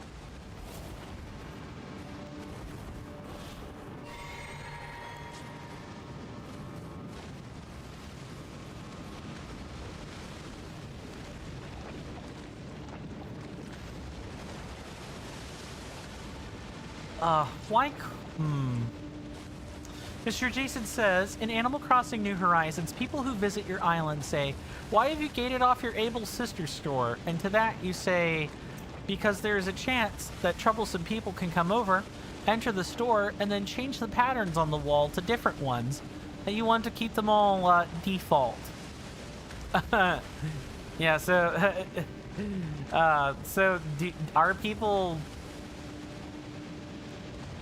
Are people allowed to enter through the gates at any point? Or are these, like, when we say gate, do we mean blocked off in a way that only the island owner could get past?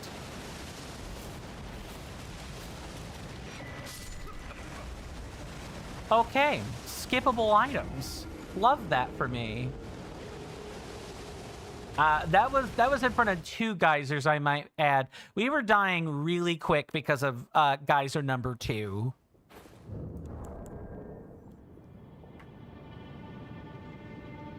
That would be a hit on the way to the boss. Mr. Jason says they are blocked off in a way that only you can access. Also, the gates are just lattice fences that are put between hedges, and that makes them look like gates. Makes sense.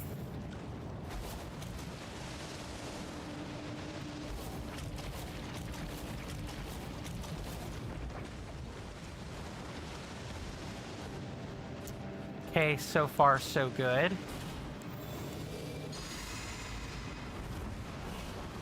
Yeah, one thing I will say about Quick Step is, you know, it costing FP, like a significant chunk of FP, does kind of suck.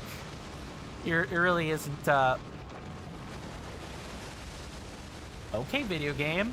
I'll definitely take that way more generous placement for that.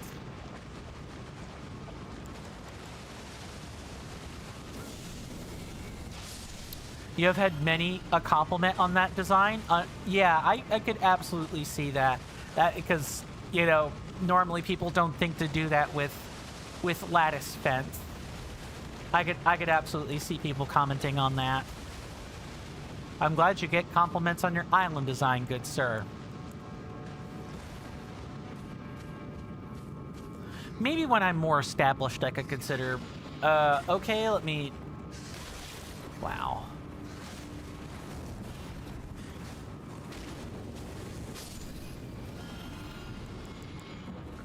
Yeah, don't even think about it.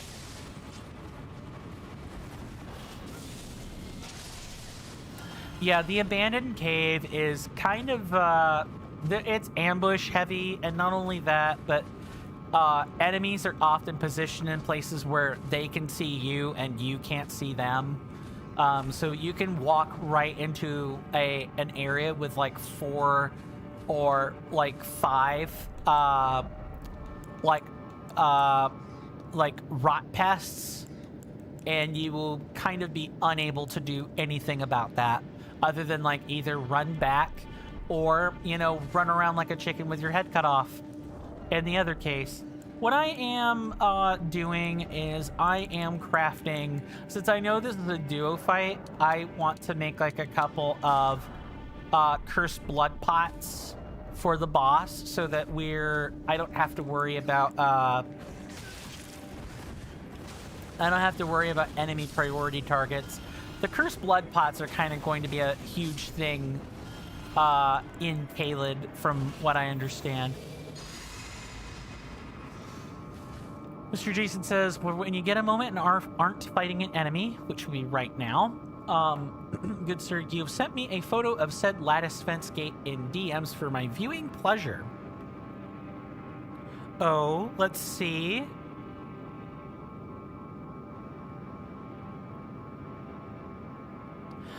Yeah, that's really clever. No one would ever think that wasn't a gate. You're very welcome, Mr. Jason. I don't mind checking DMs as long as, you know, people give me the wiggle room. It's not like a message where it's more expected that people do that. It's the...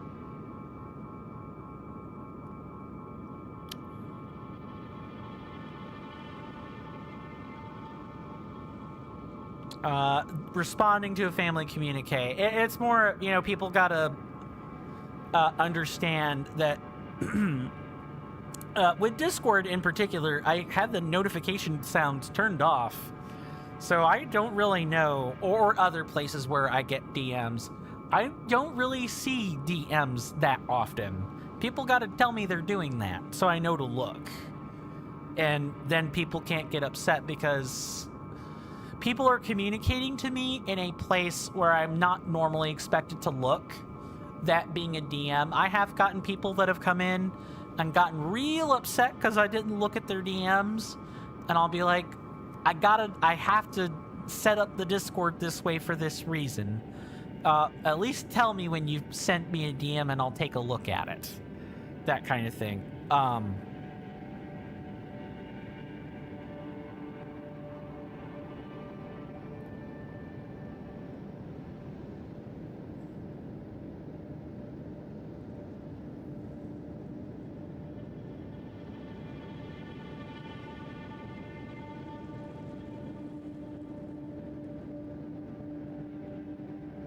This is kind of important, or else I wouldn't be just sitting here on my phone, promise.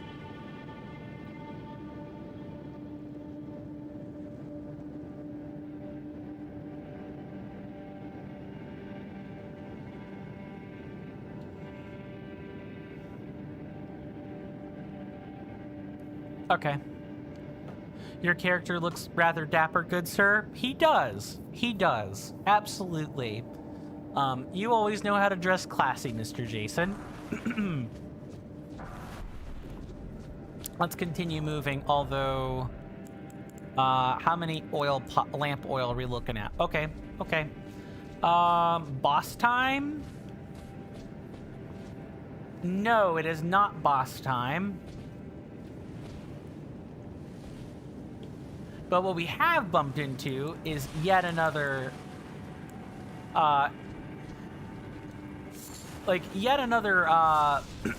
different type of, like, Miranda Blossom.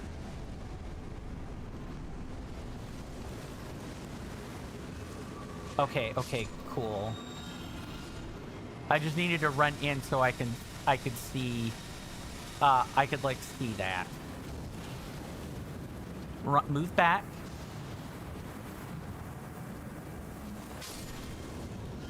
There's the sprout. Mr. Jason says, you're considerably more casual in real life. Yeah, you've mentioned that before as well. You know, I'm pretty casual myself. The only difference is if I know I'm, like, dressing out in or if I'm going out in public, I did not mean to do that. That's got to be a bar of soap ASAP as soon as I can get my hands on it.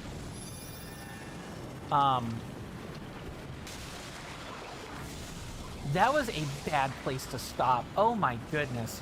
I am making significant unforced errors. Let me not do that. Let me not do that. Let's just run away right now.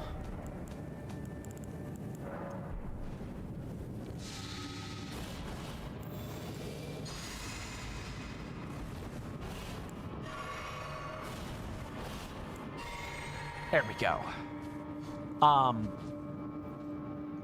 Yeah, I will get dressed up in my formal attire is my normal attire while I'm out, because I usually don't go into places that have these should dissipate. Yeah, I was about to say I have more range than they do, so use that to my advantage.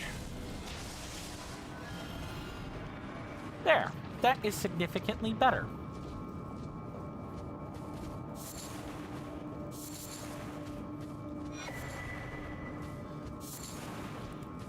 And I'll typically throw on a tie either when I'm wanting to feel extra productive, or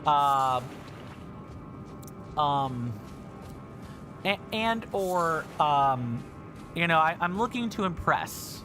I'll put on the tie when I am looking to impress more than anything else, because I am one of a few men, a handful of men out there, that knows how to tie the Trinity and the Onassis knot.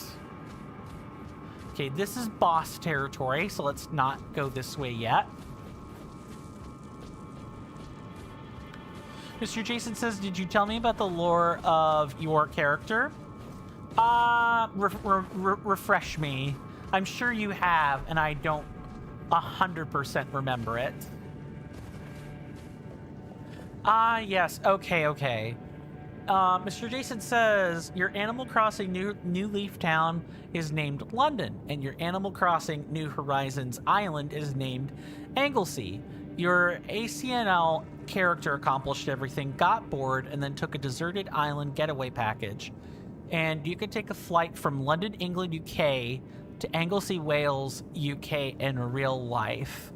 Yeah, so you literally made the two games an airplane ride away, as it were. Yeah, I remember that now. Let me check a communique real quick. All right.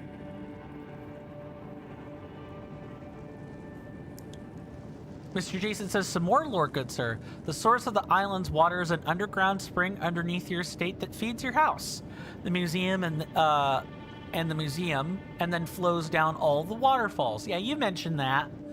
That part I do remember. That your residence is nourished by what is essentially springs and aquifers. That is at least the lore.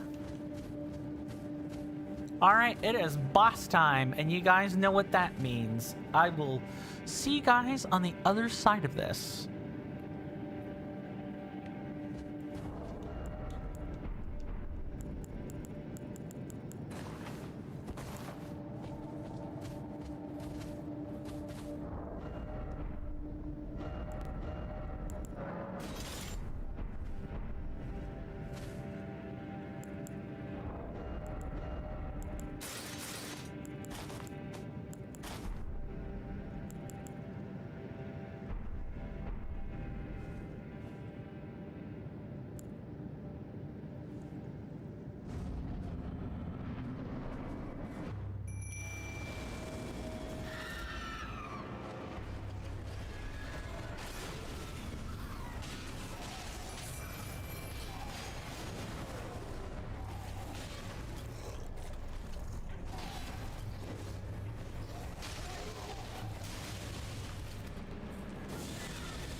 Well, that didn't take too long. Yeah, honestly, the hard part is not even the duo. That's easy, or that's relatively easy. The hard part is just, actually getting to them, going through the cavern and not dying to, like, stupid. That's the hard part.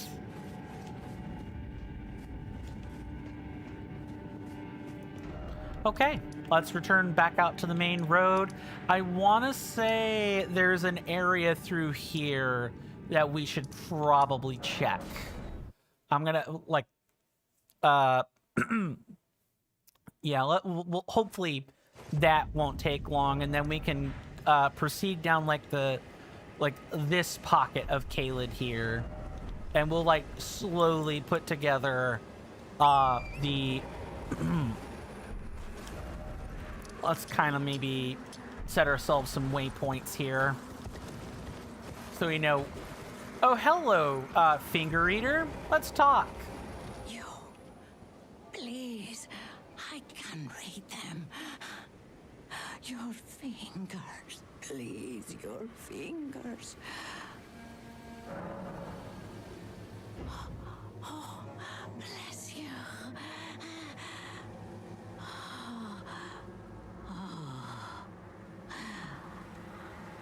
Are you one for festivals or flowers? To the south, a grand festival to make the stars turn. To the east, the hardened bud of a flower to be. But dare you enter into the heart of the scarlet rot?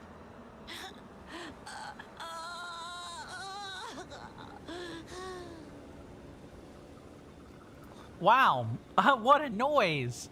That's going into the randomizer. that is a sound for sure. One that definitely should not have ever graced my ears. but it has graced my ears. Did the crow just... Okay, the crow did not hear me. Good. I'm a little bit paranoid about these. I have gone into ambush land and have died. And this is ambush land, to be sure. I have gone in and have died countless times in both regular playthroughs and in the previous iteration of the challenge run. I do not want to be anywhere near those markers with a 10-foot pole, if and I can help it.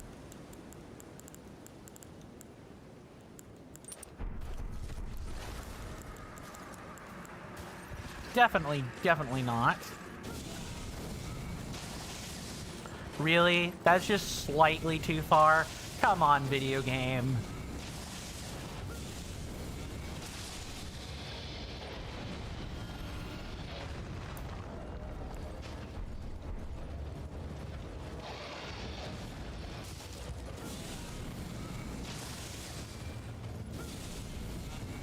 I gotta be extra careful.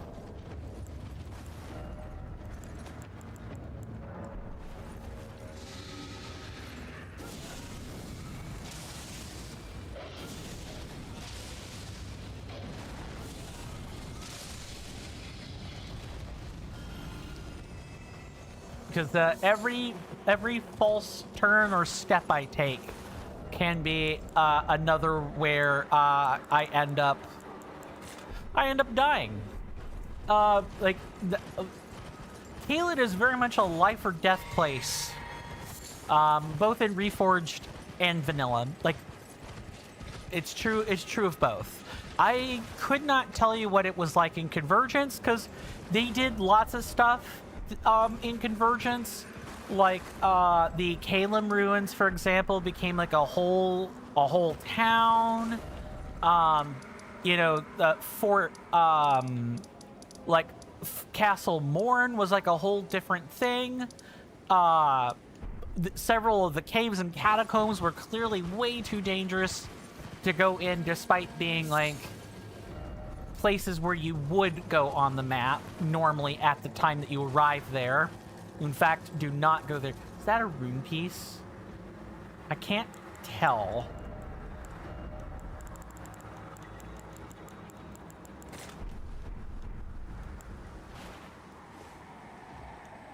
No, that is just that is just the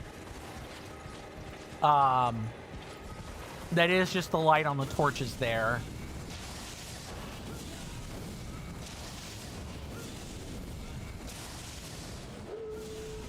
Don't howl and bring attention. Don't do that. Shh, shh, shh, shh.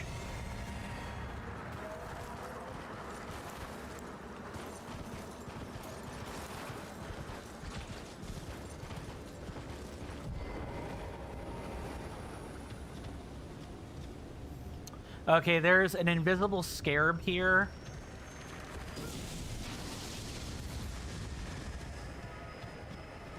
Which is why I'm coming out this way.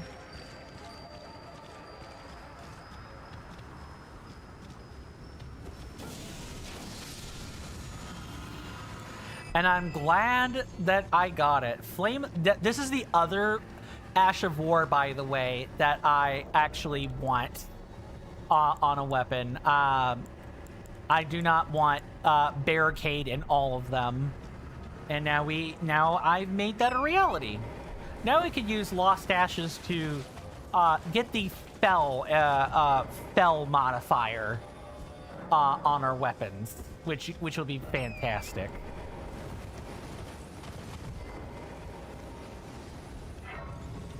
Let's sit here.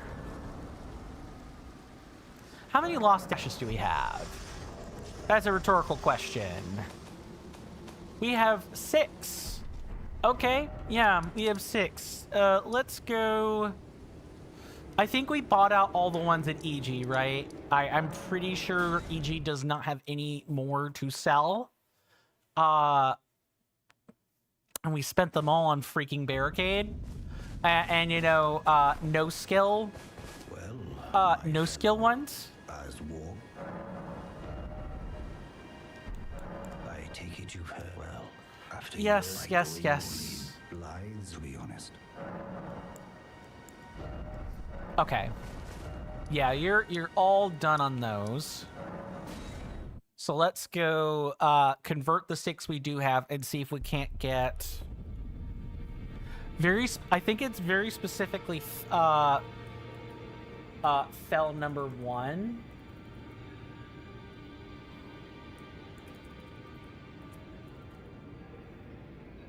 Oh, I don't need to do this. Hold on. We can go here.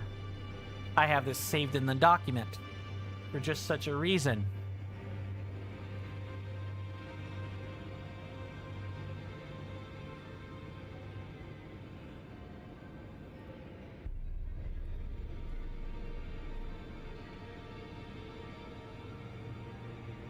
No, that's to determine which has what affix. It's this.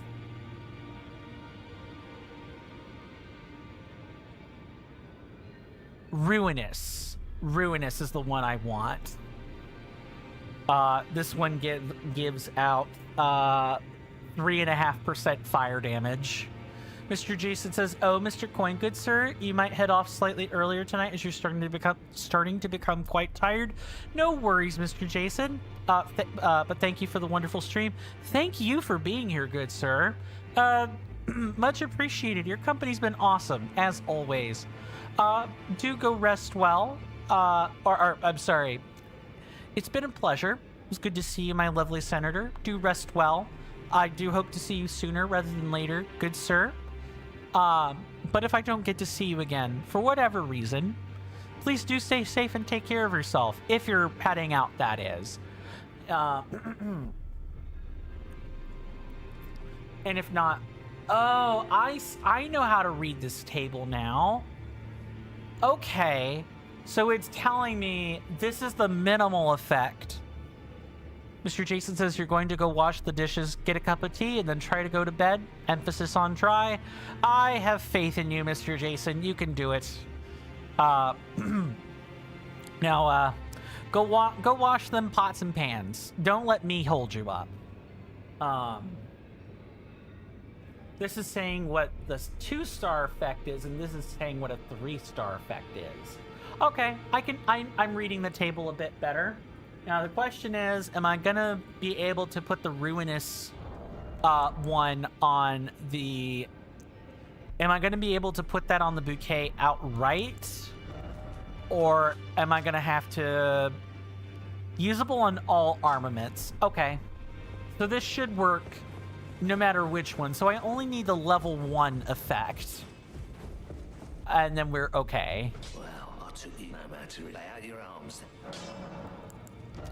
So let's enkindle 6, see what happens. Smoldering, chaotic, mundane. Let's take a look. Weapon hits increase strength.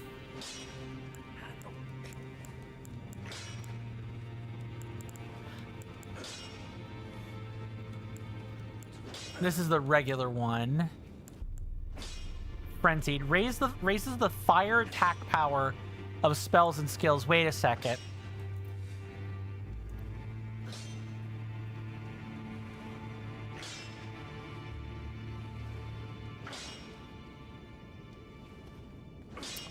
Oh, interesting. Hold on. Oh. Wait, what? Why are there 2 modifiers for this? Are these different somehow? So the Ruinous says 3.5% fire damage. Oh, okay. I see what's going on.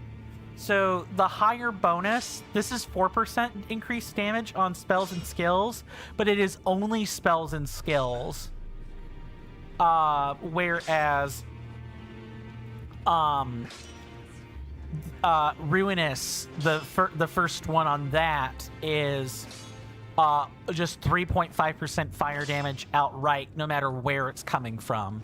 This is a more restricted version of that, which may actually be better for what I'm trying to do. Sorry, I'm kind of, this turned into like theory crafting hour, but...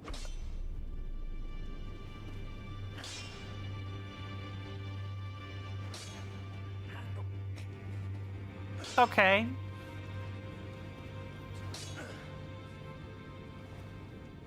So then if I go back and look here... So if I look here, so Chaotic would be here. Flame of the Red Mains can do that. Ruinous. Flame of the Red Mains there. Okay, so I guess I could take either of these. But I actually think the, like, BIS is not Ruinous. It's Chaotic. I specifically, at the very least, want Chaotic 2. Okay. Learning. Let's actually, I'm gonna actually swap over and amend this information right now. If you guys want access to this document for yourselves, exclamation mark ER path or asterisk ER path on YouTube, or shift 6 ER path if you are on Kick, will get you access to this to the route notes I'm taking. And this is where all of this information is for my own run.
There we go. Sorry about that.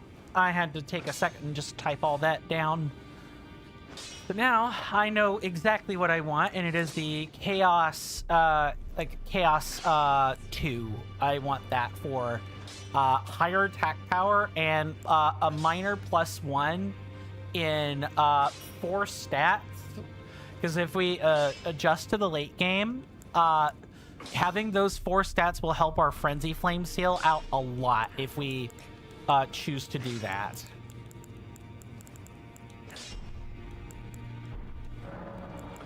So let's sell what we don't need.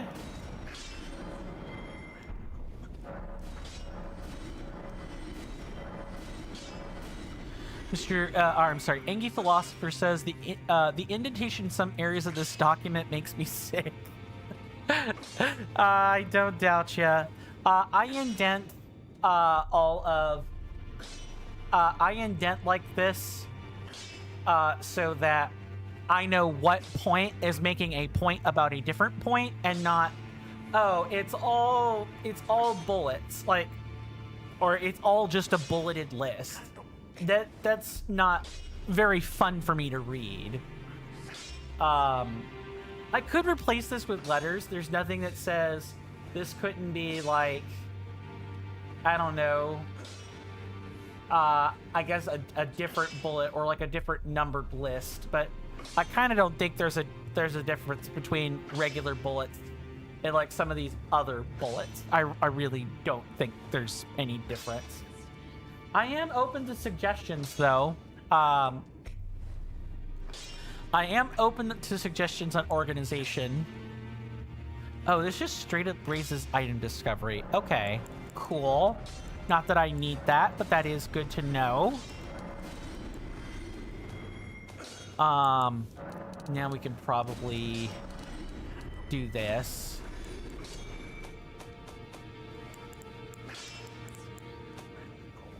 Okay, I'm gonna keep the dagger for now on. Engie Philosopher says, would be fine if the indentation takes up so much space, but a line starting in the middle of the page is just silly. I hear ya. Yeah, that does not make an incredible amount of sense to me either.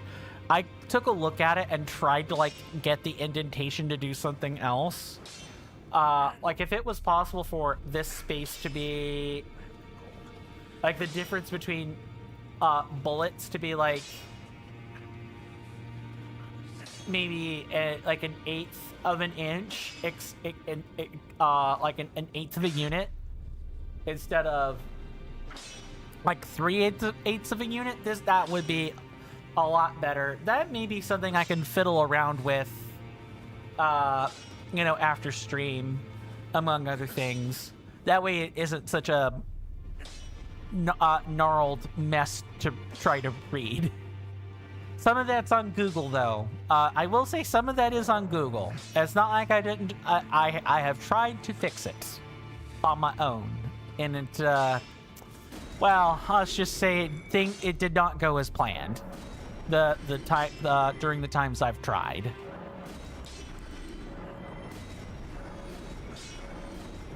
Don't need any of those.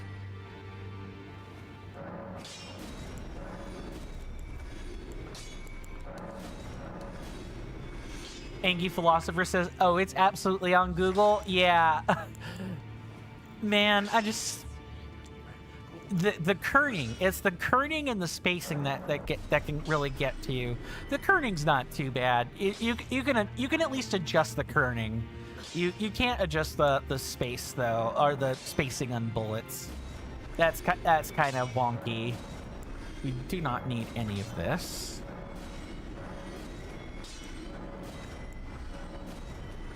That, all of those.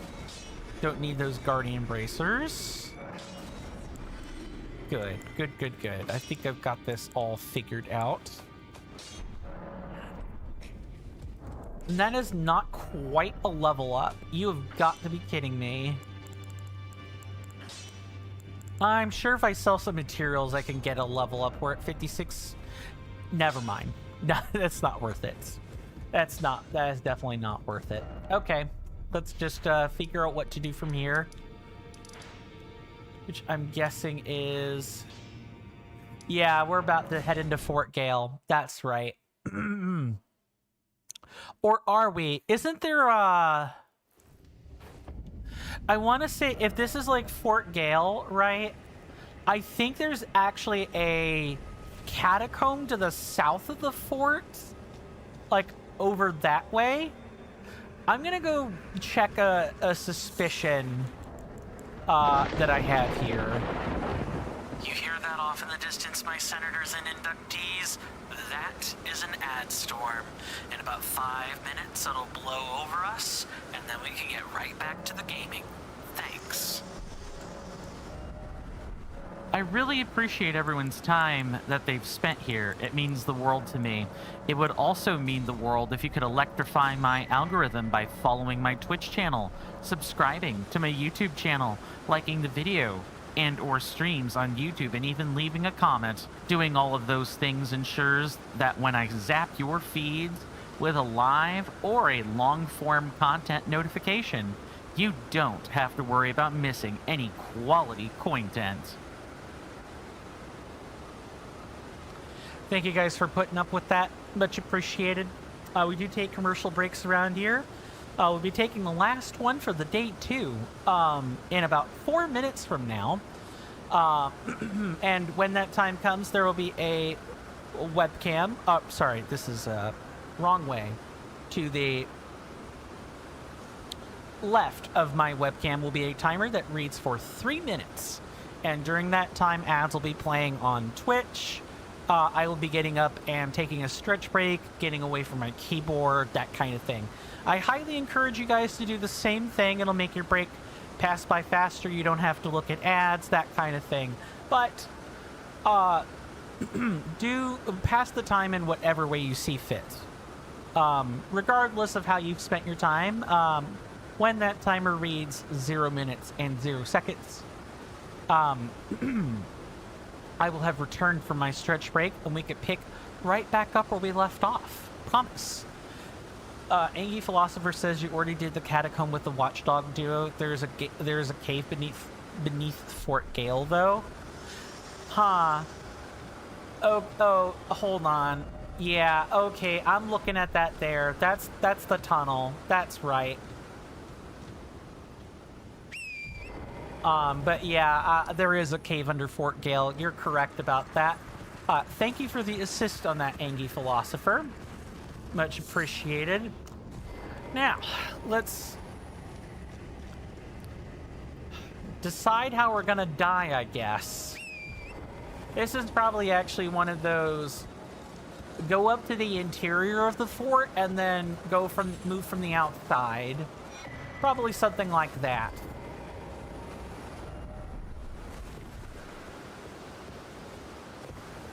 I'm sorry, is this fort a bona fide dungeon? Am I not allowed to use torrent here? Okay. Okay, video game, I can pick up what you're putting down. Let's go. Alright. Oh yeah, he can see me from way over there. That's exactly what's going on here.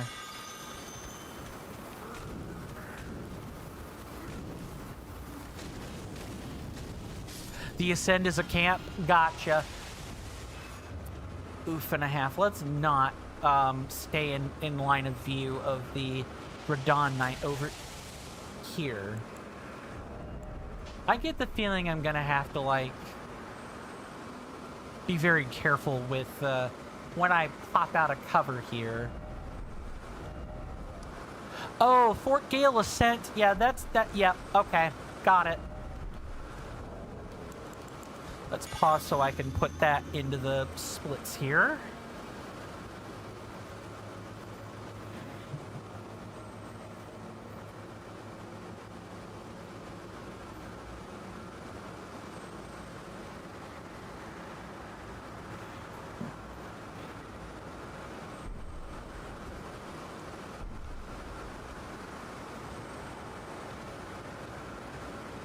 Yeah, okay. I feel fairly confident in my approach. Just run up, ascend right up to the gate, and then hopefully knock out a bunch of enemies.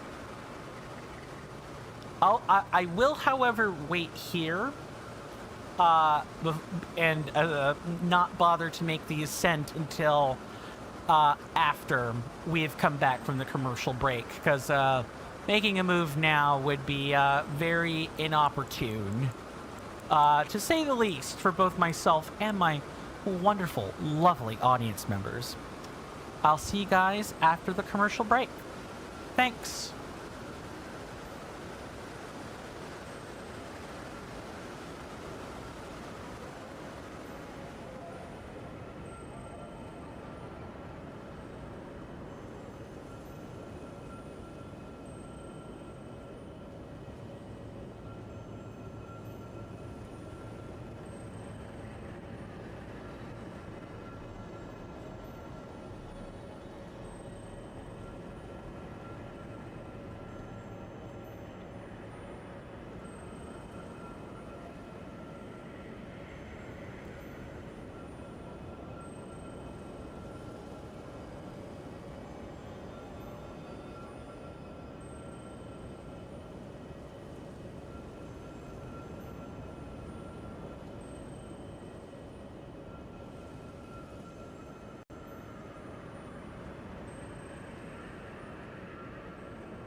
Sorry about that, everybody. My folks are switching over service providers for phones. So I got tied up a few minutes trying to, like, get all the details for that all adjusted and set up and everything. So my apologies for the lateness. I hope everyone enjoyed their extended commercial break, among other things. Mr. Jason says, oh, actually, Mr. Coin, you just remembered something with the Nintendo Sound Clock alarm, good sir. You can get some The Legend of Zelda Breath of the Wild themes. While it is not available, just imagine how effective the Guardian Battle theme would be as the wake-up alarm. Oh, I got one better. Imagine if your alarms were the moans from the Great Fairies. How about that one? I don't see any activity on other apps, so I believe we're good here. We can, or other platforms. We can keep moving. Oh, except, maybe make sure I'm, like, put into the right, suit of armor. Yeah, Great Fair, those moans are never gonna get out of my head, man. She's not happy. Stop tripping over basic terrain, please.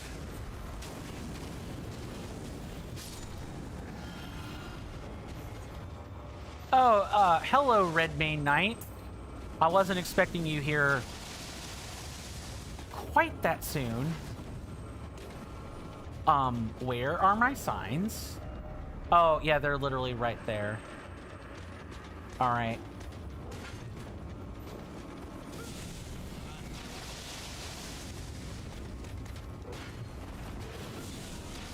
Redmane Knights are very scary. A, because they've got this, like, war cry move, but also they can have, like, this giant explosion.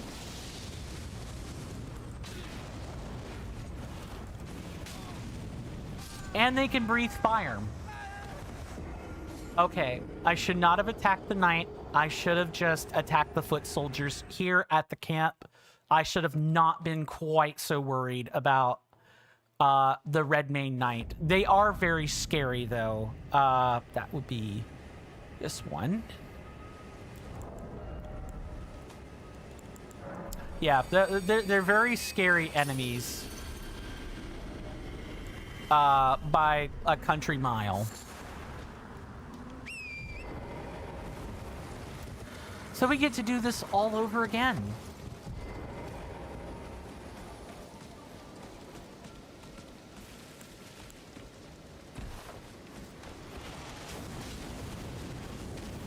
And of course, it is continuing to pour down rain. Gotta love that.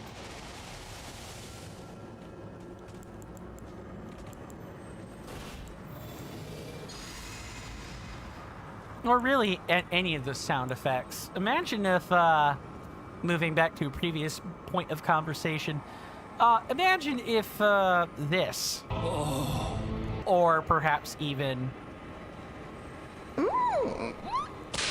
that were your wake-up alarms. I bet that will wake you up in a right jiffy. Maybe wake a whole host of other things up. You never know. Yeah, I can't get comfortable here.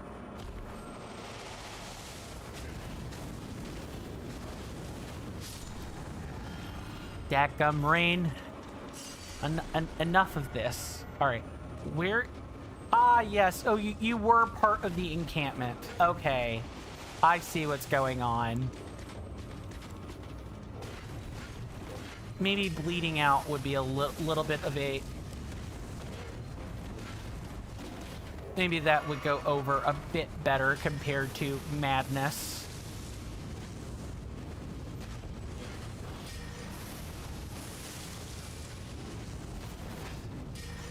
Good to know you can duck that.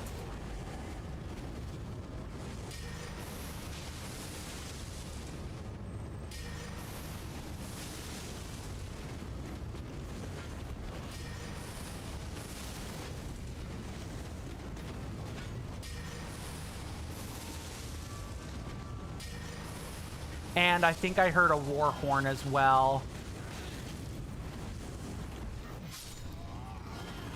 Yeah, I sure did. Run. Run. Do not stay there. Just run. Like, run away. Run away. Get under better cover. And... Okay, calm down.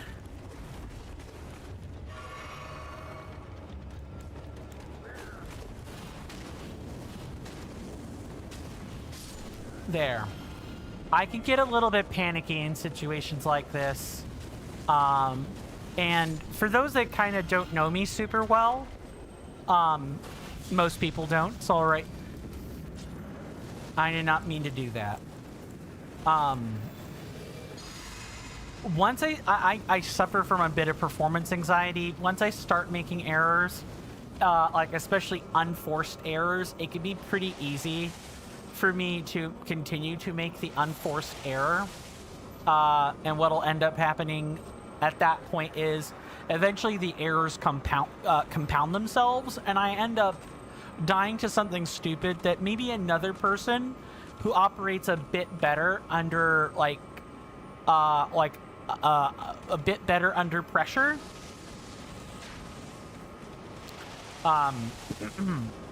like they can handle something else a little bit better than I can under the same conditions once I'm dealing with performance anxiety.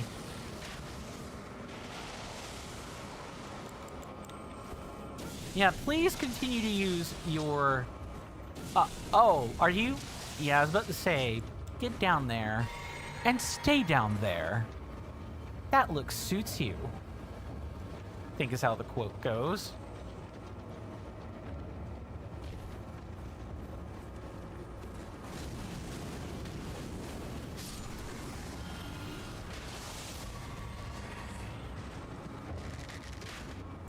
Yeah, you can sit down there.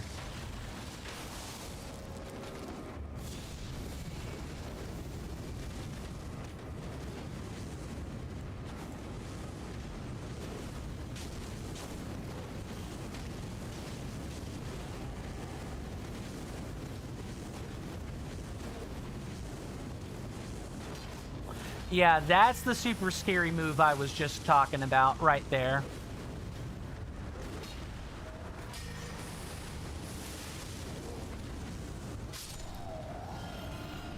Where they'll do the backflip. It's a really like a somersault into an overhead smash. Really cool move.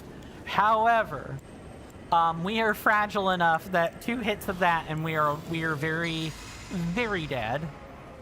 Very, very dead. And if I'm attacking during that animation, oh, I'm extra dead. I don't even get the second hit. I don't even get the luxury of a 2-shot. So Caelad's a very scary place. If you haven't been upping your vigor like at all, and I'm just kind of talking at the general public here to no one in specific, if you're not upping your vigor at least some point during the game, Caelad will really test that. I can't imagine hitless runners without leveling a single point of vigor. I am not sure how they make it through. I could not imagine them trying to make it through Reforged. Actually, hitless in Reforged is a very difficult prospect. A lot of game mechanics can get turned off for you.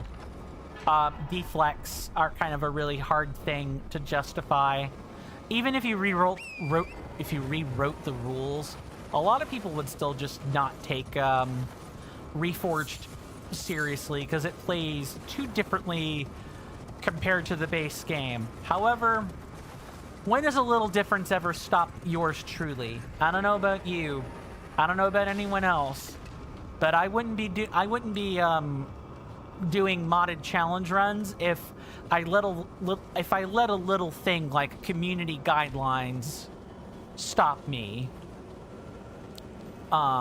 Sometimes they do. Most of the time, they don't. Hence the documentation. I have like a very strict process that I follow on what is and what isn't counted as, you know, like death or hits or so on.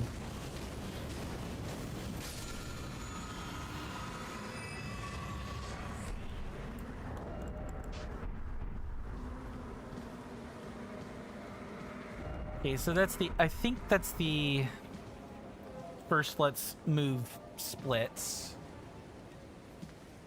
And then we have whatever is in the fort, which I think the major enemy in the fort is a elder lion, if I remember right. It should be an elder lion. Shouldn't be too difficult to take care of. Just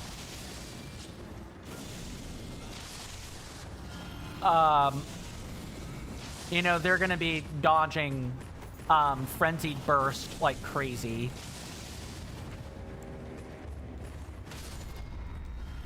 So you want to do, you want to like use, I guess, Rain of Fire. Exactly. A lot of it is practice. Practice, practice, practice. Practice makes perfect. Also, I can't wait to start making practice files. I know you can kind of, you can sort of set up what a practice sim would look like with like boss resurrection, which is something that Reforged allows, you know, allows its user base to do, and I'm thankful for that. But nothing that's like a facsimile of the kind of practice I need. So learning up as opposed to learning down, clearly. Learning how to set up, I'm probably still going to have to use Cheat Engine in order to set up certain things, or else figure out how better to keep backup files. I know there's like a backup system for Reforged, but not in the way that most challenge runners need to have access to it. I'm gonna have to figure out how to do that long term. Oh yes, before I'm pretty sure there's a rune piece tucked underneath here somewhere. Somewhere over the rainbow, as they say.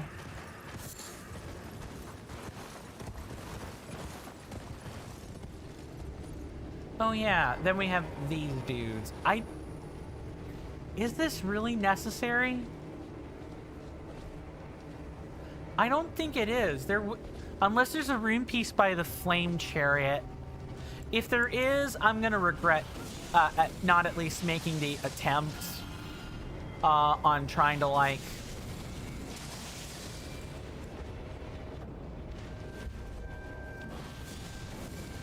I would definitely regret not...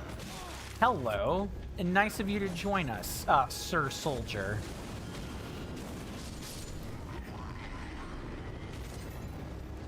Yeah, I'll definitely regret not at least checking for it, even if it ultimately turns out to be unneeded or unnecessary.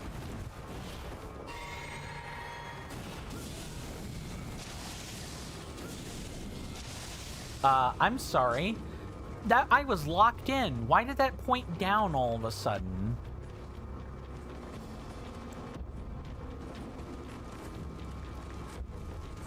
Okay, we got a bunch of guys here.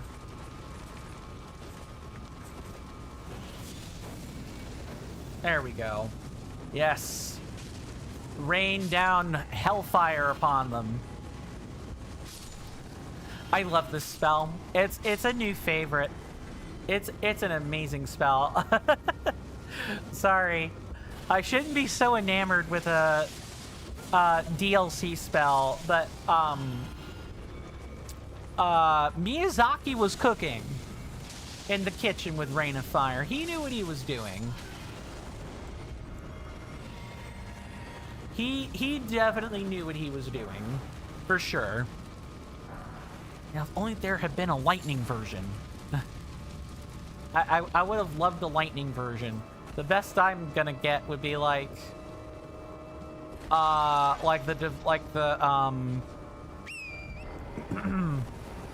Divine Stormhawk version with like slash and holy damage, I think.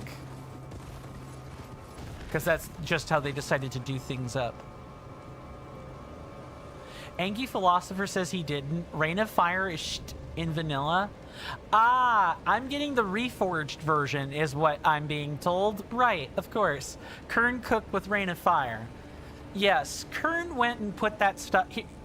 Here's the addendum to the analogy. Miyazaki came out with a burnt pile from being in the kitchen. Kernifer took the order, went right back into the kitchen, and cooked up a proper Rain of Fire. How about that for the how about that for the analogy vehicle?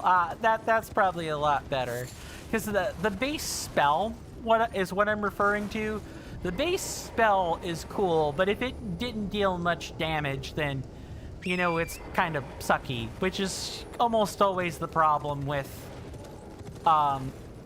spells in Elden Ring, is that the balancing leaves much to be desired. From what I've seen from challenge runners online, some 3-slot spells are overpowered, some 3-slot or 2-slot spells are garbage, and there's like rarely an in-between on that.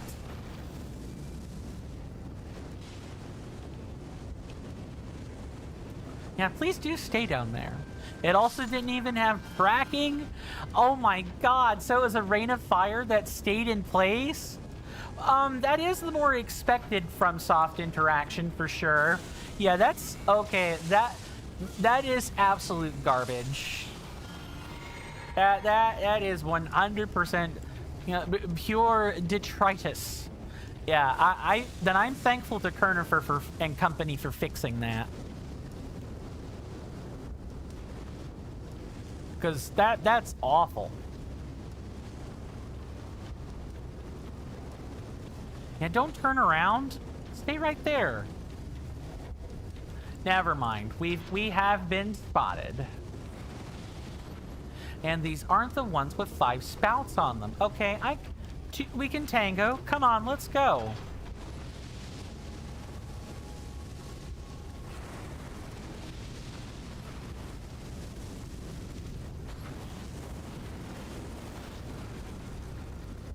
Let's go then.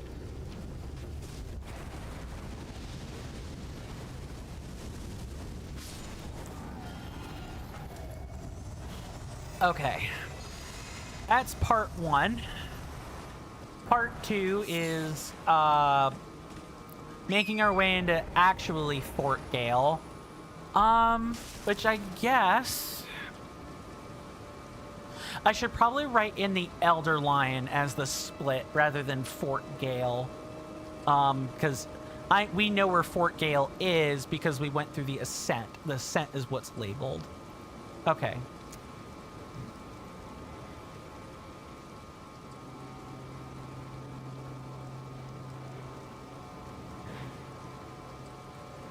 Wow, for writing these splits on the fly, we've actually made a pretty good go. We started at Anastasia. Yeah, that's like 11 or 12 splits. That's not half bad for progress at all.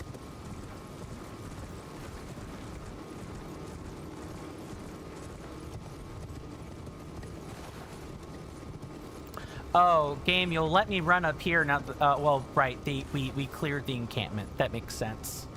Ooh, whoopsie, let's not get too ahead of ourselves there, Mr. Coin. Let's not do that.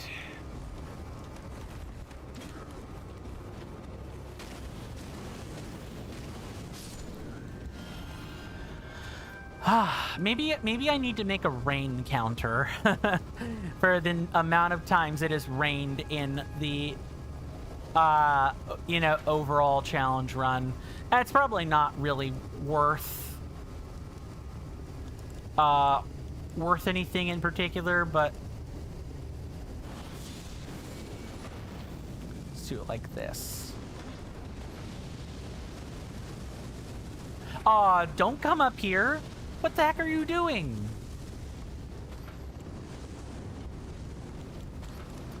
Yeah, Kernifer cooked with this.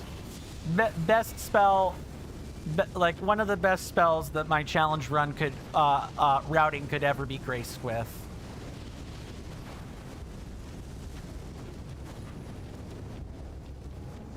I could literally just sit here and have the Rain of Fire take care of it.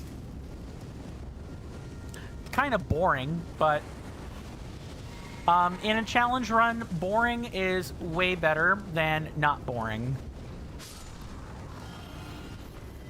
Boring is way better than not boring, because boring means safe. Usually. Not always, but usually safe. Let's not do that. Oh, this is the 5-barrel one? Yeah, no thank you. That one is definitely getting rained of fired. Like brimstoned, so to speak.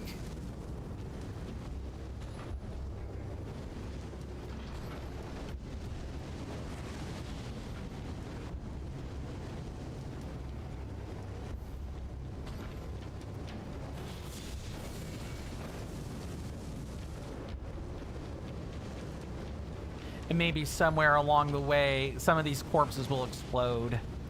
So I don't have to worry about, I don't have FP concerns. Or we can kill some. That also works.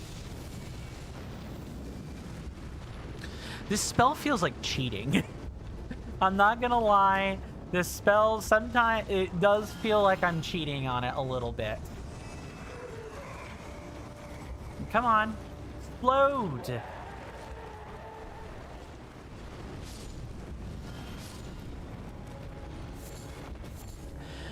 I wonder if Rain of Fire is anyone else's favorite spell in Reforged. Maybe I'll ask that later in the Reforged Discord.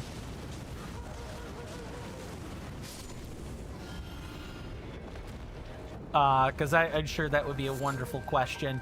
For anyone else who's played Elden Ring or Elden Ring Reforged, what's your favorite spell? I know I'm gonna sound rather basic when I say this, but I quite like Honed Bolt. I think it has my favorite spellcasting animation in the entire game. Just because I like the idea of channeling power from the heavens or from the sky and raining down pure destruction upon my opponents. I've always been a huge fan of that. Founding Rain of Stars is another one I like for similar reasons.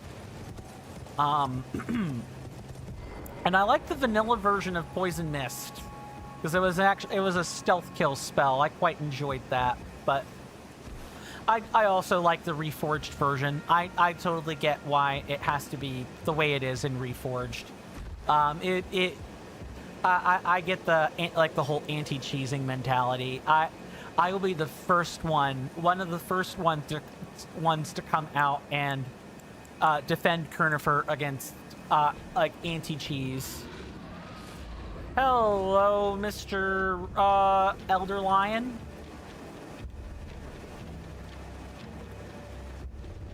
Okay, we're gonna have you down there for a second while I take this guy out. Right, I totally forgot. He jumps every time that you fire a projectile. That is some crazy work right there.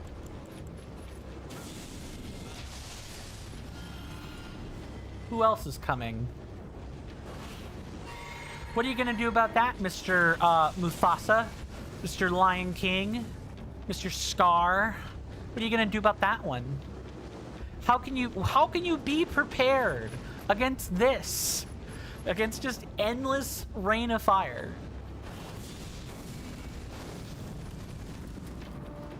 And it even tracks the leaping position.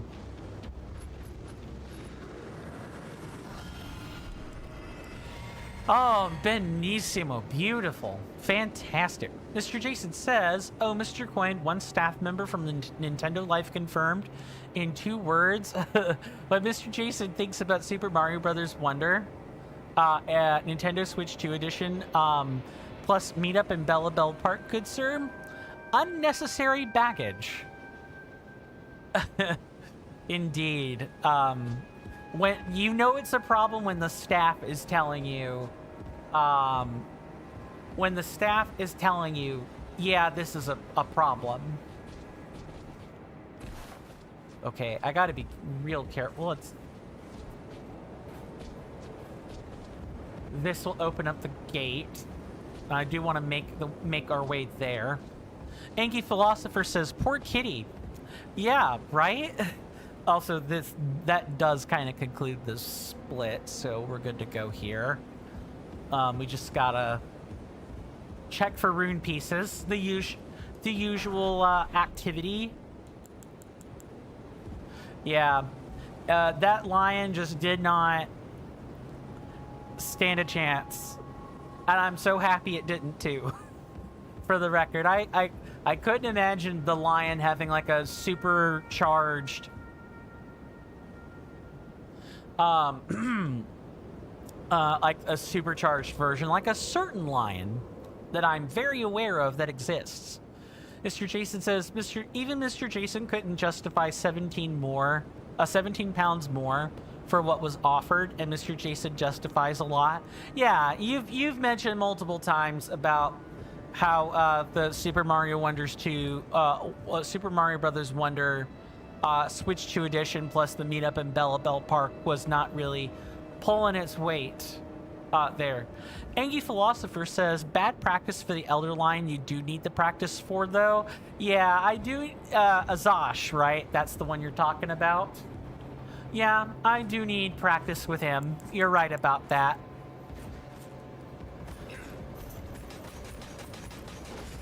Sure, you want to come down here and set up shop? Otherwise, feel free to just... Even the standing version is not half bad, you know, with the power boost attached to it. It's amazing stuff.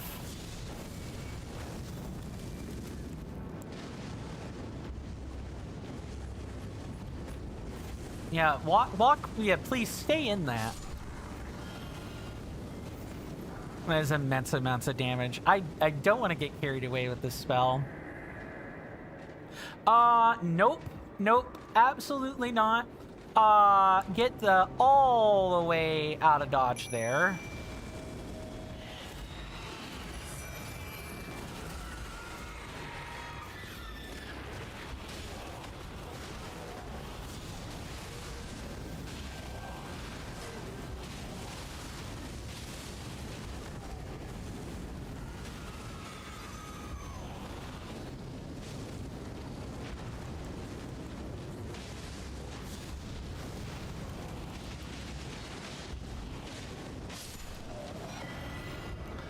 Cool.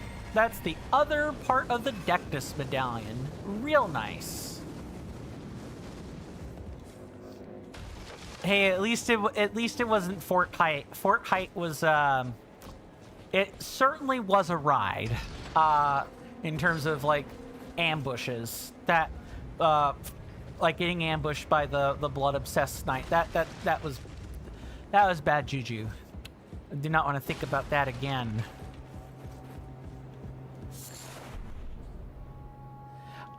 This would be your path to deal with the red mane knight shooting down from here. You could have like used Frenzied Burst for that. Okay. The game is showing me multiple methods of dealing with the same stuff. I'm fine with that.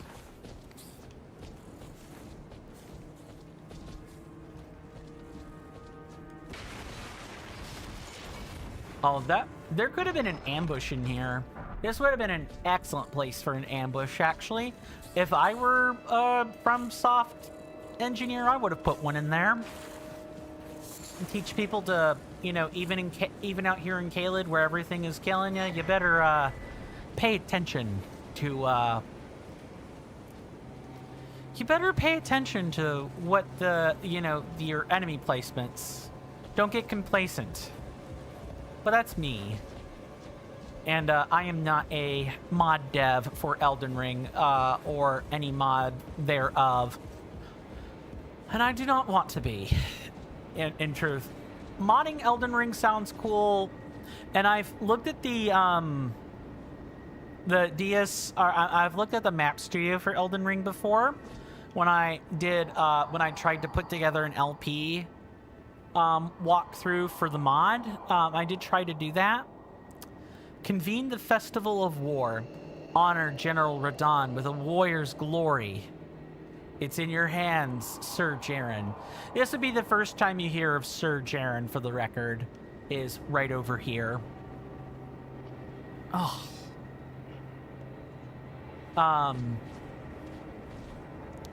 What was I saying earlier? I just completely lost the place where I was at. I hate when I do that.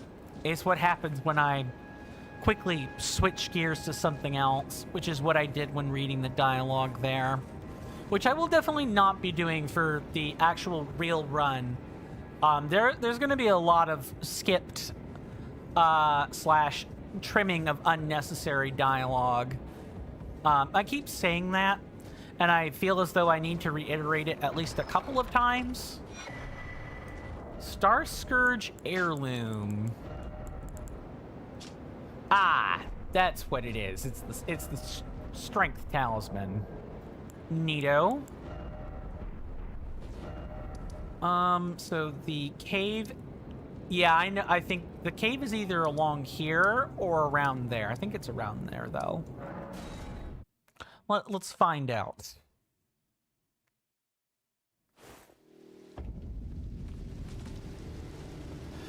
Since he's Angie Philosopher, since you said that the Elder Lion was a quote-unquote, you know, I do actually sort of need to practice.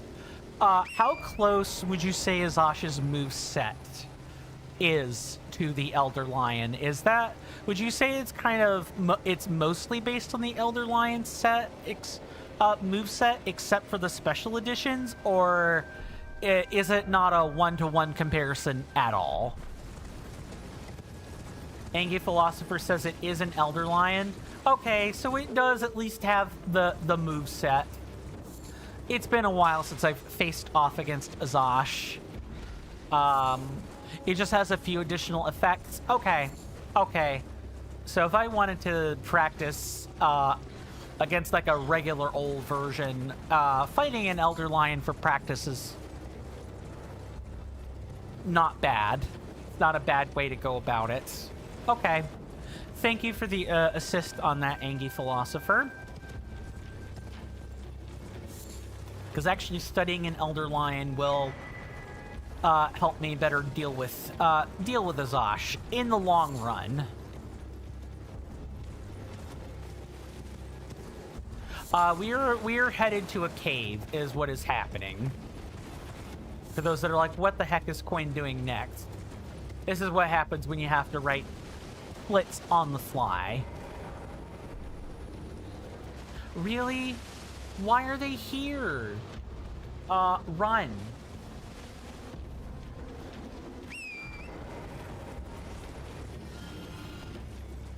Just run.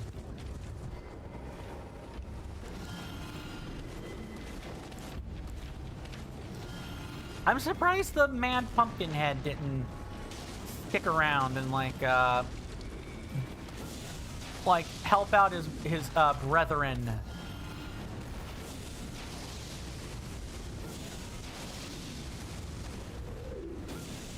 But okay, sure. Whatever you say, Mad Pumpkinhead. Wait, what? How did they put him to... Wow, don't underestimate the Redmane forces, or you will regret it.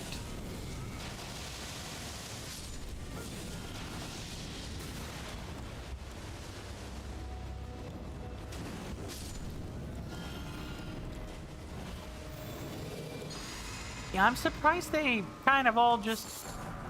What the heck even happened?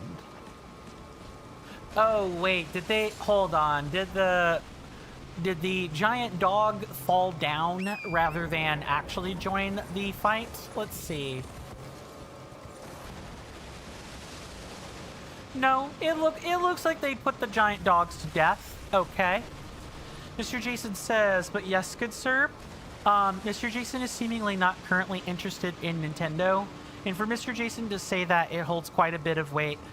Yeah, I think a lot of us are in the same boat. You know, hence the, cut down in production of consoles, among other things. For example, good sir, you've skipped Super Mario Tennis, Mario Tennis Fever, Pokemon Pokopia, Super Mario Brothers Wonder, Nintendo Switch 2 Edition, Meetup in Bella Bell Park, and you're skipping, Xenoblade Chronicles X Definitive Edition, Nintendo Switch 2 Edition, next month, and you're not even entirely sure about Yoshi and the Mysterious Book, if you're being honest. Yeah, it's the... I almost wonder if Nintendo had not overplayed their hand, right? Like with the whole, like, Pal World scandal, would, if it weren't busy being a litigious tyrant, and, you know, hadn't charged $80 for a game, would Nintendo be in the best that it is in? Could they have won by, in fact, simply doing nothing? You know, kind of like what Sony does, is sit and do nothing. Although I say that, but they're renting out consoles. Is this I need to know if this is an encampment or not. Mr. Jason says, don't get you wrong, good sir. You love your Nintendo Switch 2 as much as you admire myself and Miss Carly. I appreciate that. Rain, fire, fall upon them.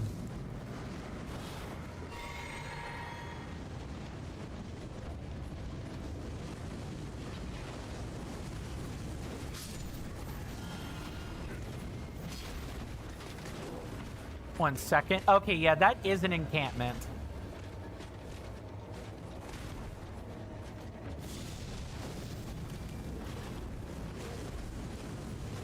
I ducked a little bit too early there.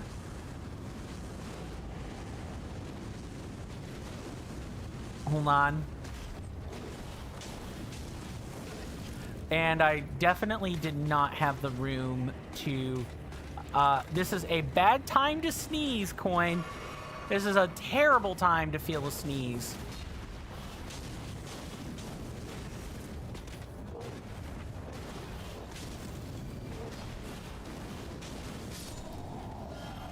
Okay, that was an encampment. The Smoldering Watch Post. Cool. Go ahead and write that down.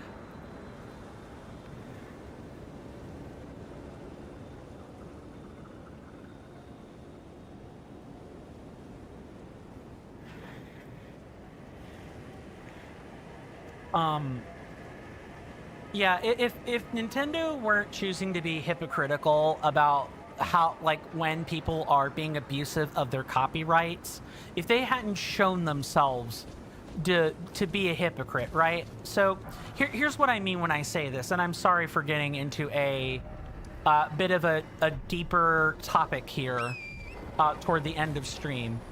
Mr. Jason says, you're not regretting your Nintendo Switch 2 whatsoever. You were incredibly excited for the console, but the current output of confirmed games and the lack thereof of a Nintendo Direct is kind of meh.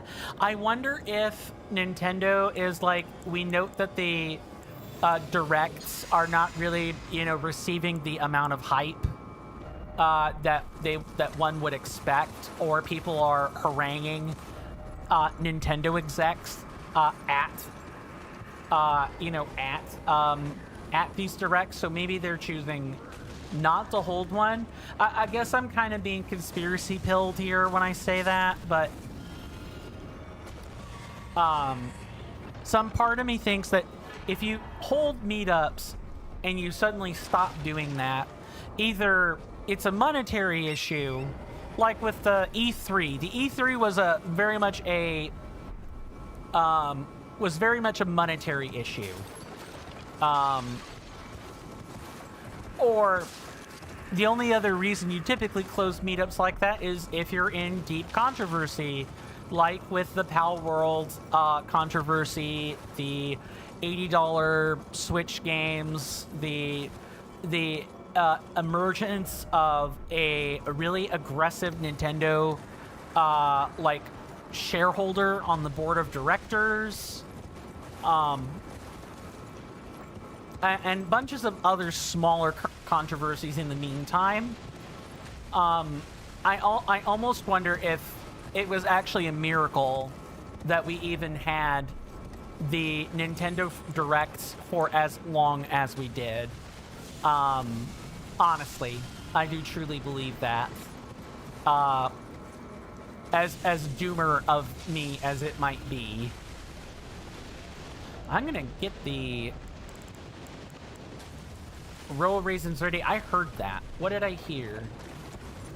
Oh, those are just the things. Okay. Those are just the geysers.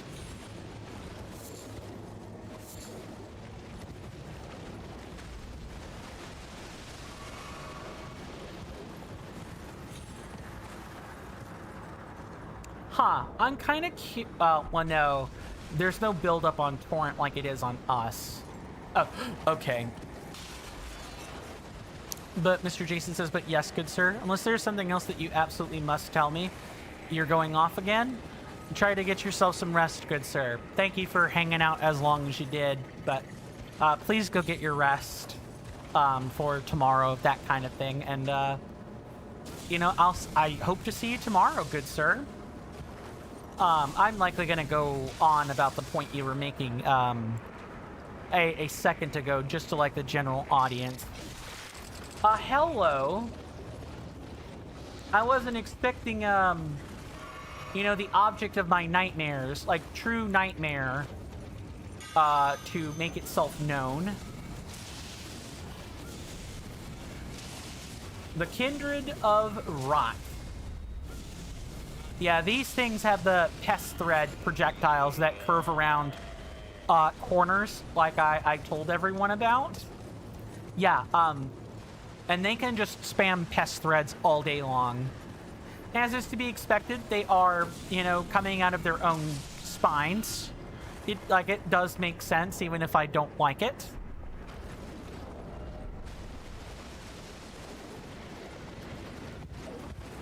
Well, I mean, not like have Torrent suffer all those ill effects, please and thank you.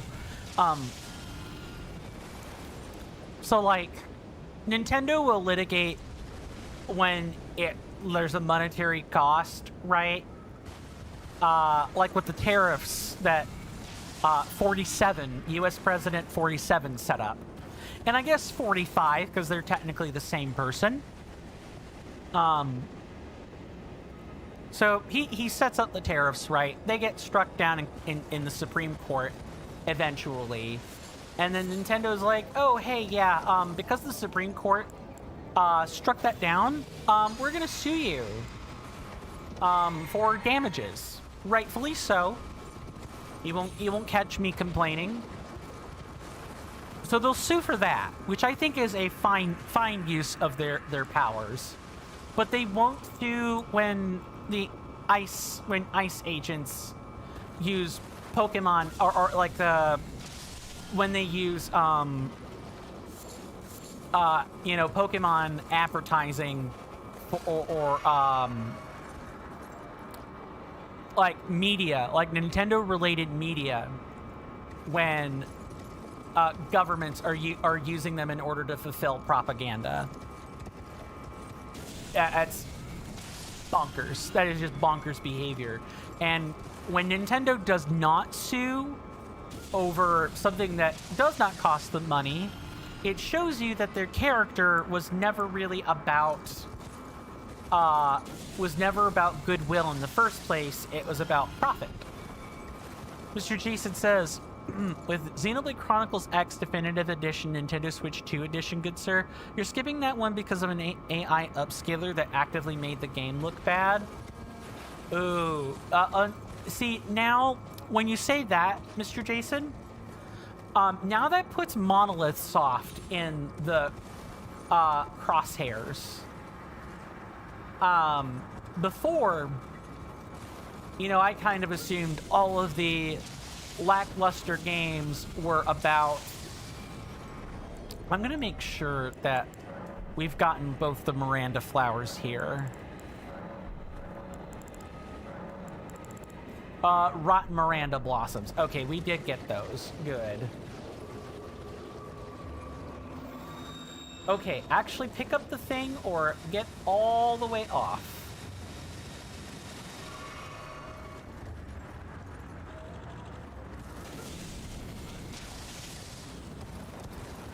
Come on.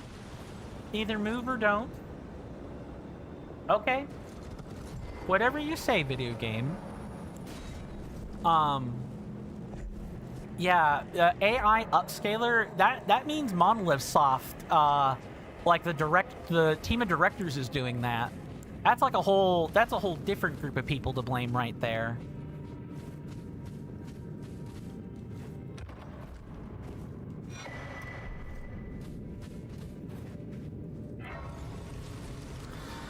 AI is here to stay, is I guess what I would say.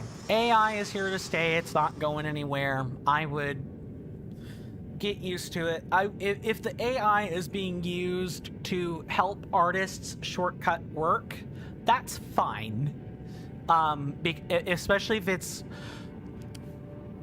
So it's not like generative AI, right?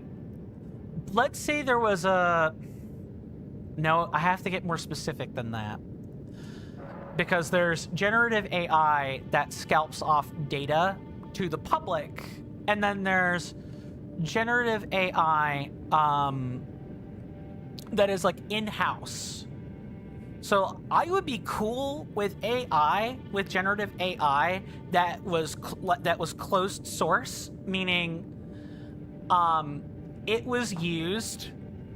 It's based entirely off of work done by Monolith Soft, and with the express permission of every artist they contract for their work. If they're willing to do that, then generative AI in that context is fine. That I could see saving some work. That's generative AI with the necessary guardrails to make sure that everyone is being treated fairly. But if you put something in the AI database and you haven't dotted your I's across your T's, that's when it's a problem. Mr. Jason says, yeah, quote, the issue seems to be Monolith's terrible, awful post-process image sharpening. Saw some websites say it might be upscaling artifacts, but that sounds off since the Switch 1 edition isn't upscaled and static objects look fine. Yeah, that definitely screams AI upscaler to me. Share them with me. Your thoughts. Yeah, are we at the point now where... Yeah, we're at the point where we gotta just start carrying more runes, like, everywhere. I am gonna go ahead and, like, kind of wrap up the stream. We don't have enough time. 5 minutes is not enough time to go through Jail Cave. It just isn't. So I'll kind of use this time to, like, wrap up the conversation and, you know, tell you guys that we'll be back at this tomorrow. You know, with, I'm hoping that I can finally get some splits written ahead of time.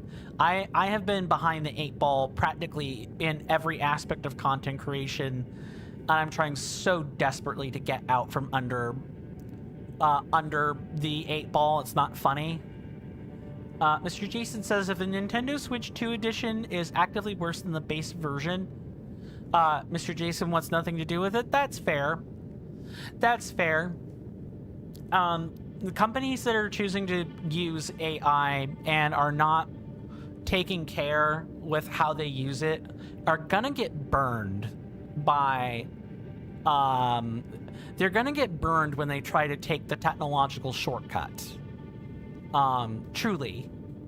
And people need to burn them by showing with their wallets, unfortunately. If this kills gaming and like media as a whole, because companies just cannot stop using generative AI when it is inappropriate, or AI like features when it is inappropriate, then so be it.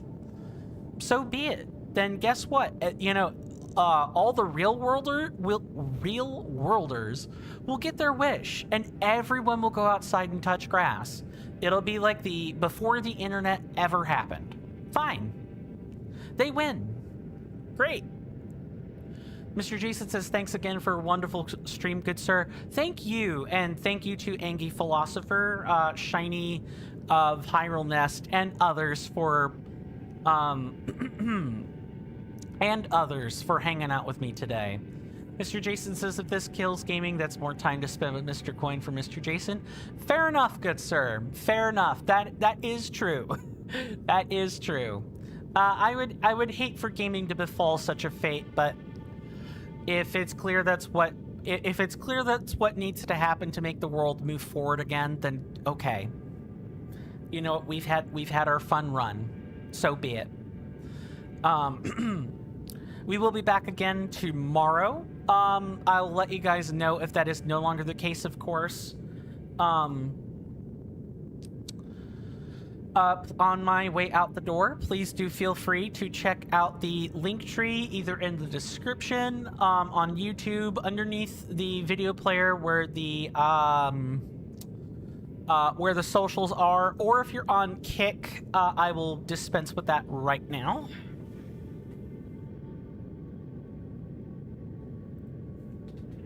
Okay, that's the Discord, not the link tree.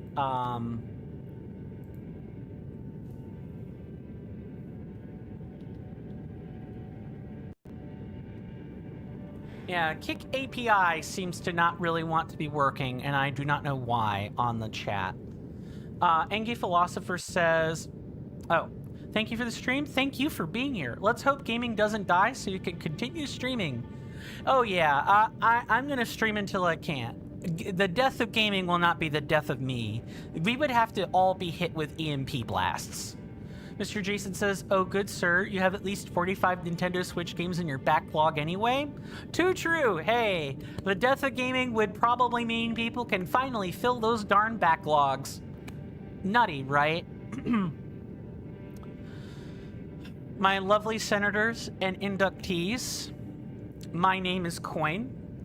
Like the change in your pocket, I'll try to stay around in those pockets as long as I reasonably can.